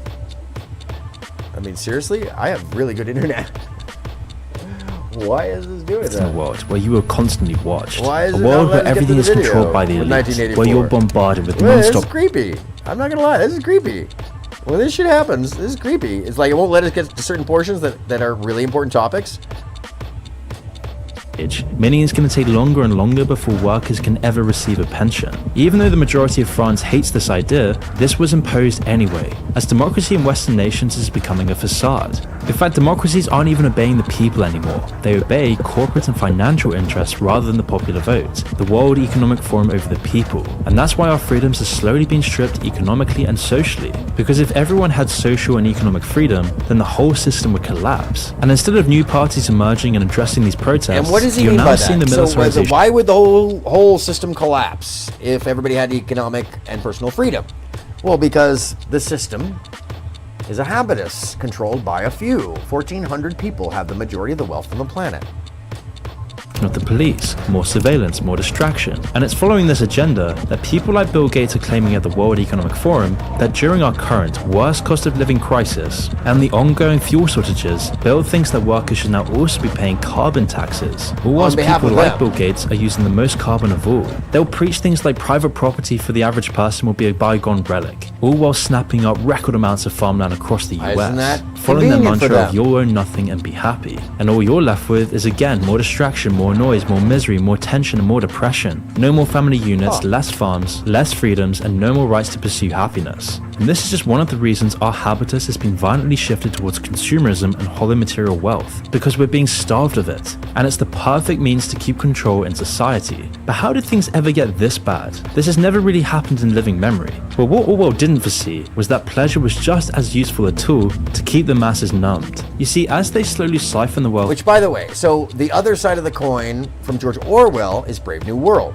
And Brave New World addresses the luxury, the relaxation, the imbibement, the forgetting meaning because you want relaxation. You want to forget about the troubles. Let somebody else deal with that. And that's what causes the authoritarian state. A vacuum of power. Because people don't want to have to care. They think somebody else has got a better idea. They can handle it. So that's the liberal side, the authoritarianism. The fascism, the full control of mind, word, and body, that's the other side of the sails. That's the double thought. The thought police. The social credit score. Both of these are not mutually exclusive. They do the same job. It's just neither one of those writers could have seen the likeliness of the technology supporting both sides. And that binary, are you high value, are you not high value? Do you have a high body count? Do you not have a high body count? Are you my enemy or my friend? That's what's being sold. By the fresh and the fits, by the pearly things. By the other side that would argue against them, by the destinies. Because destiny is the omni-liberal, don't forget. And he doesn't believe in all those things. And in fact, the one thing that he has in common is that he believes the same things essentially that Nick Fuentes does, except he doesn't throw out the racism straight out the fact. No. He hides it underneath all sorts of other fun games, like video games. He hides it in other people speaking for him, Corantos, Gideon, having Mr. Girl on, causing a ruckus there, or in fact, defaming and sending trolls out and chasing down someone because they dare speak against him. That's just like the authoritarianism and the fascism and the behavior that Nick Fuentes would do, but they're two sides of the same coin. Now, how do we deal with this? We diffuse them. We minimize them. We tell people the truth. We directly ask questions. We project ourselves into the situations and open the doors for ourselves. And we step in and go, hey, by the way, yeah, they may work in your world, but everywhere else, you're an idiot. That's how it starts, essentially. Yeah, the complacency is somebody that there's a whole bunch of people that think that somebody else is going to handle it. And that's not how that works, because that's how we end up. To the economy, the elites keep us distracted with hollow, empty hedonism, and modern technology is the perfect tools for this. By exploiting the basic social need to be accepted, social media applications exploit your dopamine receptors in the exact same way as cocaine. Years of split testing and perfecting the algorithms and billions of dollars in research have made big tech companies like Facebook and TikTok as addictive as possible. And as people build up a tolerance, they always need more content faster to stay engaged, all while procrastinating and wasting their life away, being numbed into flaccid apathy in their bedrooms. The rise of TikTok, YouTube Shorts, and all these other short-form social media sites is just a direct result of this process. It's why we're developing parasocial relationships with streamers and not our own communities, giving the people the illusion of community and knowing what's going on. Giving people the illusion of community. I mean, that's what we're doing here. We're parasocially dealing here. Because this is, at this moment, the most powerful thing we can do, because it's so hard for us to join together, and we have to in some fashion. But for us, it's not a replacement for real life. We all know that out in the real world, out in the IRL, we have to be active in our communities, active with our friends, active with our neighbors. That's one of the reasons why I'm like, don't give me money, give the daycare center down on the corner that doesn't even have wheels underneath the double wide, just bricks. Let's give them some money, because it's just volunteer and shit, because it takes us on the ground volunteering at the park, in our neighborhood, at the library. And stop focusing on who the fuck is reading the book and what they're wearing, or whether or not their sexuality scares you. That's part of this dichotomy, to incense you into something that is so base and juvenile that you'll not pay attention to the freedom that you're stepping on, because that can later on be used against you. Which is why Femme Sapiens and Melanie King and Just Sweaty Things, Just Foot Smelling, Just Fucking No, clearly no rag in the shower,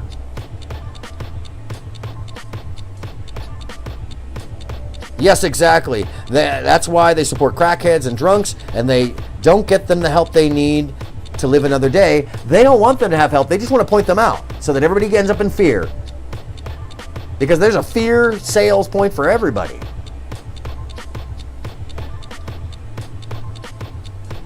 For each and every one of us, with our own all without any real message. Substance or true information, and by providing a drip of anodyne lethargic dross. The meaning in your life is sucked away. The resentment you feel at the government is numbed and repressed inside of you, and so you accept it. And anytime you feel depressed, isolated, like things are just outside of your control, there's always that little dopamine fix just sitting in your pocket. Just a little pushing dopamine people fix, more and just, more into the online realms, stuck alone in your bedroom. And the result of this is what you see today, the most depressed and downtrodden generation in living memory, as the normal societal habitus is breaking down. And the crackheads, by the way, the crackheads are us. And we're looking at each other going, boy, your crack is great. Yeah, my crack is great too. Oh, mine is great, and yours is great. And you know what? They've got the same crack as me, so that must be the right crack. But the crack is here. It's more powerful. It gives us more dopamine hits. It gives us more serotonin. It gives us more adrenaline than crack ever could. Don't be angry at me for it. Be angry at ourselves, like I am. Because it's an addiction. It's not just an addiction, it's an addiction that's killing our social lives, that's killing our interaction, that's convincing kids that somehow at 22, they know how everything's supposed to be because they're carrying an adolescent idea of what interpersonal relations are. And destroying the fabric of society by arguing amongst themselves. And they'll continue to do that unless we, the adults and parents, those people that remember their time without cell phones, those people who weren't sold down a river based off of our own proclivities, those people who have confused the algorithm, it's up to us. It's up to us to turn and be like, no, there's another way, and that's just a bunch of bullshit. And when they argue with us, be like, look, we love you, we care about you, but the process, 7 says the process of programming is correct, Aaron.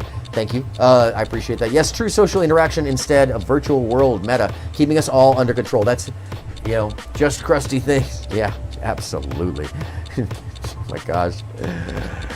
She can't really be ashy, but she's ashy. Those elbows are probably just like... She used to point her toes at the camera until somebody finally said, every black woman in the room wants to throw something at you. White women don't really notice that shit. They kind of want to look at each other's toes. It's a weird... I don't know what that is. Anyways, I asked my niece about it. She actually self-proclaimed, she's basic. She likes a pumpkin latte. Most people like a pumpkin latte, but no. Anyways, she's awesome. She's not basic. She sells weed. Markets it, actually. That's a whole other story. That's what I'm trying to get. I'm trying to get an outside. Trying to get an outside supporter who's separate of the entire biz, so that I don't have to worry about any of that stuff. Yes, just sweaty things, just crusty things, just ashy things, just racist things. These messages, they're all for crackheads. They're all crack. They're all less than messaging. They're all pain point messaging. They're all reminding you of all the pain and no answer. Are we going to spin back to Fresh and Fit's current stream? Oh, probably. You talking about how Rollo and them, are they running something wild right now? Because I know they're falling apart. My Wrong and Freshty, Freshty Magoonie, yeah, the AKA the Underminer. Oh, yeah, Lita. I'm actually gonna go back. I've got so much follow up. I've literally got all night video watching. I'm gonna run like 3 streams at once, and then put on some of my favorite Twitch musicians in the background. This is the only way to keep my head straight. Because, by the way, just mashed. Ooh.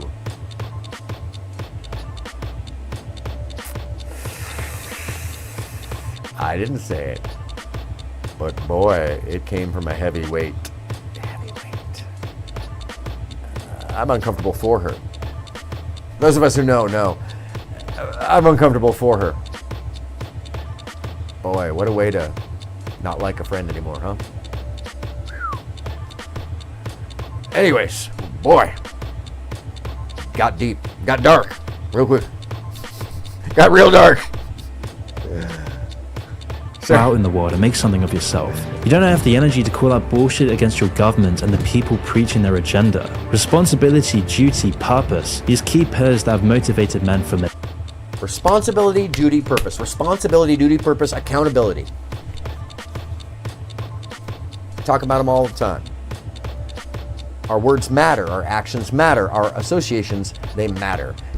Alba says, digital crack. Yes, Aaron, dopamine hits with stimulation views and likes and approvals. Beyond sad. Digital prison, 100%. TikTok. Now that all the little girls are getting ticks, thinking they got psychological problems, losing weight, we can see now TikTok is affecting a whole mass of people like a monolith. And it's specifically our young women who will drive the future. And they affect and drive our young men, who are our future. And they're undermined. Their future is undermined by a freaking phone app. Because it's so hard to get kids to stop playing with a new toy. That's just how it is. It's always been that way. I know I was too. Playing with something stupid. Now, I would hope that we end up rejecting these things, but I think that they're getting addicted, just like we are. Because you and I are part of it too. It can't be an otherism. We're part of it. We watched it happen. We allowed it. We enjoy it. But the point is, we have to know about this reality. We have to recognize that the reality is happening, and we also have to accept that the only way to do something about it is on the ground, piece by piece, person by person, planting the seed by seed, because we are the flowers. We are the flowers of life. There's nothing more important than spreading the pollen of wisdom, of care, of empathy, and most importantly, ignoring the bullshit for earth and reality. What is that reality? It is simple. that you can't contradict simple love. There's nothing to contradict that. To care about others is to be kind. You can't contradict that. You can't contradict it when it's in action. You can't contradict that. You can deny it. You can act like it doesn't exist. But the truth is, the facts are action. Action wipes out all the cynicism, all the betrayal, all the denial, all the deflection, and all the cognitive dissonance. Action. Because you can't ignore action. And I don't mean terrible action. I mean the action of habitus together, a communal space that is created out of the necessity of a semi-fictional belief that we almost have.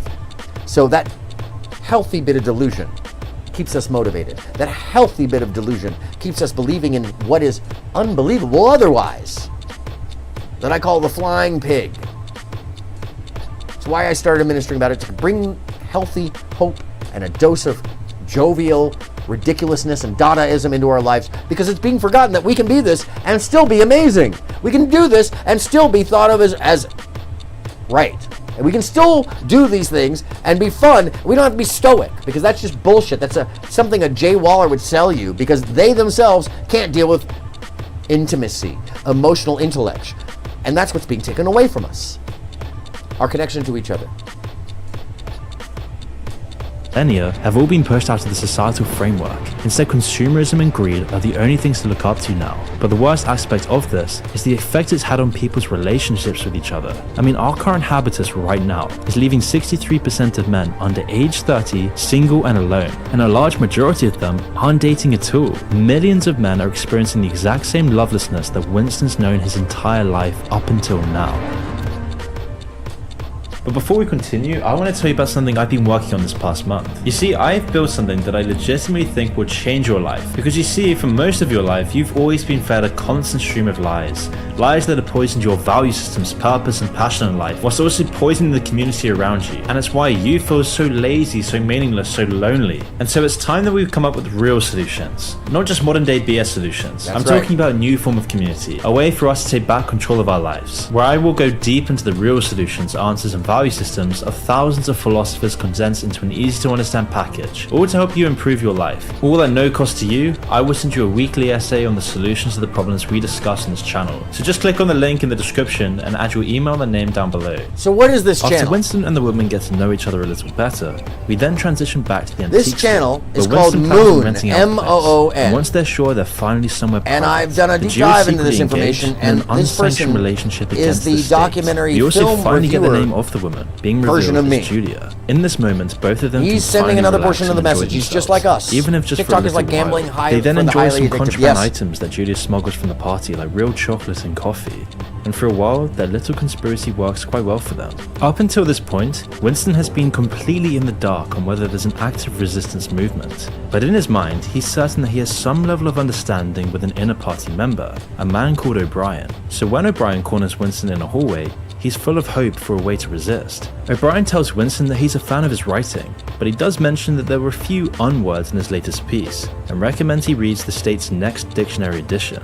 When he goes to collect it from O'Brien's office, Winston is astounded by the luxuries that he enjoys. He offers him real wine, something that Winston has never tasted before, and O'Brien can even turn off his telescreen. But the most precious thing O'Brien offers Winston is hope, when he tells him about the resistance against the party, and The most important thing that O'Brien offers Wilson is hope. And that's the solution. Forget about all the details and minutiae. It comes down to a sense of tomorrow and future and hope and love and empathy and a chance to have that. That's the solution. It's that simple. It's that crazy simple. But all of the hoo-ha, all the woo-woo, all of the other ideas that fill us all full of nonsense and anger at one another, fear for the unknown, fear of what we're seeing. These are tools. When hope is the weapon, the most powerful,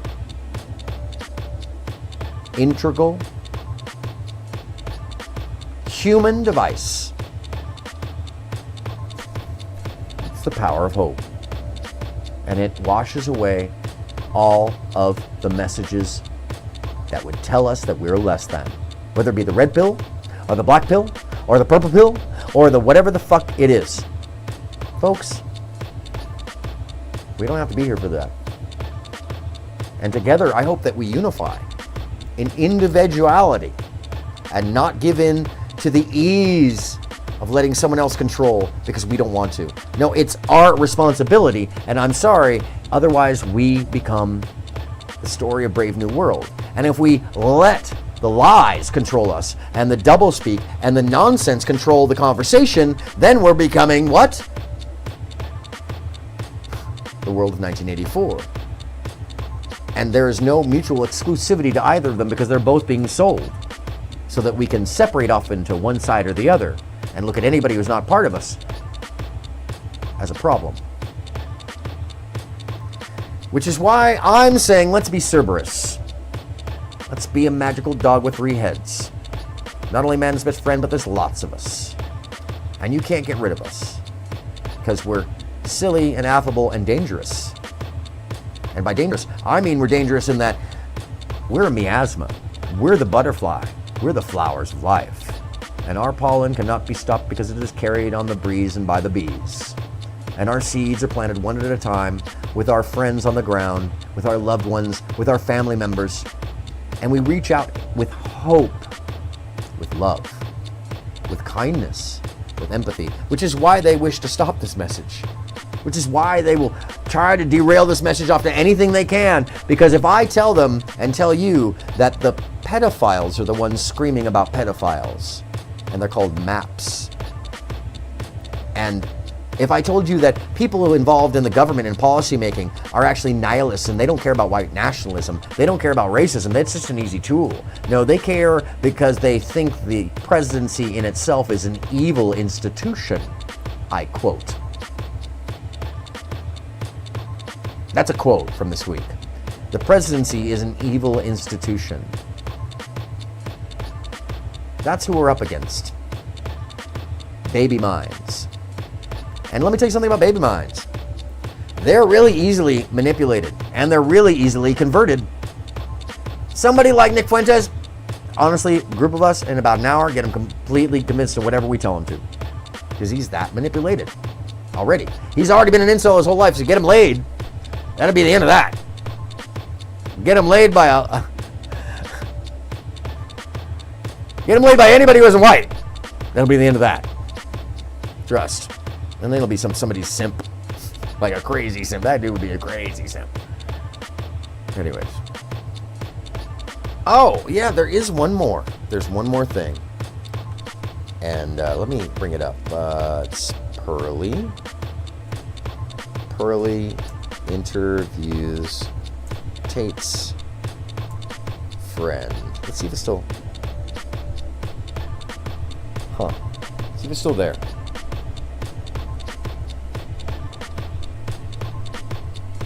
Sartorial shooter, friends. Now, Jay Waller and the sartorial shooter are two people that you need to know. Because if you're wondering where the money is, if you're wondering where the top of the chain is, if you're wondering where the war room people are that have anything to do with things like, possibly Cambridge Analytica and such, some tacit or extended involvement from the outside, or white nationalism, or spreading political involvement, and or where and who these people really are at the top, and then you just follow past them because they're still soldiers. They're wealthier soldiers. They're up in the noblemen or whatever you want to call them, the knights. But they aren't. They're at the top. They're just as close as we can see right now. I saw that he was just released recently. I mean, released to house arrest, yes. Still detained, though, within his residence. Okay, so I can talk about it to a limited extent. I'm not an official representative of Tate. I'm his friend. He's my brother from another mother. It's not a formal thing. I'm also not a lawyer. I'm far from a legal expert. So I can't talk about the intricacies of the case, but I can talk about Tate and how he's doing. Because I speak to him every day. He's in very good spirits, which is great. So yeah, they're in their house. They're focusing on the obvious, which is clearing their name. They both are very confident that their names will be. By the way, as I turned the mic off because it was just haven't done air it. conditioning and everything's on right They now. don't hold any ill will towards any parties involved in this either. They know that this has been. Sartorial shooter. Let's look up what the term sartorial shooter means. So shooter, we know what shooter is, but sartorial. I had to look this up because I didn't know what that meant. Sartorial. It's like L'Oreal, but it's sartorial. Sartorial means relating to tailoring clothes or style of dress. Sartorial elegance. So what does it mean when you say you're a sartorial shooter? A tailored shooter? Well, if you know about politics, a shooter is a messenger. If you're aware of wagging the dog, a shooter is the lead messenger, the face. So the term sartorial shooter, which originally this is didn't have a name in it. They changed that title to sartorial shooter after I asked direct questions, and yeah, Pearl is wearing her costume of innocence. That's absolutely correct because she knows who she's talking to.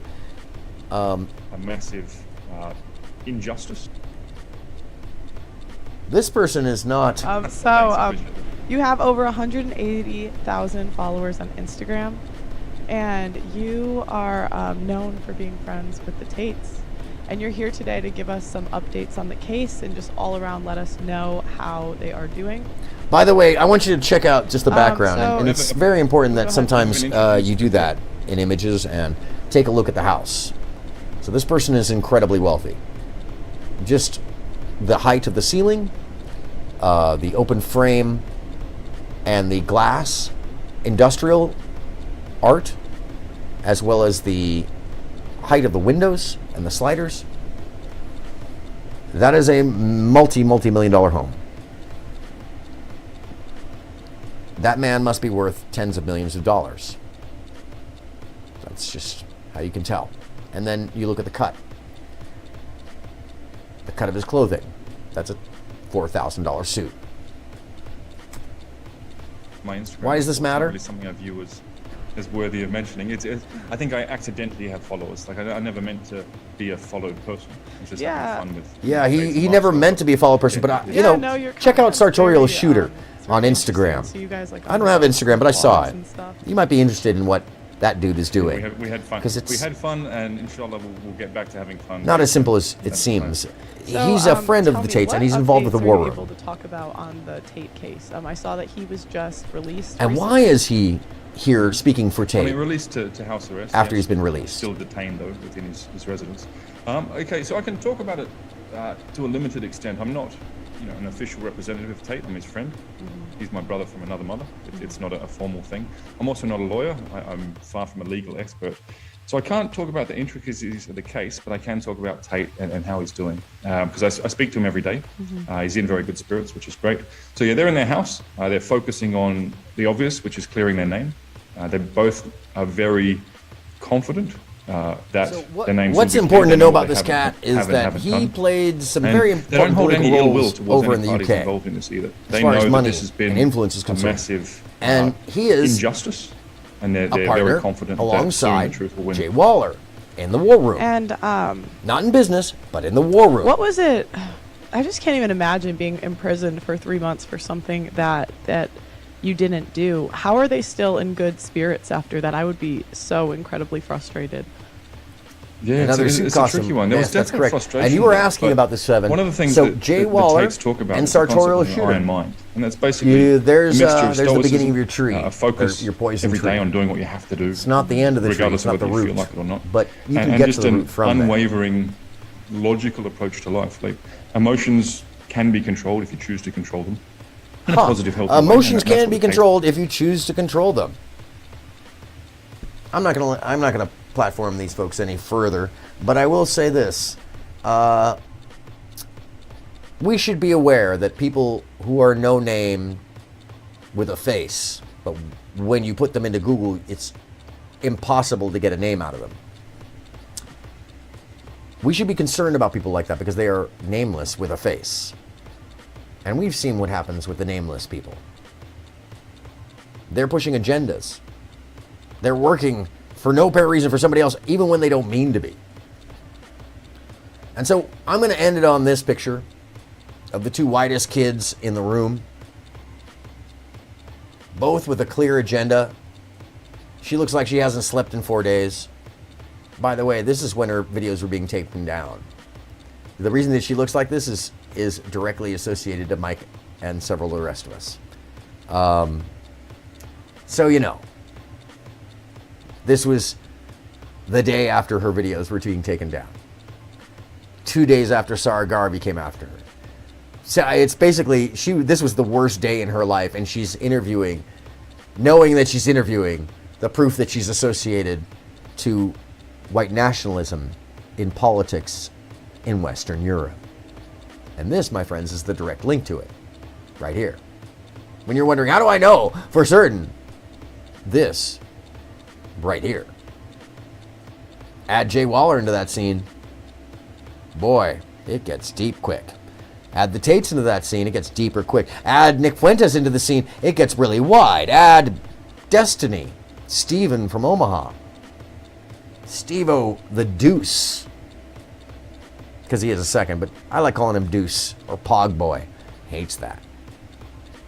So much so that he banned me when I said, hey, so you're going to use defamation to claim defamation even though you haven't put a lawsuit into Miami-Dade, and I looked into it, and looks like somebody else is getting ready to file a lawsuit publicly. And actually, it turns out you've had several defamation lawsuits and all sorts of other crazy stuff out there that never went to court. There's a lot of settlement stuff out there. There's a lot of, you know, people around you that committed suicide, a friend, and then another streamer. And you don't care or don't mention it. Don't change your behavior over it. Yeah, she's drunk and then some. Yeah. Yeah, I think so, Lita. I think she was like up all night drinking, and then she'd sit there and she's like, and that the lighting, like, you know how I have like a warmer tone? The ring lights, she's got one color on the ring light, and it's like white. She got the white. 4,500 on. 4,800. She got 4,800 on. Which is like, here, I'll show you the difference. I'm sorry. Here, 2 seconds. Just show you some lighting. Oh, am I caught in my chair? I'm caught in my chair. I was about to get dragged down backwards. That was about to be hilarious. All right, before I close up, just to show you what the difference between this shit is. So that's the color she's using. I look like I'm underneath, like I'm in the hospital. No, and this is the color she should be using. Right here. Nice and warm. There it is. Yeah, I look like a human. All right, cool. Anyhow, point being is, now that I've taken you down the road and you've hung with me this whole time, I think you might have a little clearer understanding of what's going on. At least how these are associated and what the concepts are that are being sold and what the expected results are. This is the first brick. And now I've built up a large expression of what is happening and the people involved. And by expression, I mean a picture. And if you notice up in the corner, the Just Pearly Things JPT bubble, so that they can try to turn her into a live wire or a valuetainment, which are all part of the same management system and essentially funded by people like him in the same group of people that you can find around the war room around Andrew Tate.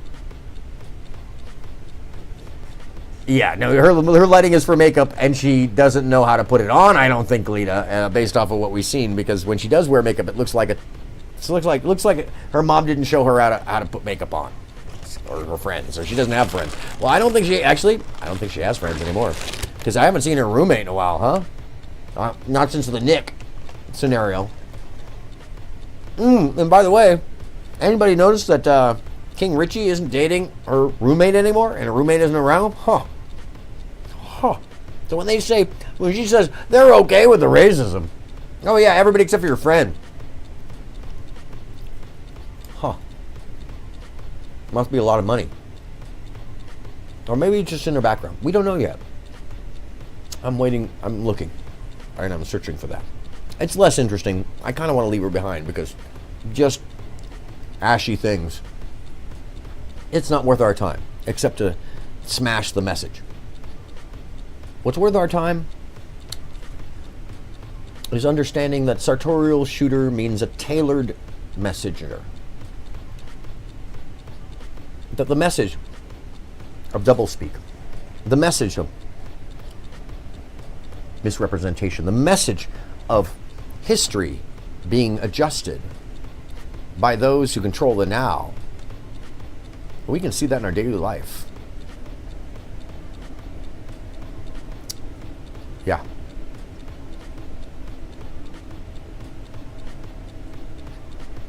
We can see that in our daily life. Whether it be the disenfranchisement, or the messaging of anger, or the lack of respect for catharsis, or the false association equivalency that seems to be a social contagion, or the concept of a social contagion. Folks, these are the things that me telling you and you being aware of, we've already planted the seeds in amongst ourselves. And as I always say, I'm not the leader. I'm not a leader at all. I'm part of a group of y'all. And we're a Cerberus with 3 heads. It's a vicious dog when it's angry. But it's a sweet giant when we're friends. Now, I don't expect us to be monolithic. That's not the point. I don't expect us to always agree. In fact, that is the point. Because when we all agree on either side, we're giving way to the echo chamber. We're giving way to the lack of constructive criticism. We're giving way to the double thought and the double speak and the thought police. We're giving way to the laissez-faire and the malaise of authoritarian controls. We're giving way to the anger caused by loneliness that then is interpreted into action via fascism. We're looking at 2 sides of the same coin, with 2 concepts that were presented in the early 20th century. And the answer, once again, the solution, is spreading the hope. It sounds silly, it sounds pie in the sky, but if you turn to folks and say, do you need a friend? I'm here for you. Do you want some good advice? Do you want a mentor? Do you need an ice cream cone? Do you need a little happiness? For those that don't believe that happiness is earnest, which is another social contagion, that the stoicism has caused great pain amongst everybody because people are believing that they can't express themselves. And that ends up in a state like 1984, where essentially we're not talking about a world where you are constantly watched, a world where everything is controlled by the elite, no. where you're bombarded with non-stop propaganda, a world where everyone's repressed slowly, exponentially. Things are bad or corrupted just aren't. They're normal parts of life which the party sees as a threat to their authority, and therefore in the mind speak and double speak. The new generation of completely indoctrinated children is already approaching adulthood. In the novel, Winston notes that the children are the most dogmatic and fanatic supporters of Big Brother. Growing up in the system means their habitus is completely under the control of government. One day the last people who can remember the old war like Winston will die, leaving no one left who knows anything outside of the state's control. A truly terrifying thought. And so once Winston exits on a stop, we see our first glimpse of nature in the movie. This change of scenery is a stark contrast to the industrial environment that the majority of Oceania presides in. Winston is now out in the forest and looking for the drop point, until he hears a twig snap behind him.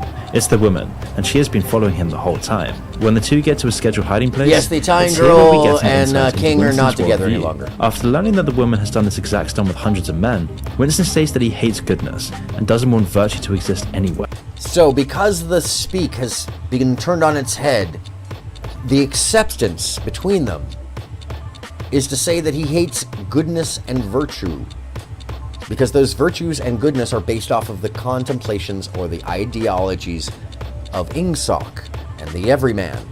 So to say that he hates virtue and goodness is not to say that he hates goodness and virtue. He's saying he hates evil and control. And if that's confusing to you, that's supposed to be.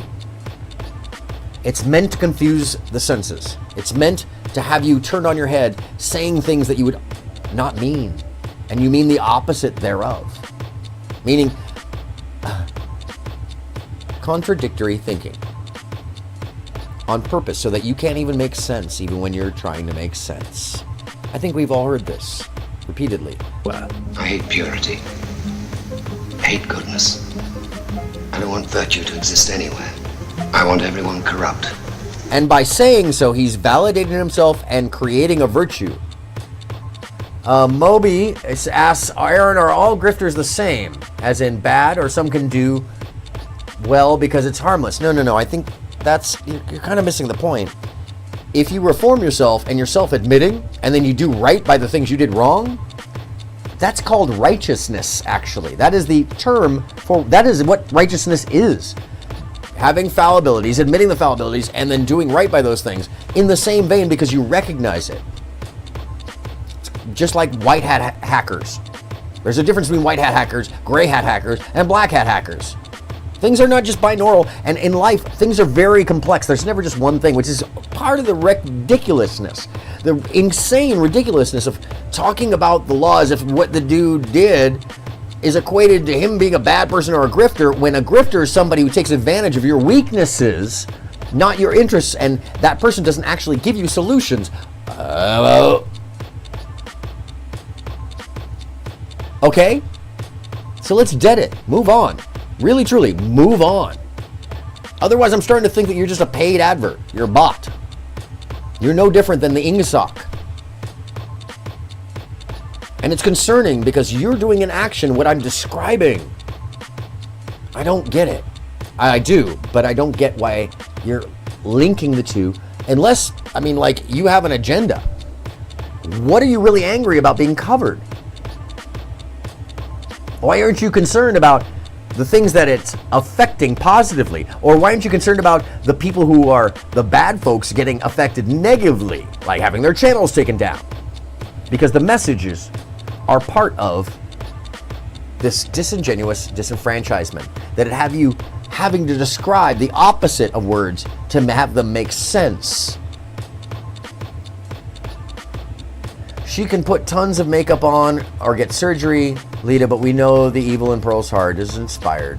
Yeah, it's inspired to killing. Yes, it's true. I don't know whom you think I'm talking about. Come on. She's going to get some heat for that, Abba. Yeah. Well, no, you know what? That video that you just saw? That's old.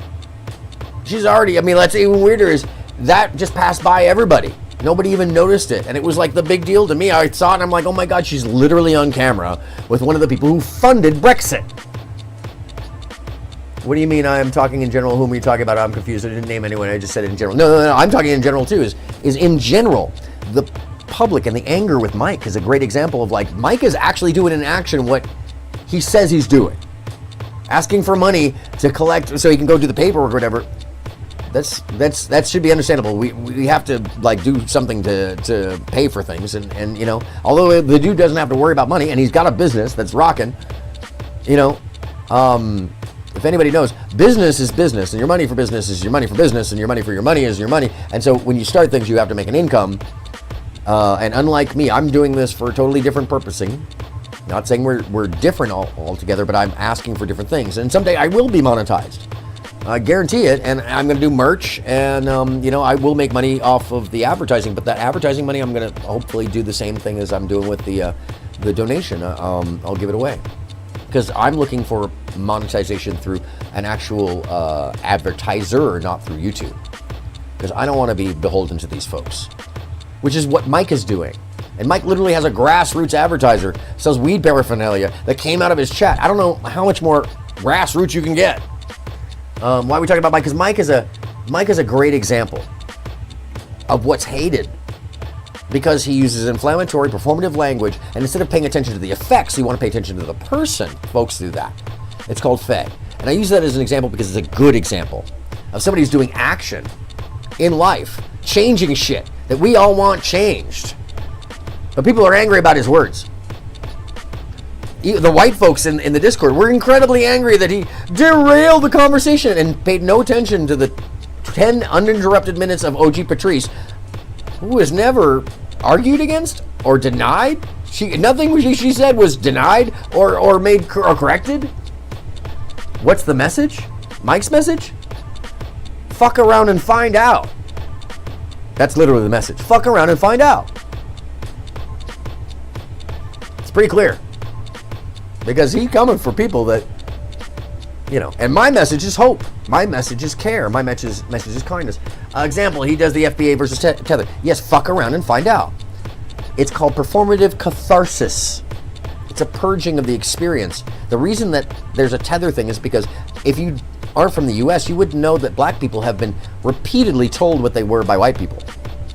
The first time in American history that black people have a term that the majority of African Americans can agree on is FBA. So of course the rest of the world doesn't have a place to say shit about it. You call yourself a Nigerian, you call yourself a UK citizen, you call yourself something else, that's your choice. It's just your choice. But in this case, for the first time in American, specifically Black American or African American history, a terminology that allows people to identify as a group that can get reparations, specifically that group, has been made, and they are initially not happy with it, but it is acceptable because it is something that everybody agrees on, that the terminology covers the topic. If you don't like that, you don't like the fact that you're called something else, maybe. And that something else is a catharsis. For the first time, people, I do. I'm actually very historically knowledgeable. I don't ignore it, and I interpolate a lot of history together.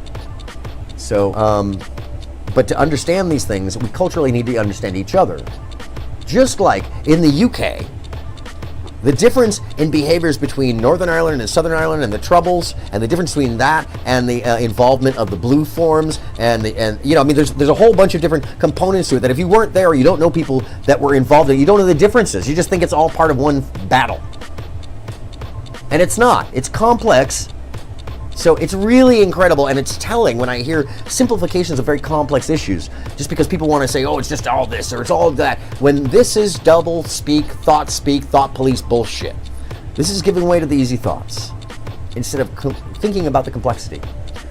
We all not one different, no, I agree, we're all the same people. But that is a minimization of an important value that is necessary to get the job that we're talking about done.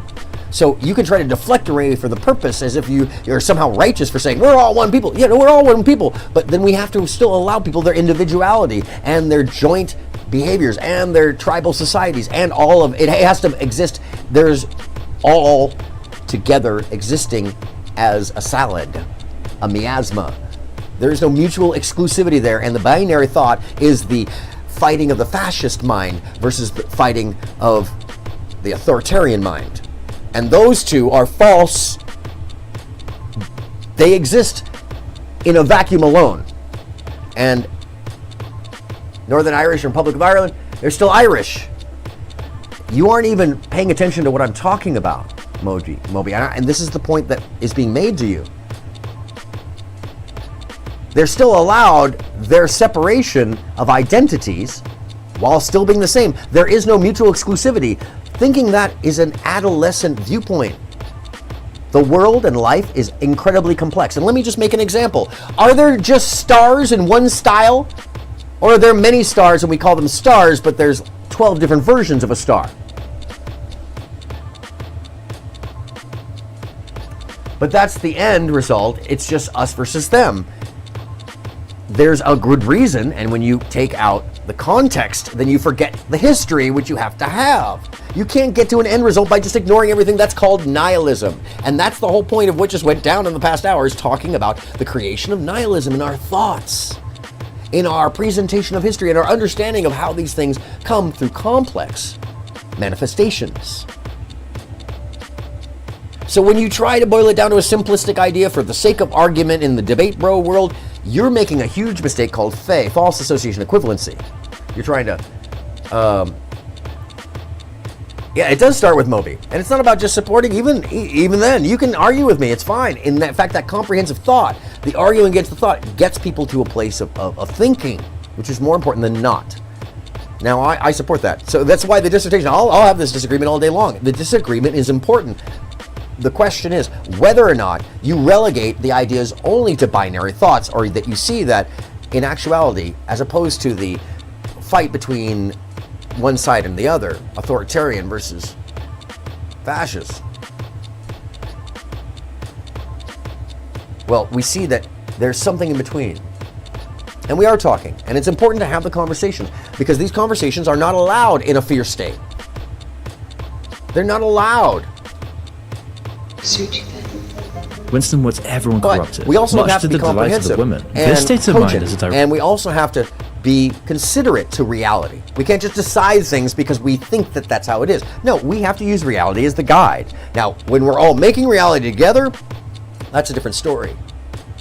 Otherwise, we have to act out, which is what most people are doing, to taking part in a system that they don't even know why they're taking part in it. They just do so because they figure that's the way it is. Anytime you boil it down to a binary, and in life, you're making a mistake, because the answers are something we know, something we don't know, something we couldn't know, and something someone won't tell us. Plus another fifth that was just outside of our purview. So anytime a boiled down question, my point is, some arguments are pointless. It just divides when people are using them for their own gain. Now that is the absolute truth, and that's what these are being done for. That these arguments, whether somebody's a grifter or not, when they're actually taking grifters down, argument for no reason. Pointing out everything about everything else except for paying attention to the topic at hand.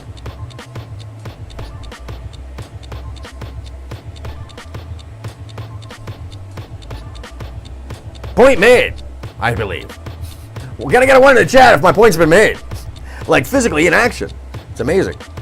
Which, but the conversations are important, because we don't have these. What about Western world then? What about the Western world? We will make sure she does. Lita Pearl is truly connected to that personally.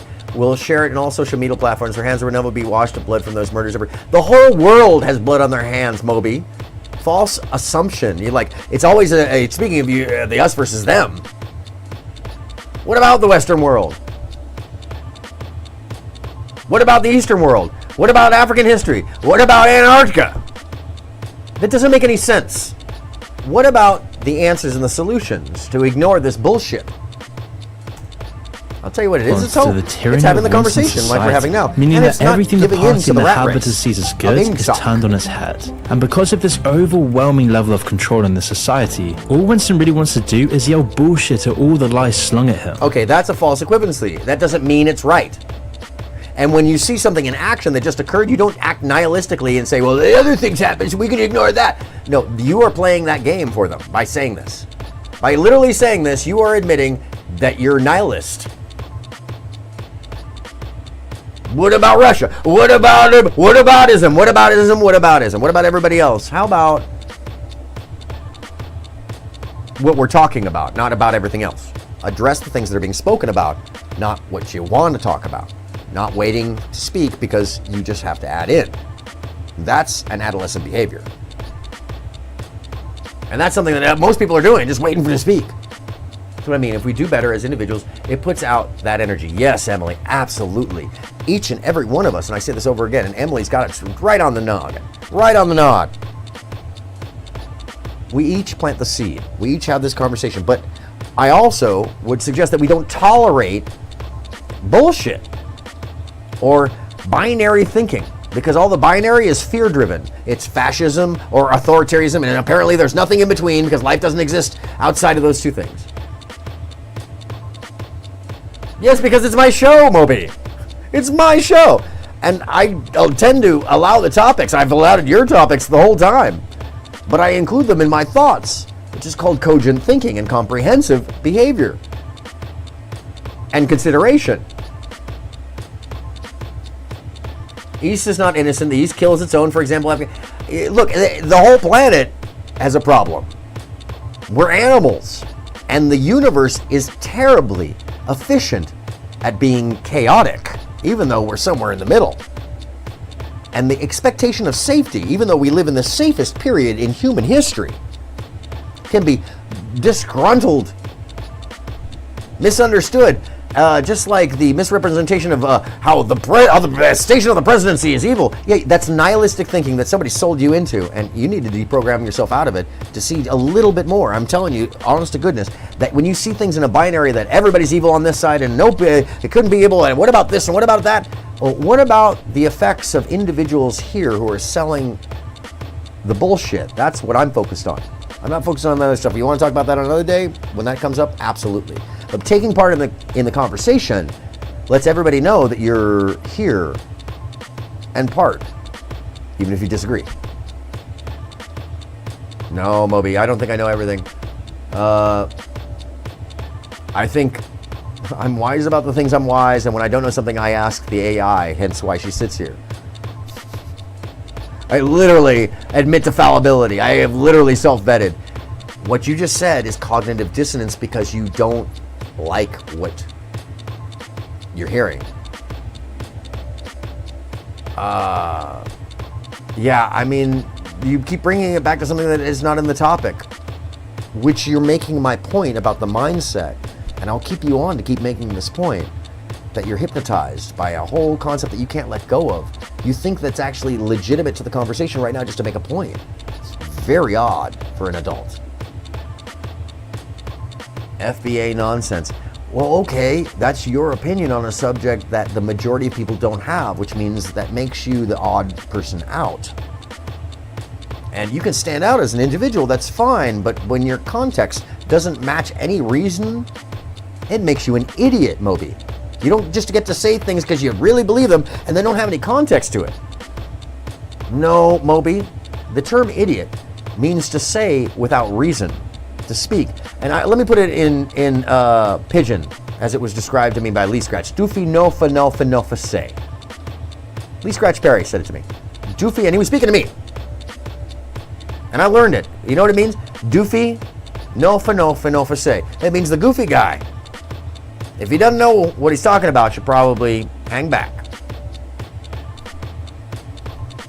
Because idiotic behavior is self-explanatory. You can't actually make sense. You've interjected non sequitur. You're comparing me to Tariq Nasheed, who is an out-and-out bigot and an actual grifter who takes money from people for lessons that he doesn't know how to give.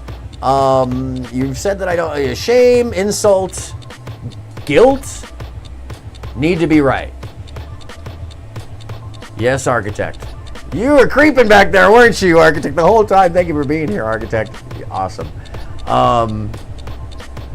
Yeah, Lee Scratch, one of my early mentors in the 90s. I was the only person that would get close enough because he really smelled terrible, and he would roll around. He wasn't smoking weed, he was just burning it, which I didn't mind, you know.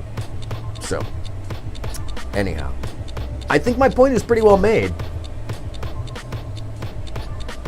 That the lonely will try to force their idea because they've been told that that's what they have to do. It may not be cognitively comprehensive. It may not be a sequitur. In fact, it's generally a non sequitur.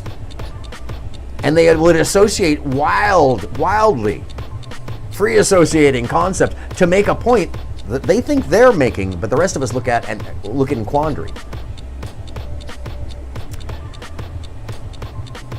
I will. It's my show. Thank you for watching. We all have the power to change the channel. So you've chosen not to, and I appreciate that. And it's a conversation. But when I say idiotic, it's truly idiotic because why do I think I'm right? Because history has proven me right in this situation on this topic. Not only that, but I have wagged the dog. I have a history of having knowledge of the subject. I took part in think tanks that talked about the subject. I have been a manager of mobs and massive subjects, 70,000 plus. I have designed these elements. I have created and controlled the audience with audio, lighting, and visual stimuli. I am well aware of the wealthy who control these ideas. I've been in the room with them. How do I know I'm right? Because I've seen it with my own two eyes. And my job is to share the message. How do I know I'm right? Because history My associations and my words matter because I have an ethical base and a moral base.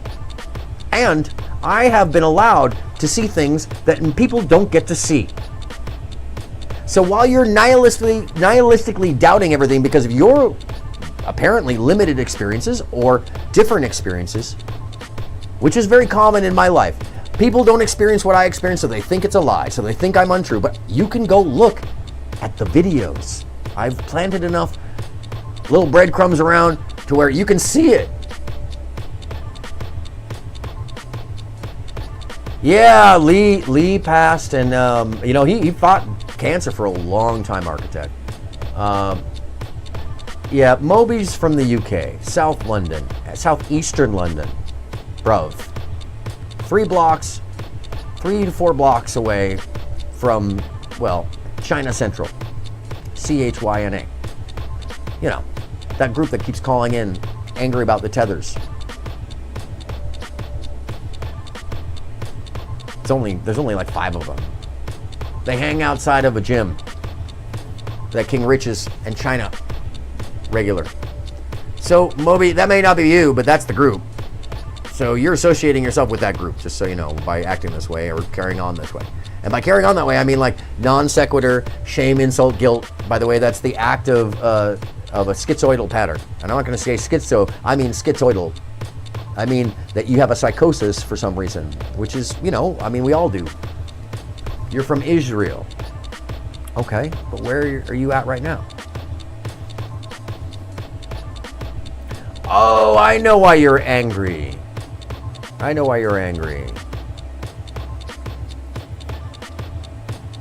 Then it must be, hold on a second. Your friend must have been from South London. Hold on a second. Anyways, I gotta wrap this up. I gotta feed the animals. I gotta walk the dog. I gotta walk myself. Well, you're not showing up on my vid radar, Moby. You're showing as Southeast London with a whole bunch of other people. So you're pinging out of there, just so you know. No, but I will shame people. Shame is one of the greatest lessons, by the way. I will publicly shame you on a mic in front of an audience of 70,000. I've done it before.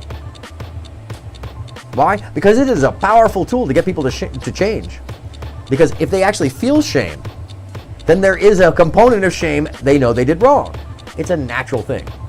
And it's a incredible psychological agent. Shame. And by the way, we can just go back through your own words just so you can check the cognitive dissonance here. And folks can find out what that's about.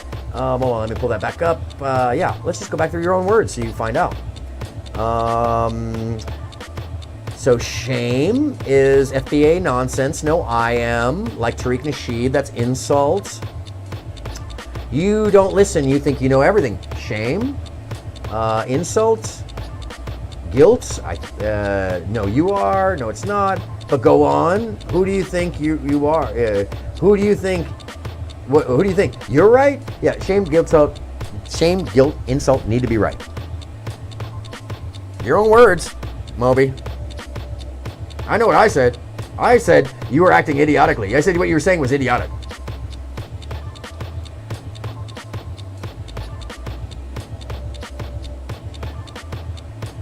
Well, okay, Abba, it's getting a little, watch out. I'm going to say watch out. You guys can say whatever you want in there, but just be careful because, we don't want to get too TOS or anything. You shouldn't be thanking him. That is a cynical response. You should be abhorred at that, but you're not. You're owning it. It's a proof of your cynicism, and it's a proof that you are in the midst of doublespeak. You don't even realize that you are consistently contradicting your own thoughts, your own intentions. We were talking that you thought I was talking about Mike when I was, no, false equivalency association. I brought Mike up as an example. You didn't like it because it's the greatest easy example that you understand, but you don't want to have that example because that's cognitive dissonance. So anyways, I think the point's been made, folks. I think we've proven that there's actual people that are following this, that even watch Moby, because I didn't do it. Moby, there's a chat. There's a literal chat here. I mean, you want me to roll it back again for the third time? I read it the first time. realize it's about what I want to talk about. Yes. And the smell of bullshit. Yeah, it's not coming from me, that's for sure. I'm literally using imagery and visuals and history and the people to bring receipts. And you're just talking in the chat. So, the receipts are there. I don't clear the chats. They always stay and it'll replay. So you'll be able to see that for the rest of your life. Talking about terrorist talk. Oh, because I didn't do it. Why do you say was it from Israel? We were talking about then. Thought about Mike. Oh, yes. Yeah, I mean, honestly, that's a tough one. I have my own thoughts and stuff on that, but they tend to be, that's for a totally other conversation. And in this case, I'd just like to point out that we were talking about freedom of thought. We're talking about the expression of how these messages are coming to us from 2 different or 3 different angles, and how ignoring those angles and acting out in those angles is just repeating them. So, that said,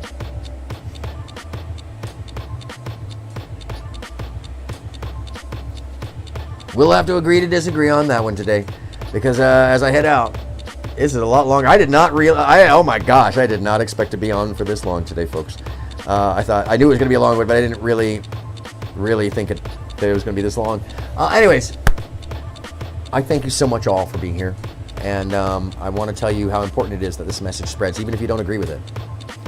That we need to be recognizing for each other how important it is to recognize the telltale signs of these very effective tools on our mind, on our system, on our friends, on our family, that disengage us from the conversation, that disenfranchise us from life, that disenfranchise us from each other, and they come in several flavors.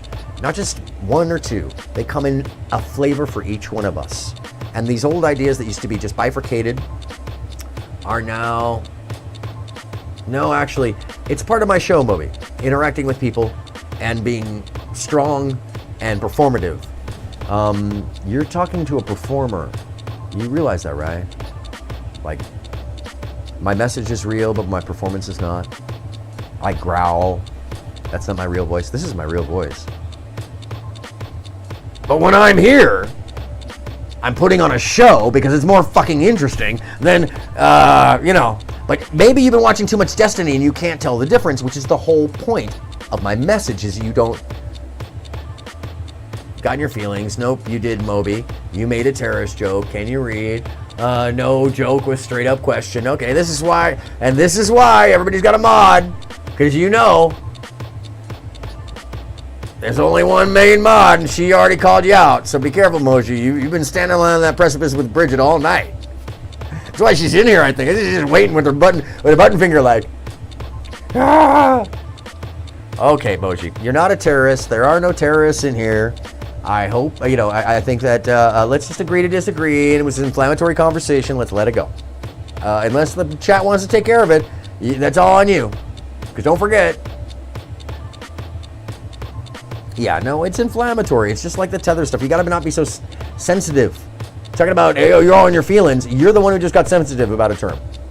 You got to take it with a grain of salt. You're in a chat. That is literally the litmus of whether or not you're a thumb jockey, Moby. No, we're cognitive dissonance once again. You were complaining earlier about how this is China, and now it's not China. You say ban you. No, we're not gonna. I know you don't give a fuck, Moby. We know that's the problem, and we're reaching out to you by talking to you about this. You're having cognitive dissonance, and we're actually watching you spiral in that cognitive dissonance. It's pretty astonishing, but I've seen it over and over again, which is why I bring this message that there isn't a bifurcated life. There are many complex. Thank you, Bridget, for deleting. I appreciate that. Yeah, keep it clean if we can, please. Because there are now kids. There's some kids watching. Even though I do curse once in a while, I gotta catch it. And I've been trying to say frick at some point. It would be nice to be monetized, and I know they're gonna look at myself and be like, "Hell no! How did you get monetized with 60 people? Hell no!" Anyways. which is yeah. By the way, that's how the YouTube's works. It's really insider. I had like less than 60 people when I was monetized until about a year and a half ago. Then I wasn't using it, so they took it away. Anyways, Give Enough Rope was listening to his points there, and yeah. Well, I mean, like that's the thing is we have to listen to each other's points. We have to be able to listen, and we give them credit or address them. And address them fairly, as I think I was. But at some point, I got to call it out. If it's idiotic or it's idiocy, then it is what it is. By the way, that's fair. And one of the things you notice is these people who are always telling you, you're in your feelings, and then they're the ones who are sensitive. Yeah, no,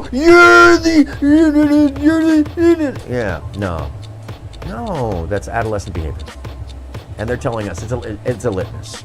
But the reason is because they bought into a either or, manufactured scarcity of thought, a manufactured scarcity of hope, a manufactured scarcity of comprehension, and these same people think that there is an either or in every situation, and that it's everything is a binary. But these same people will scream how nothing's a binary, but then give you only binary choices in their argument, or non sequiturs. Things that don't even associate because they're projecting their fear or their idea. And that's pretty wild, honestly. And by wild, I mean, I'm talking about like Sunday Ministry of the Flying Pig wild. Like, hold on a second. Where are we? Come on. Oh, I got to turn it on. It helps to turn it on, but wild.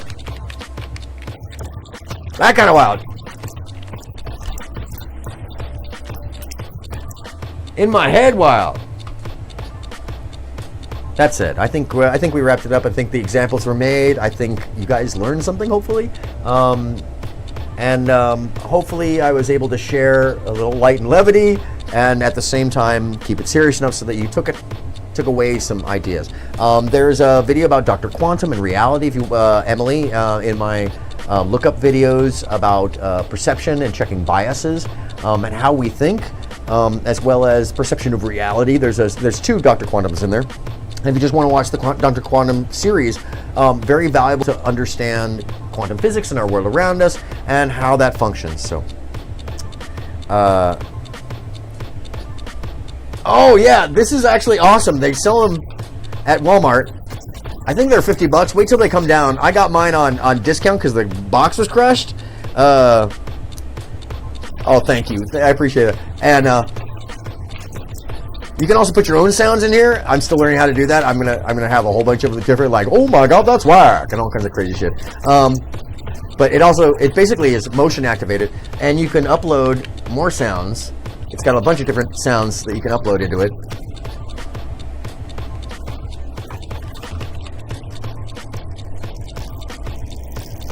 Anyhow, makes me laugh. And by the way, this toy is called, hold on, I'll tell you right now, because I am all about this toy. When I found it, I was like, are you kidding? The salesman was like, you gonna buy that thing after I was there for like a half an hour? Like, sir, are you too old to be playing with that? No, you're never fucking too old to have fun. Anybody who tells you that is fear-driven.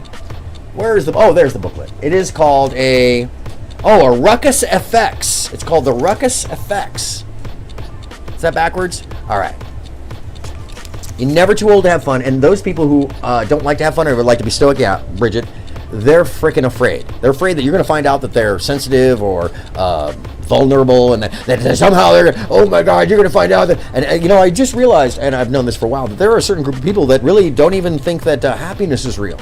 They think anybody who's chipper like me, or happy, or has a high sex drive, or who isn't like them, doesn't exist, and that's not real. And by the way, a great example is if you look at the very last whatever podcast, there is a very ghostly looking, creepy ass girl who just thinks everybody is angry and they're not like her, so they're wrong. And she's a debate bro girl. She's out there in the debate bro. And by the way, she's she's a virgin in her mid-20s who thinks that everybody who's happy is lying. So go check that out. It's amazing. While she's looking across the table at a woman who is very happy in herself, who's a porn star, big fun loving, filled with life. Life is the movie. We get one chance at this.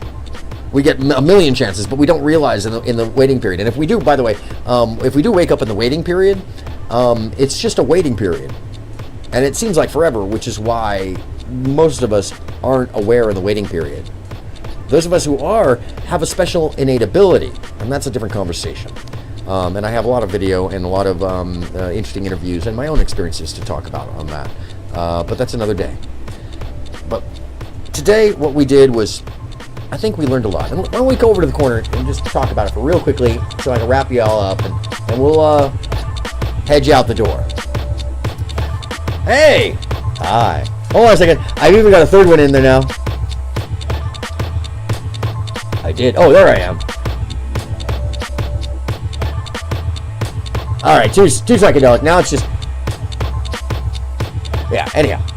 So what did we learn today? Well, first off, I saw a lot of Moby. I saw Bridget. I saw Emily.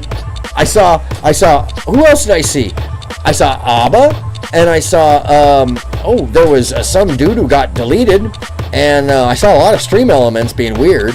The architect was here today. How awesome is that?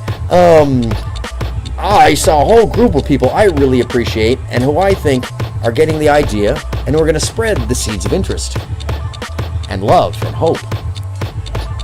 So what else did we learn? We learned that these messages of disenfranchisement are being sold straight out the book. Not just any book. 1984 and Brave New World.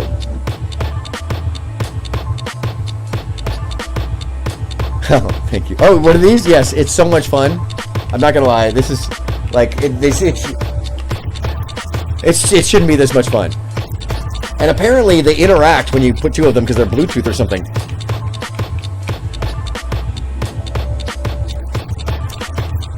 What's sad is that not everybody can enjoy life this way.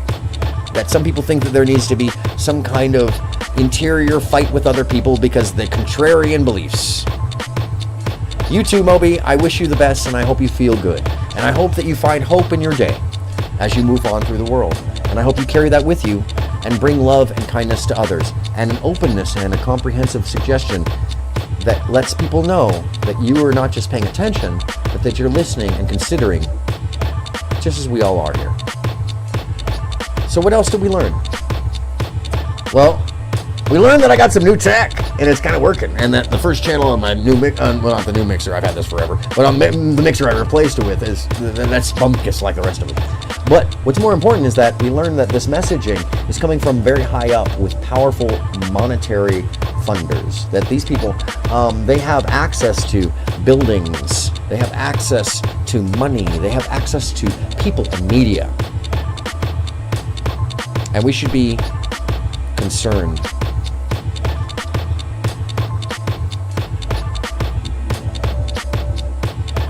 I missed who is dry and boring, but yes, we don't want people to be dry and boring. We want people to be interesting. We want to be able to, notice the dancers in the corner and have things coming at us and filling our life with a richness and not a monotony and not a belief that we're somehow some monoclasty. So what is it that they want us to be? They want us to be a monoclasty. Or they want us to be a monolithic enterprise, or they want us to be bifurcated, so it's us versus them, a fascism versus an authoritarian, the lazy versus the aggressive, the free-minded woke versus the concerted closed. Yeah, I love Yeshua too. By the way, Yeshua, it's amazing to me how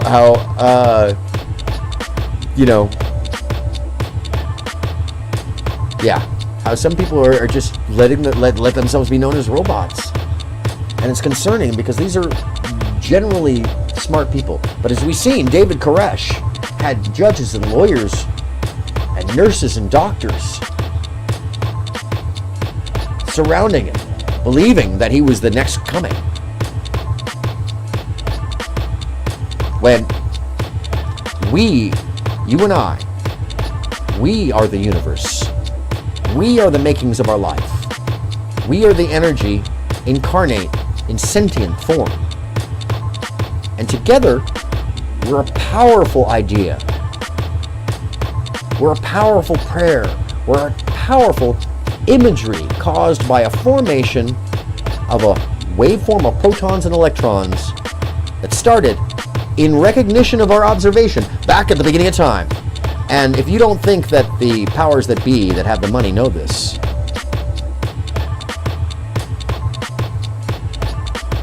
then you may be confused, because they, in the 1400 at the top, they know all about this. And they have no interest in your God. They have no interest in monotheism. They have no interest in any of that, because it's not for them. It's for you. It's for me. Just like a fine isn't for a wealthy person because they can pay that without issue. A fine is for a poor person because they can't pay that.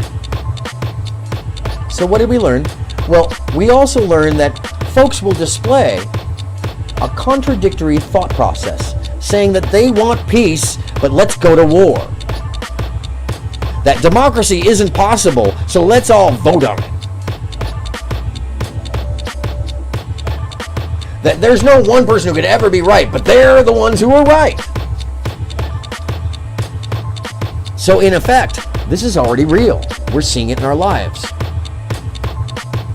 What else did we learn? We learned that there's a parallel, as Eva said, between Aldous Huxley's 1984 and Brave New World.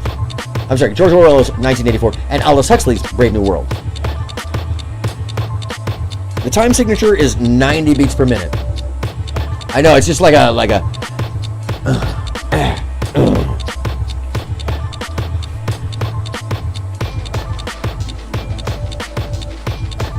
kind of drive us out for the night. And finally, most importantly, what did we learn? That this is effective on the minds of humans. That money influences so many items, and that this is not just one concept being sold in one place. This is the miasma to create a vacuum of power that was spoken about in the last century, that these plans have been had for a long, long time.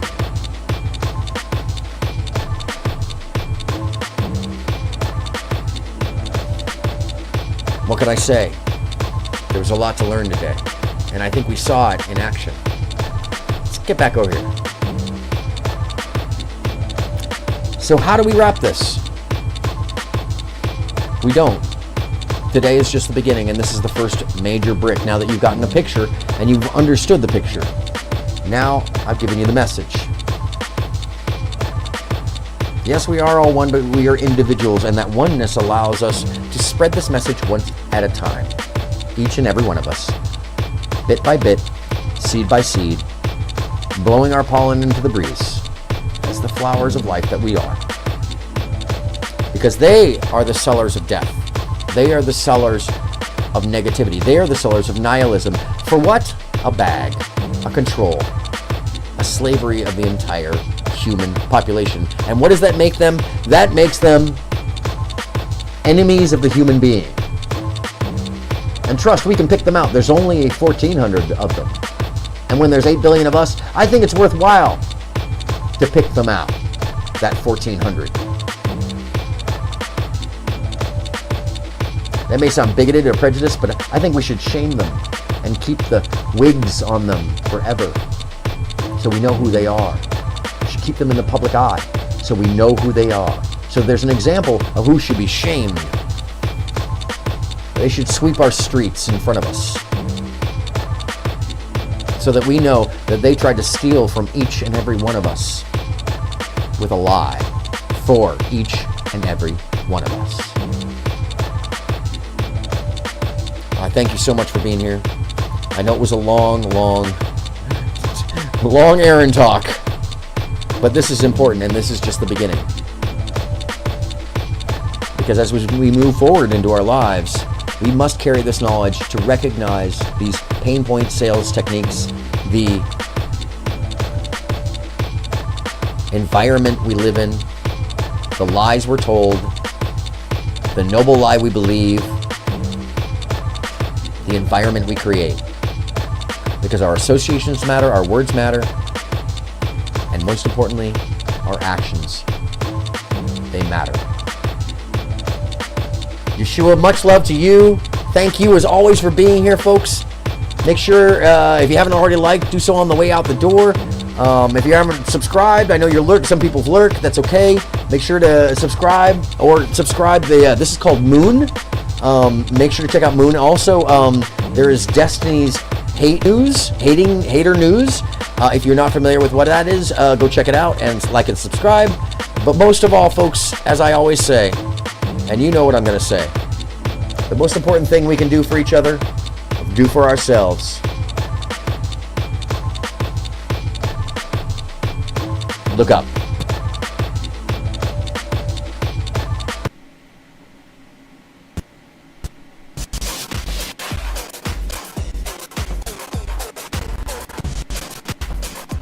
Most of the things that Winston thinks are bad or corrupted just aren't. They're normal parts of life which the party sees as a threat to their authority, and therefore it's outlawed.